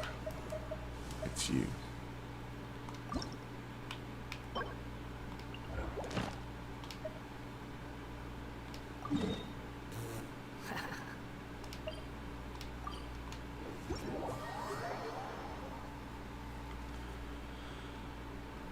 I could continue to work on Baizhu while I pick up the materials for Furina. as well as farm her materials from the boss. But I think I could get through Baizhu much faster since I have pretty much enough of the shoot, the violet grass. And then I think I can grow violet grass in my teapot. So Too slow. I will cleanse you of your sin. Not now. Stars, no, you won't. hold the line. The wind rises. To the abyss.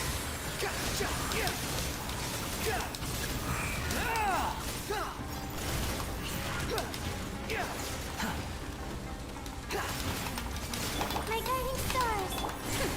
We'll see about that. Allow me. Redemption. Behold. Your salvation. Bow your head. Dare to mess with me? Have fun with Ouch. Burn this barren Don't wasteland. be scared.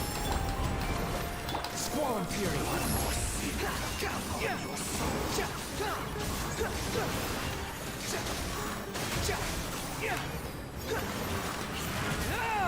Not now. Stars, shine for... The wind rises. Be washed away of your sin. You dare to gaze upon me? My guiding star. Hold the line. Your salvation. Astray.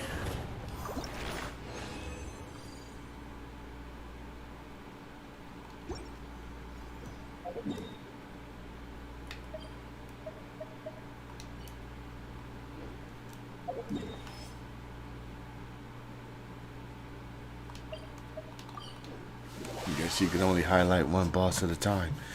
That's fine. That's fine.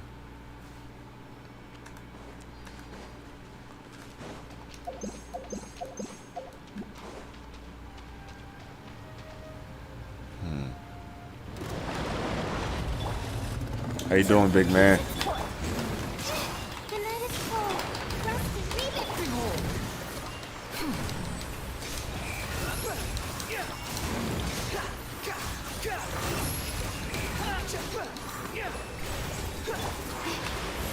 Oh, line to command. Too late for it, right?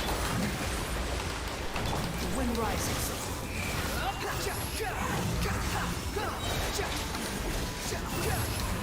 Bow your head. My guiding star. Allow me. Too slow. Squall and fury.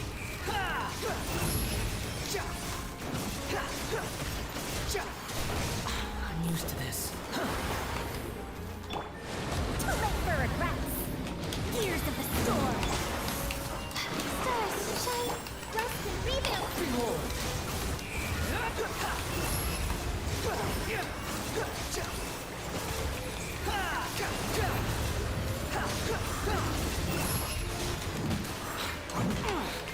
Really? The night is cold. Hold the line. The wind rises. Oh my god.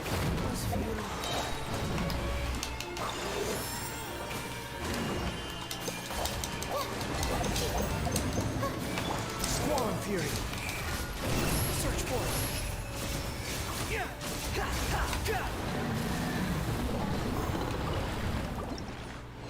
Kind of sucks that most of that time I couldn't see what the heck was going on.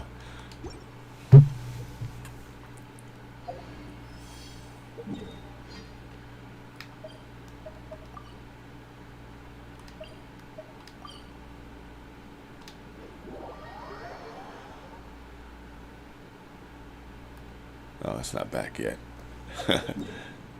I didn't think I beat the other guy that fast.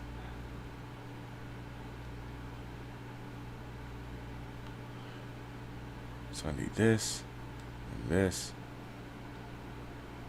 I'm gonna need Lenny when it comes to that.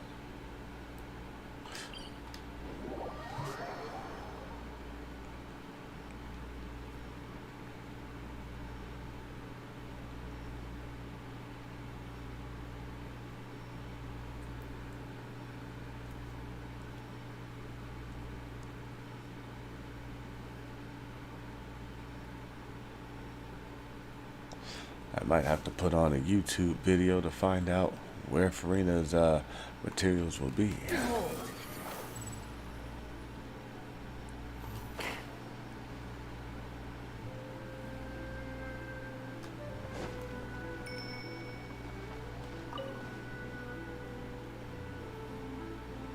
Let's go ahead and accept the quest.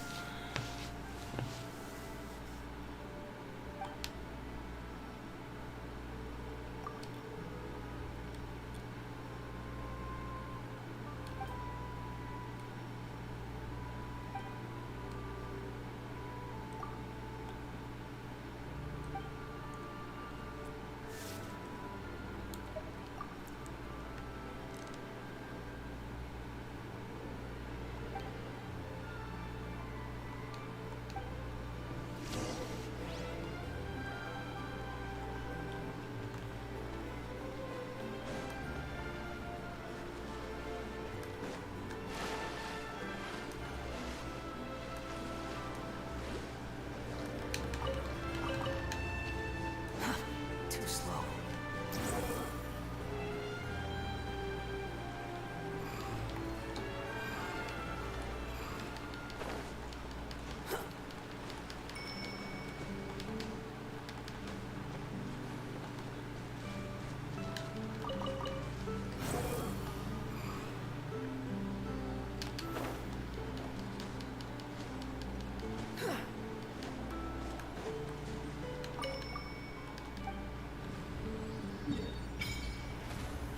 Yay, all kinds of stuff to unlock. Well, there's the Froggy Forest path they were talking about. And then there's this over here.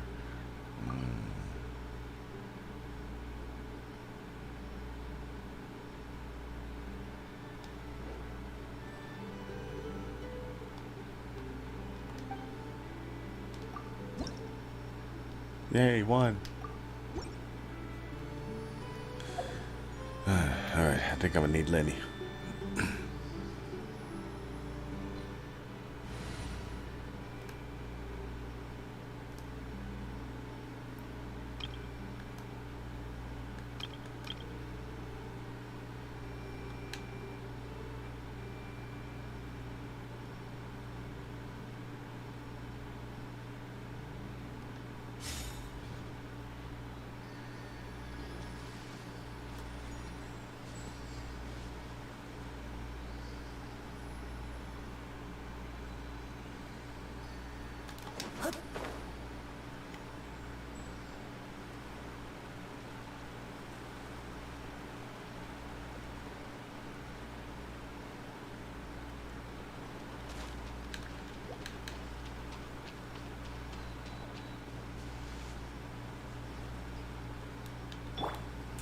Let's get it done.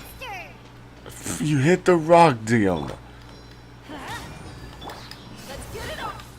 And voila.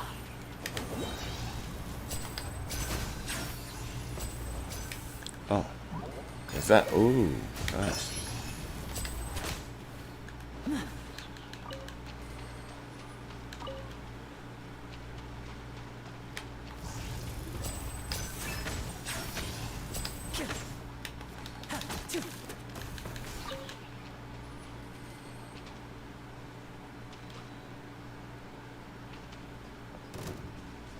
Huh?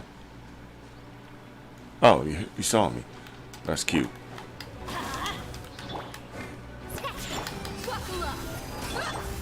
Now disappear.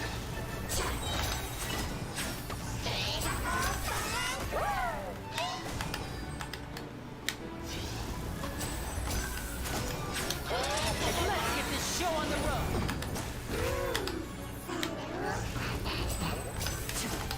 And voila. Oh, that's satisfying.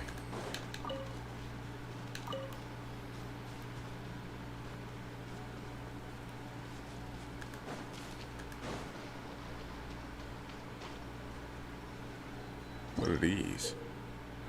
Harmonious reed pipes. The number of runes displayed, how much order to activate the same group. Okay.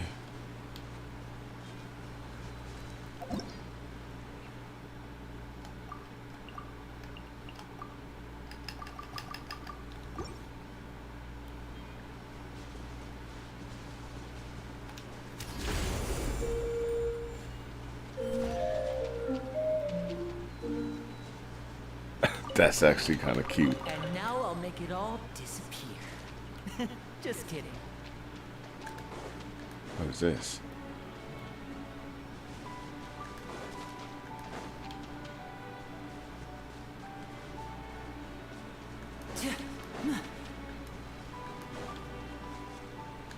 The heck is this?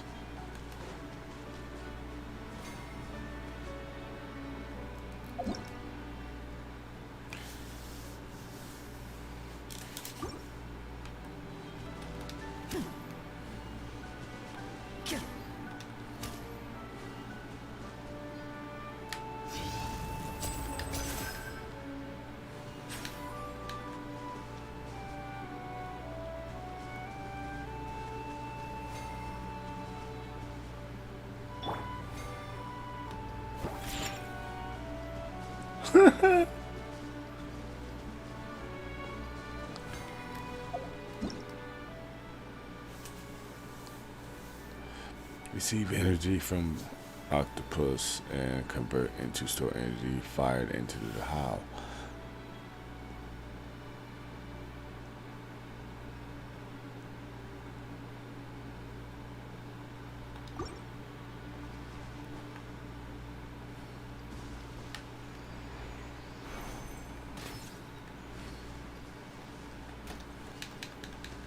I don't see a reason for this to be here.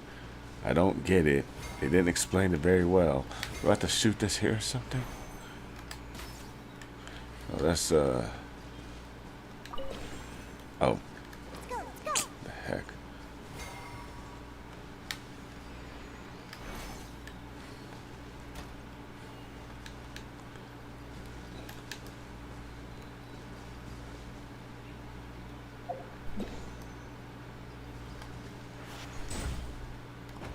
Oh.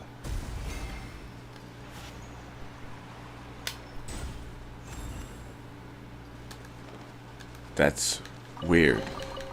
Potential treasure? All right, curiosity. You win again. Let's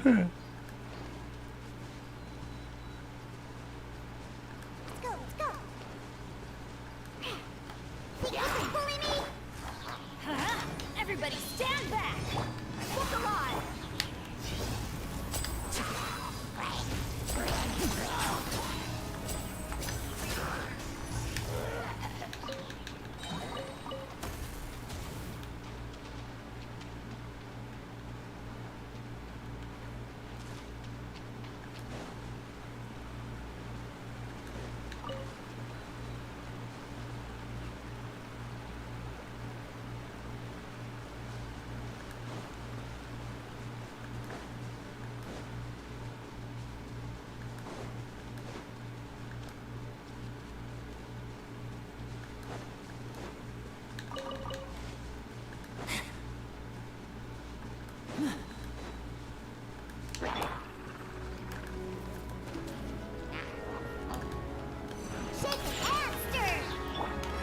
Let's light it up!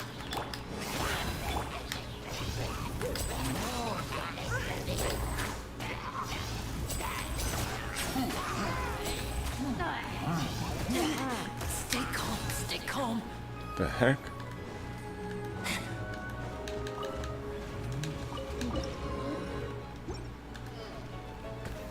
Oh. What's shooting who where?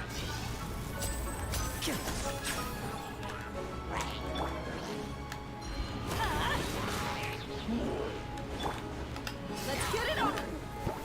Can't handle your drink, huh?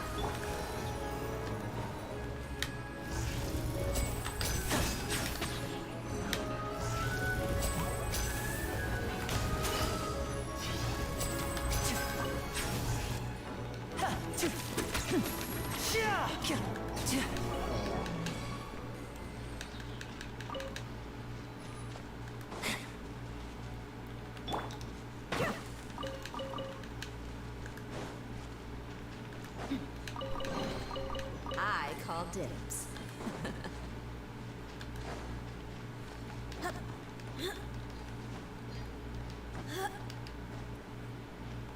Yeah, this is where I would just want to have Wanderer.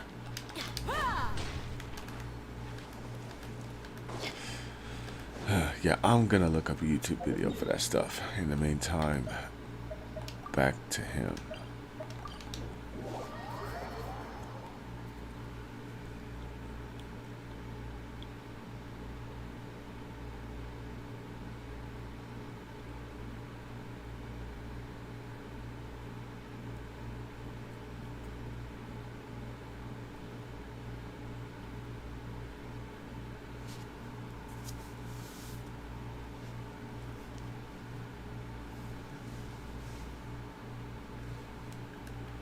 Stay close. Oh. No going off on your own.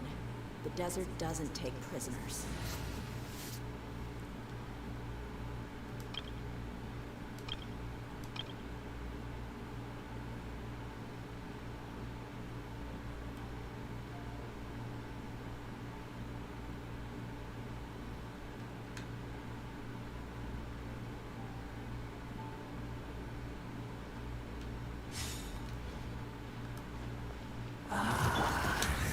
Temple of Wisdom. Minute to minute. Shine down. Receive thy blessing. Be sanctified.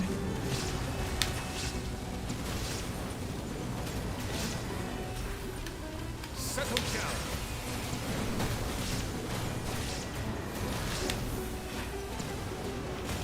Your penance is due. Make yourselves at home. This patron. There is no escape. He's here. Silence. One more sin upon your soul. Hey. Burn this barren wasteland. Burn the unholy dross. The tides beckon. Fight your salvation.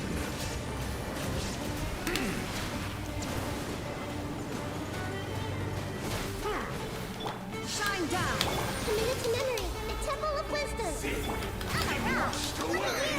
Bow your head. Your atonement has been the end. All shall return.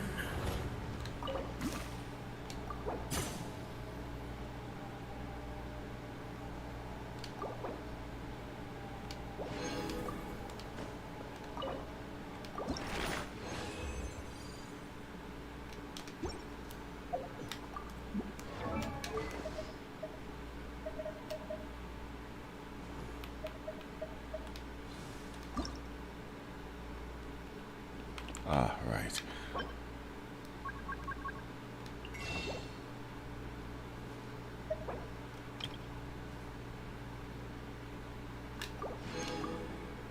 You know what, while I'm here,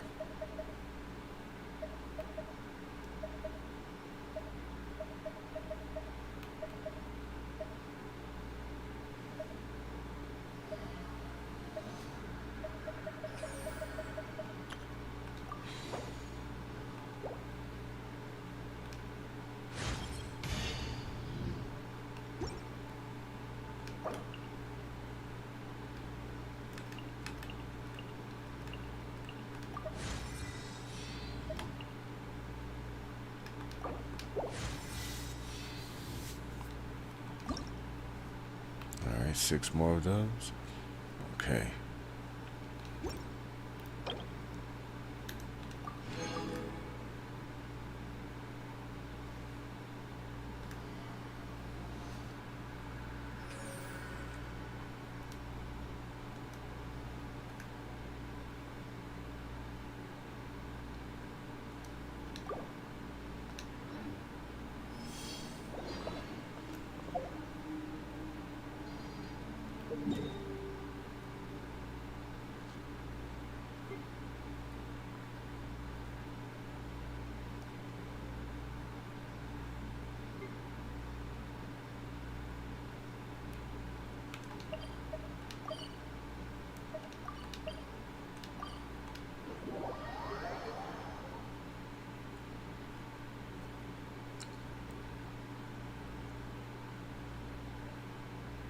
And obviously I ain't going in there with Nouvellette. That's not wise.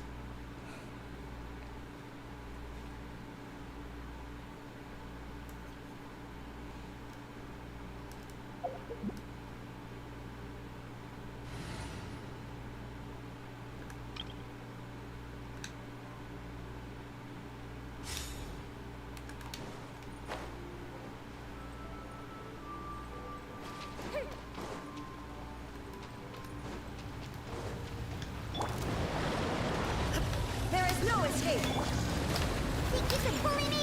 Rest and rebuild. Time for a light show.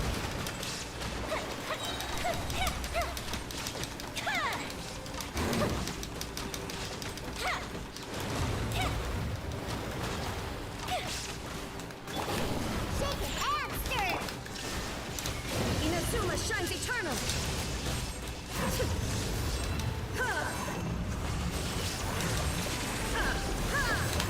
Shine down. Think you can bully me? Diana special. Hold the line. Fire hazard.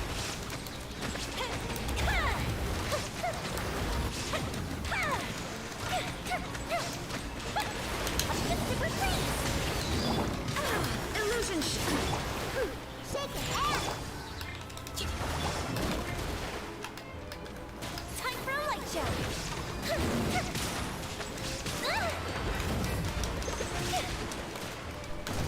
Wow, dude.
I think I got the wrong ones. Somebody says dust.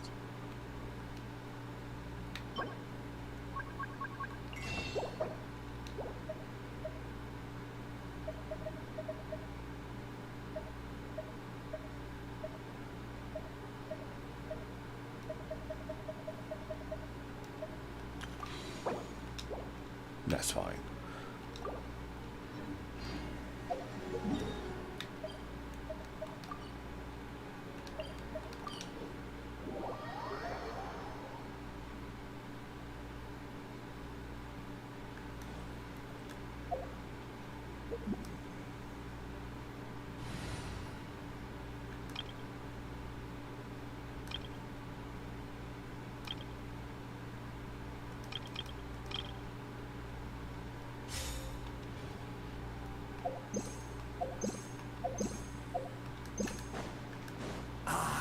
Cleanse you of your sins. I see everything. Give thanks. Silence. See thy blessing. Let the mighty be humbled.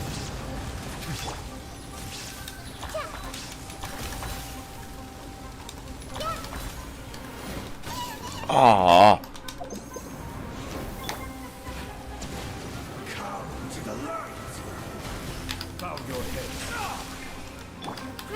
Grow. Sin lies within you.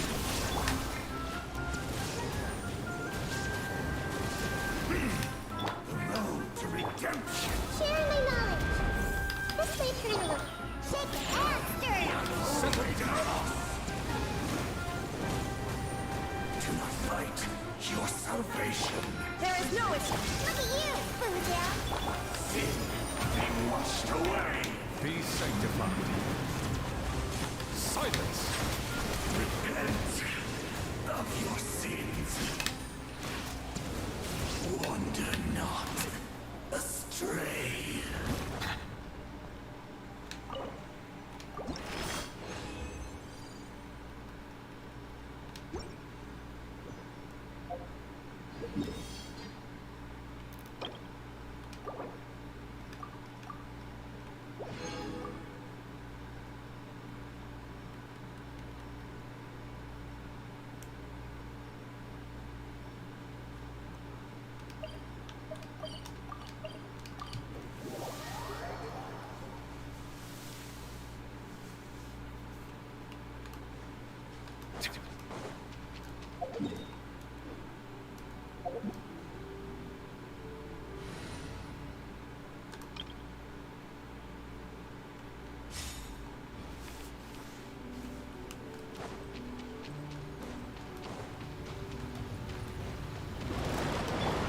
Shine down.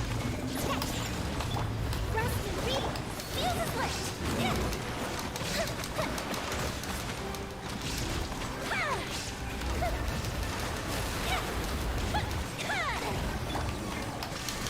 Now you shall perish.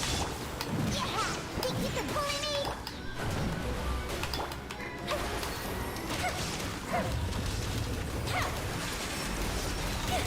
Go to ship down. There is no escape.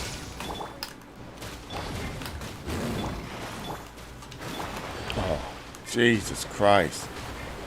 Shakespeare! Allow me. Time for a light show.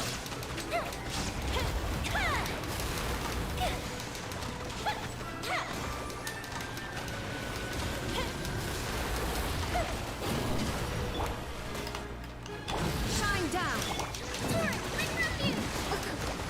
Yeah, I know it's dumb, right? I'm just doing that to heal Diona. That's it.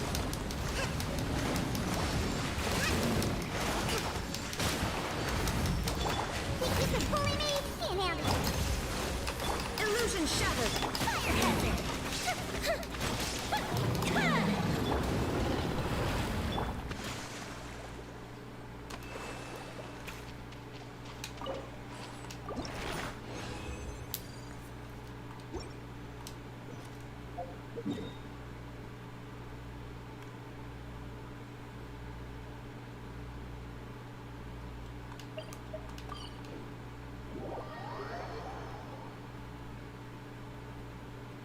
Oh, he's not back yet. He's still trying to gather his materials.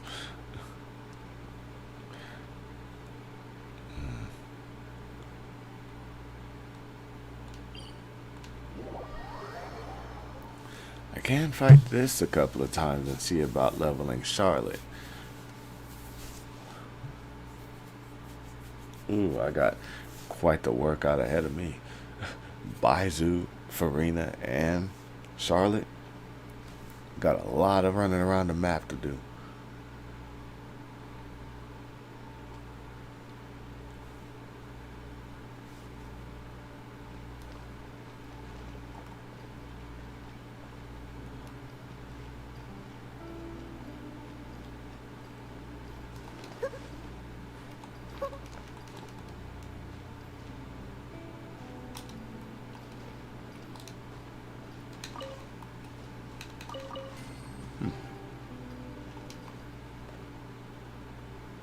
I must be up there.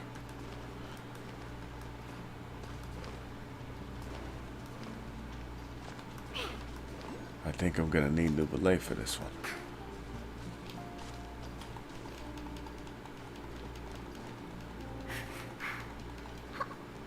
Yeah.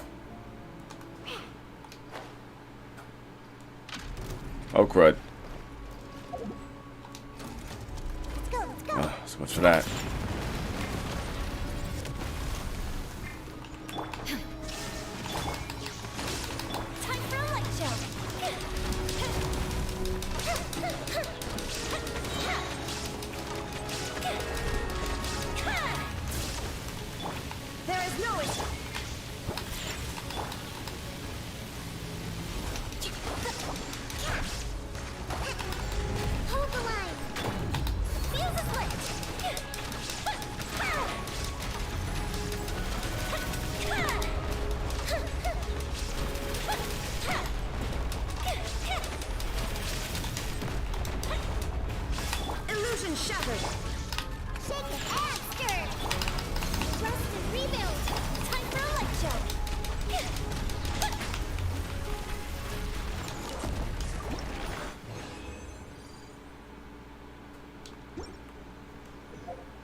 That was difficult.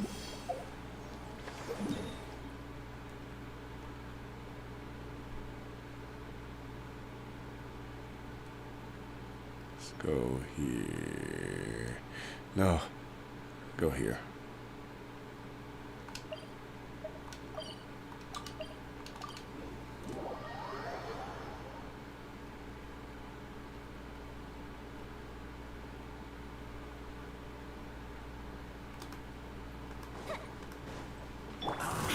Cleanse you of your sin. You can bully! Allow me! Fire hazard! Seek thy blessing.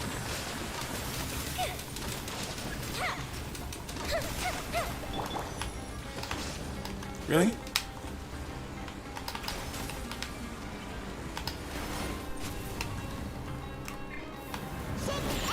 Shine down! Retribution. Your salvation. Inazuma shines eternal! The unholy Illusion shattered! Can't handle it! Fire hazard! sin be washed away.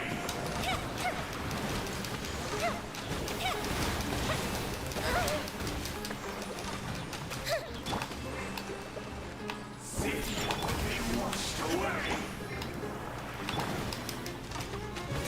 Time for a light show!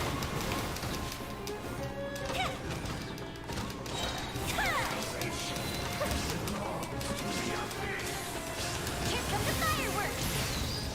Shake the air, stir! Rest will leave it! The fuse is lit!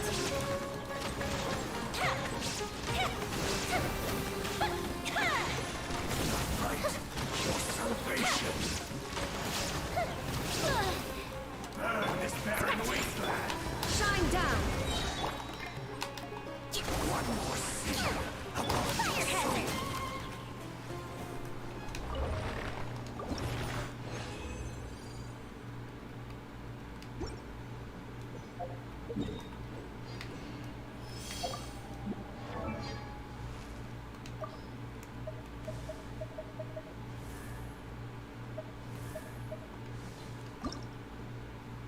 Time to ascend. My energy is on the rise. I suppose it's due to the recent improvements in my condition.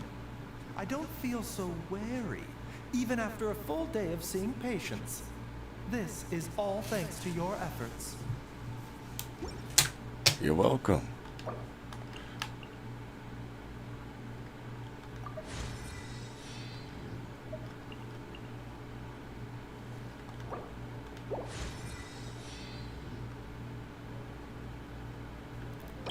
I need 12 more of those. I need to start crafting this stuff now.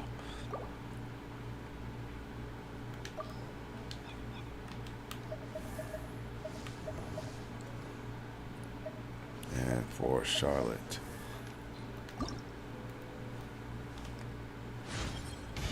So this stuff really does boost people's strength, huh? I thought it was all rumors, but now here I am, experiencing it for myself.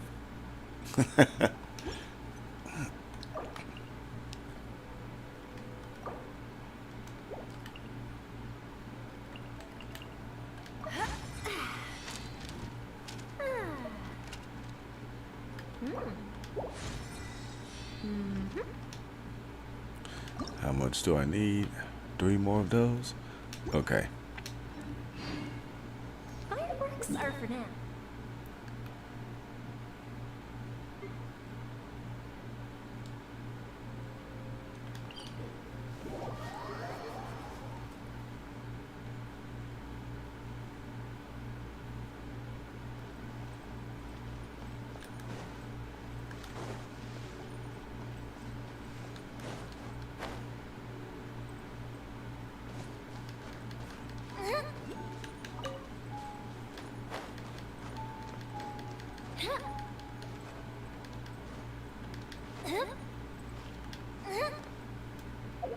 I guess I might want to try a Nouvelle this time instead of rushing in there.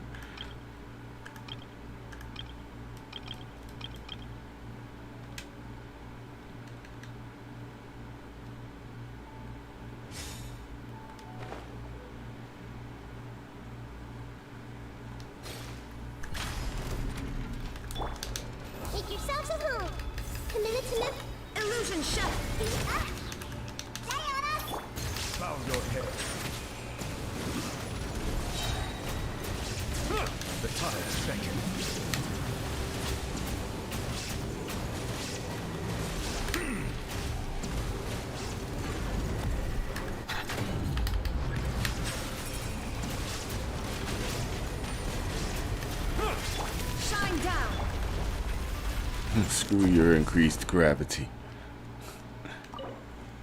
I have Nuvele, sir.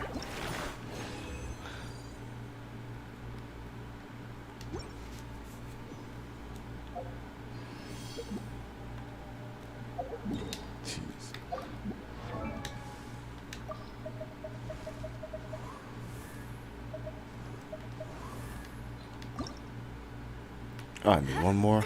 Oh man, what you reading about?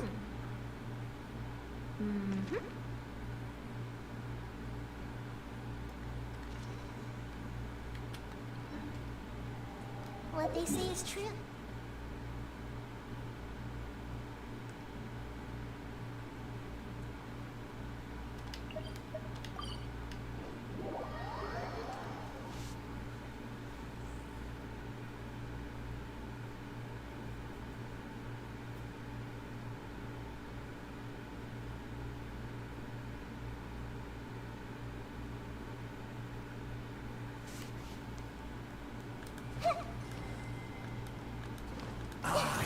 Cleanse you of your sins. The Temple of Wisdom. There is no escape. Shake it and sit. Settle down. Thy blessing. Be sanctified.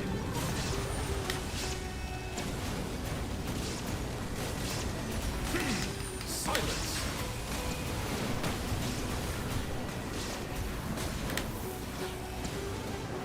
Righteous retribution.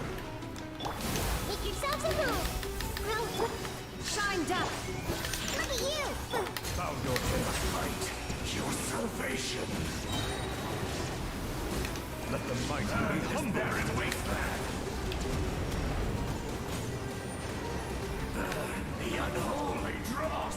One more sin upon your soul. Silence. Hey, the Temple of Wisdom. Oh, Really?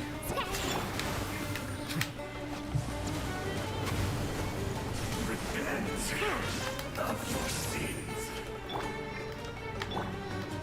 Wow. Everything's on cooldown. I love fighting that.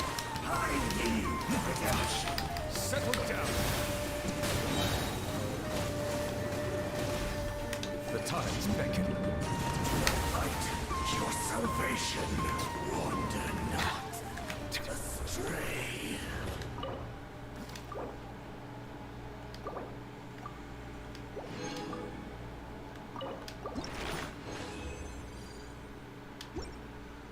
They keep giving me 2s. I need 3s.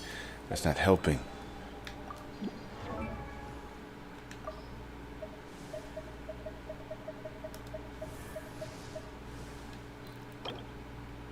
I'm gonna need a lot of these.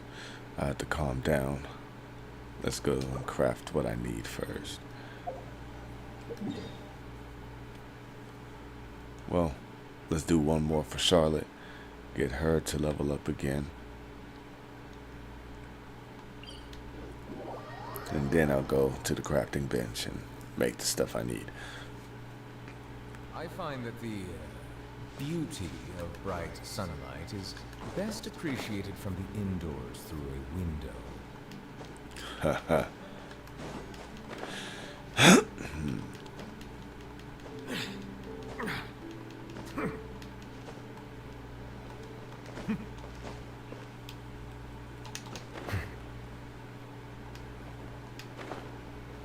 Oh, he's not back yet? Dude, y'all so slow.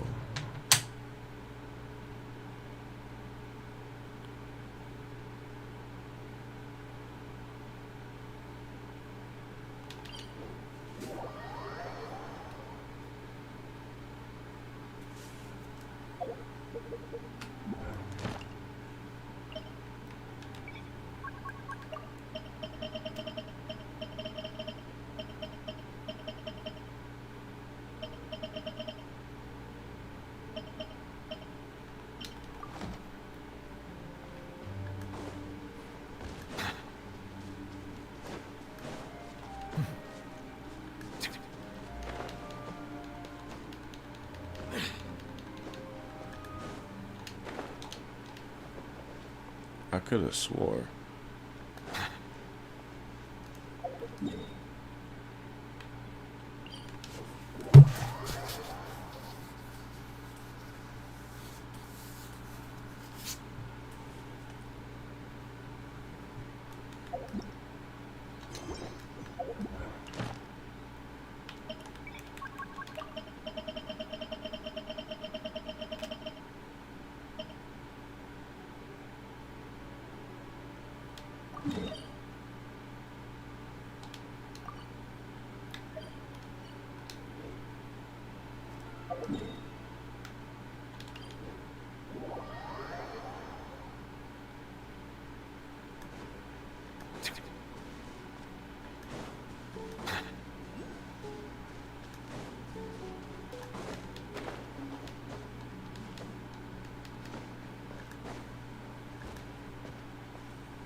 Make yourselves at home.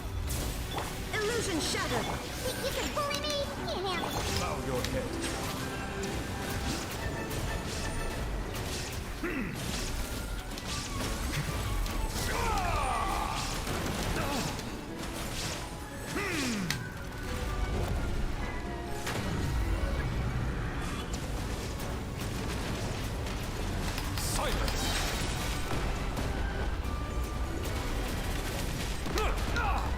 Wow.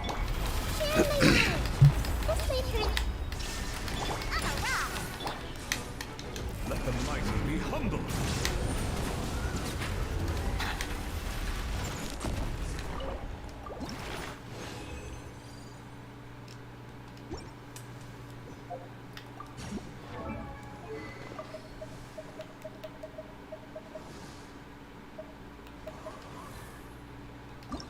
There we go.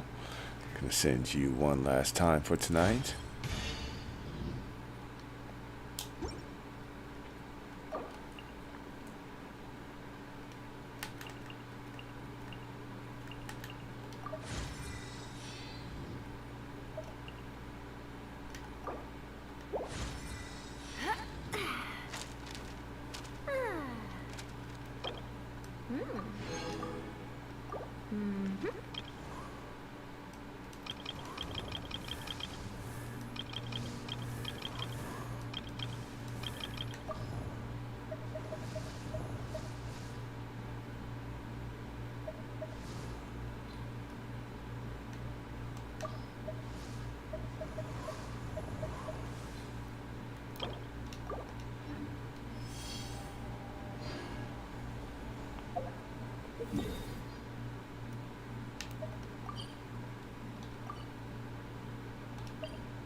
Well, I'm kind of headed that direction anyway, so.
see the value in my own work, but I also see the meaning in all the endeavors of the people of Fontaine. I believe...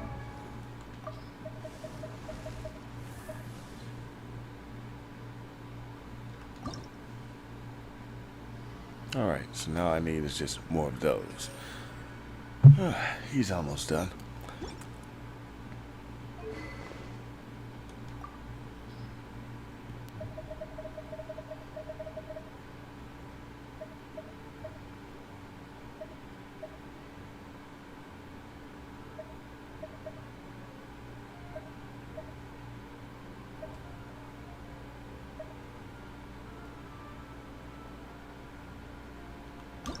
We'll continue.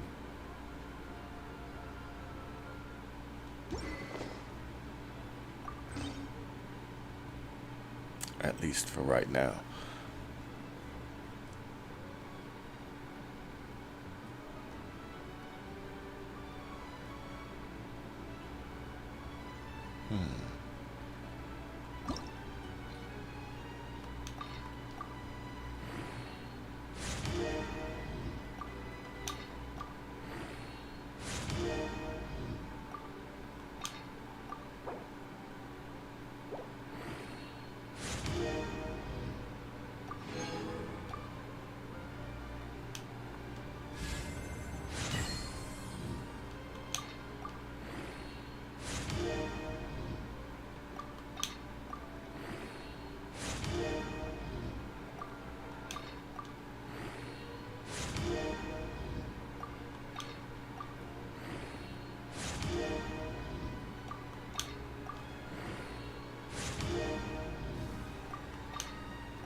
Oh, damn.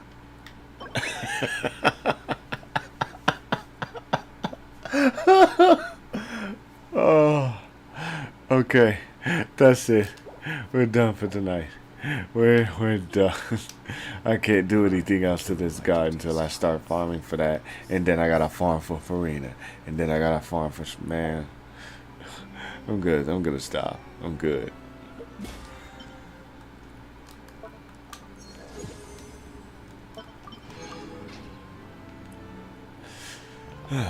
All right. This.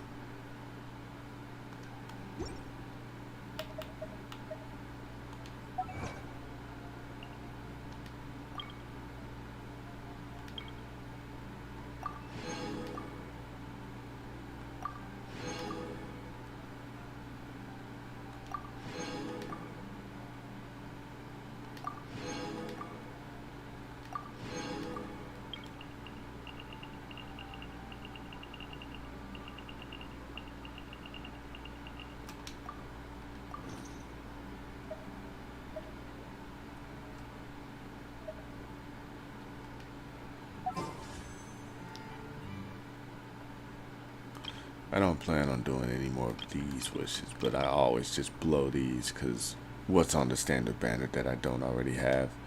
I think I'm probably like on wish 60 or whatever.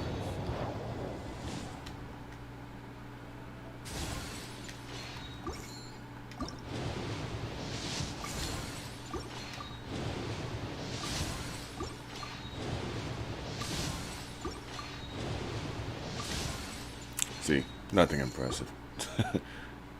All I did was just get some Stardust. But alright. I will be playing some more tomorrow.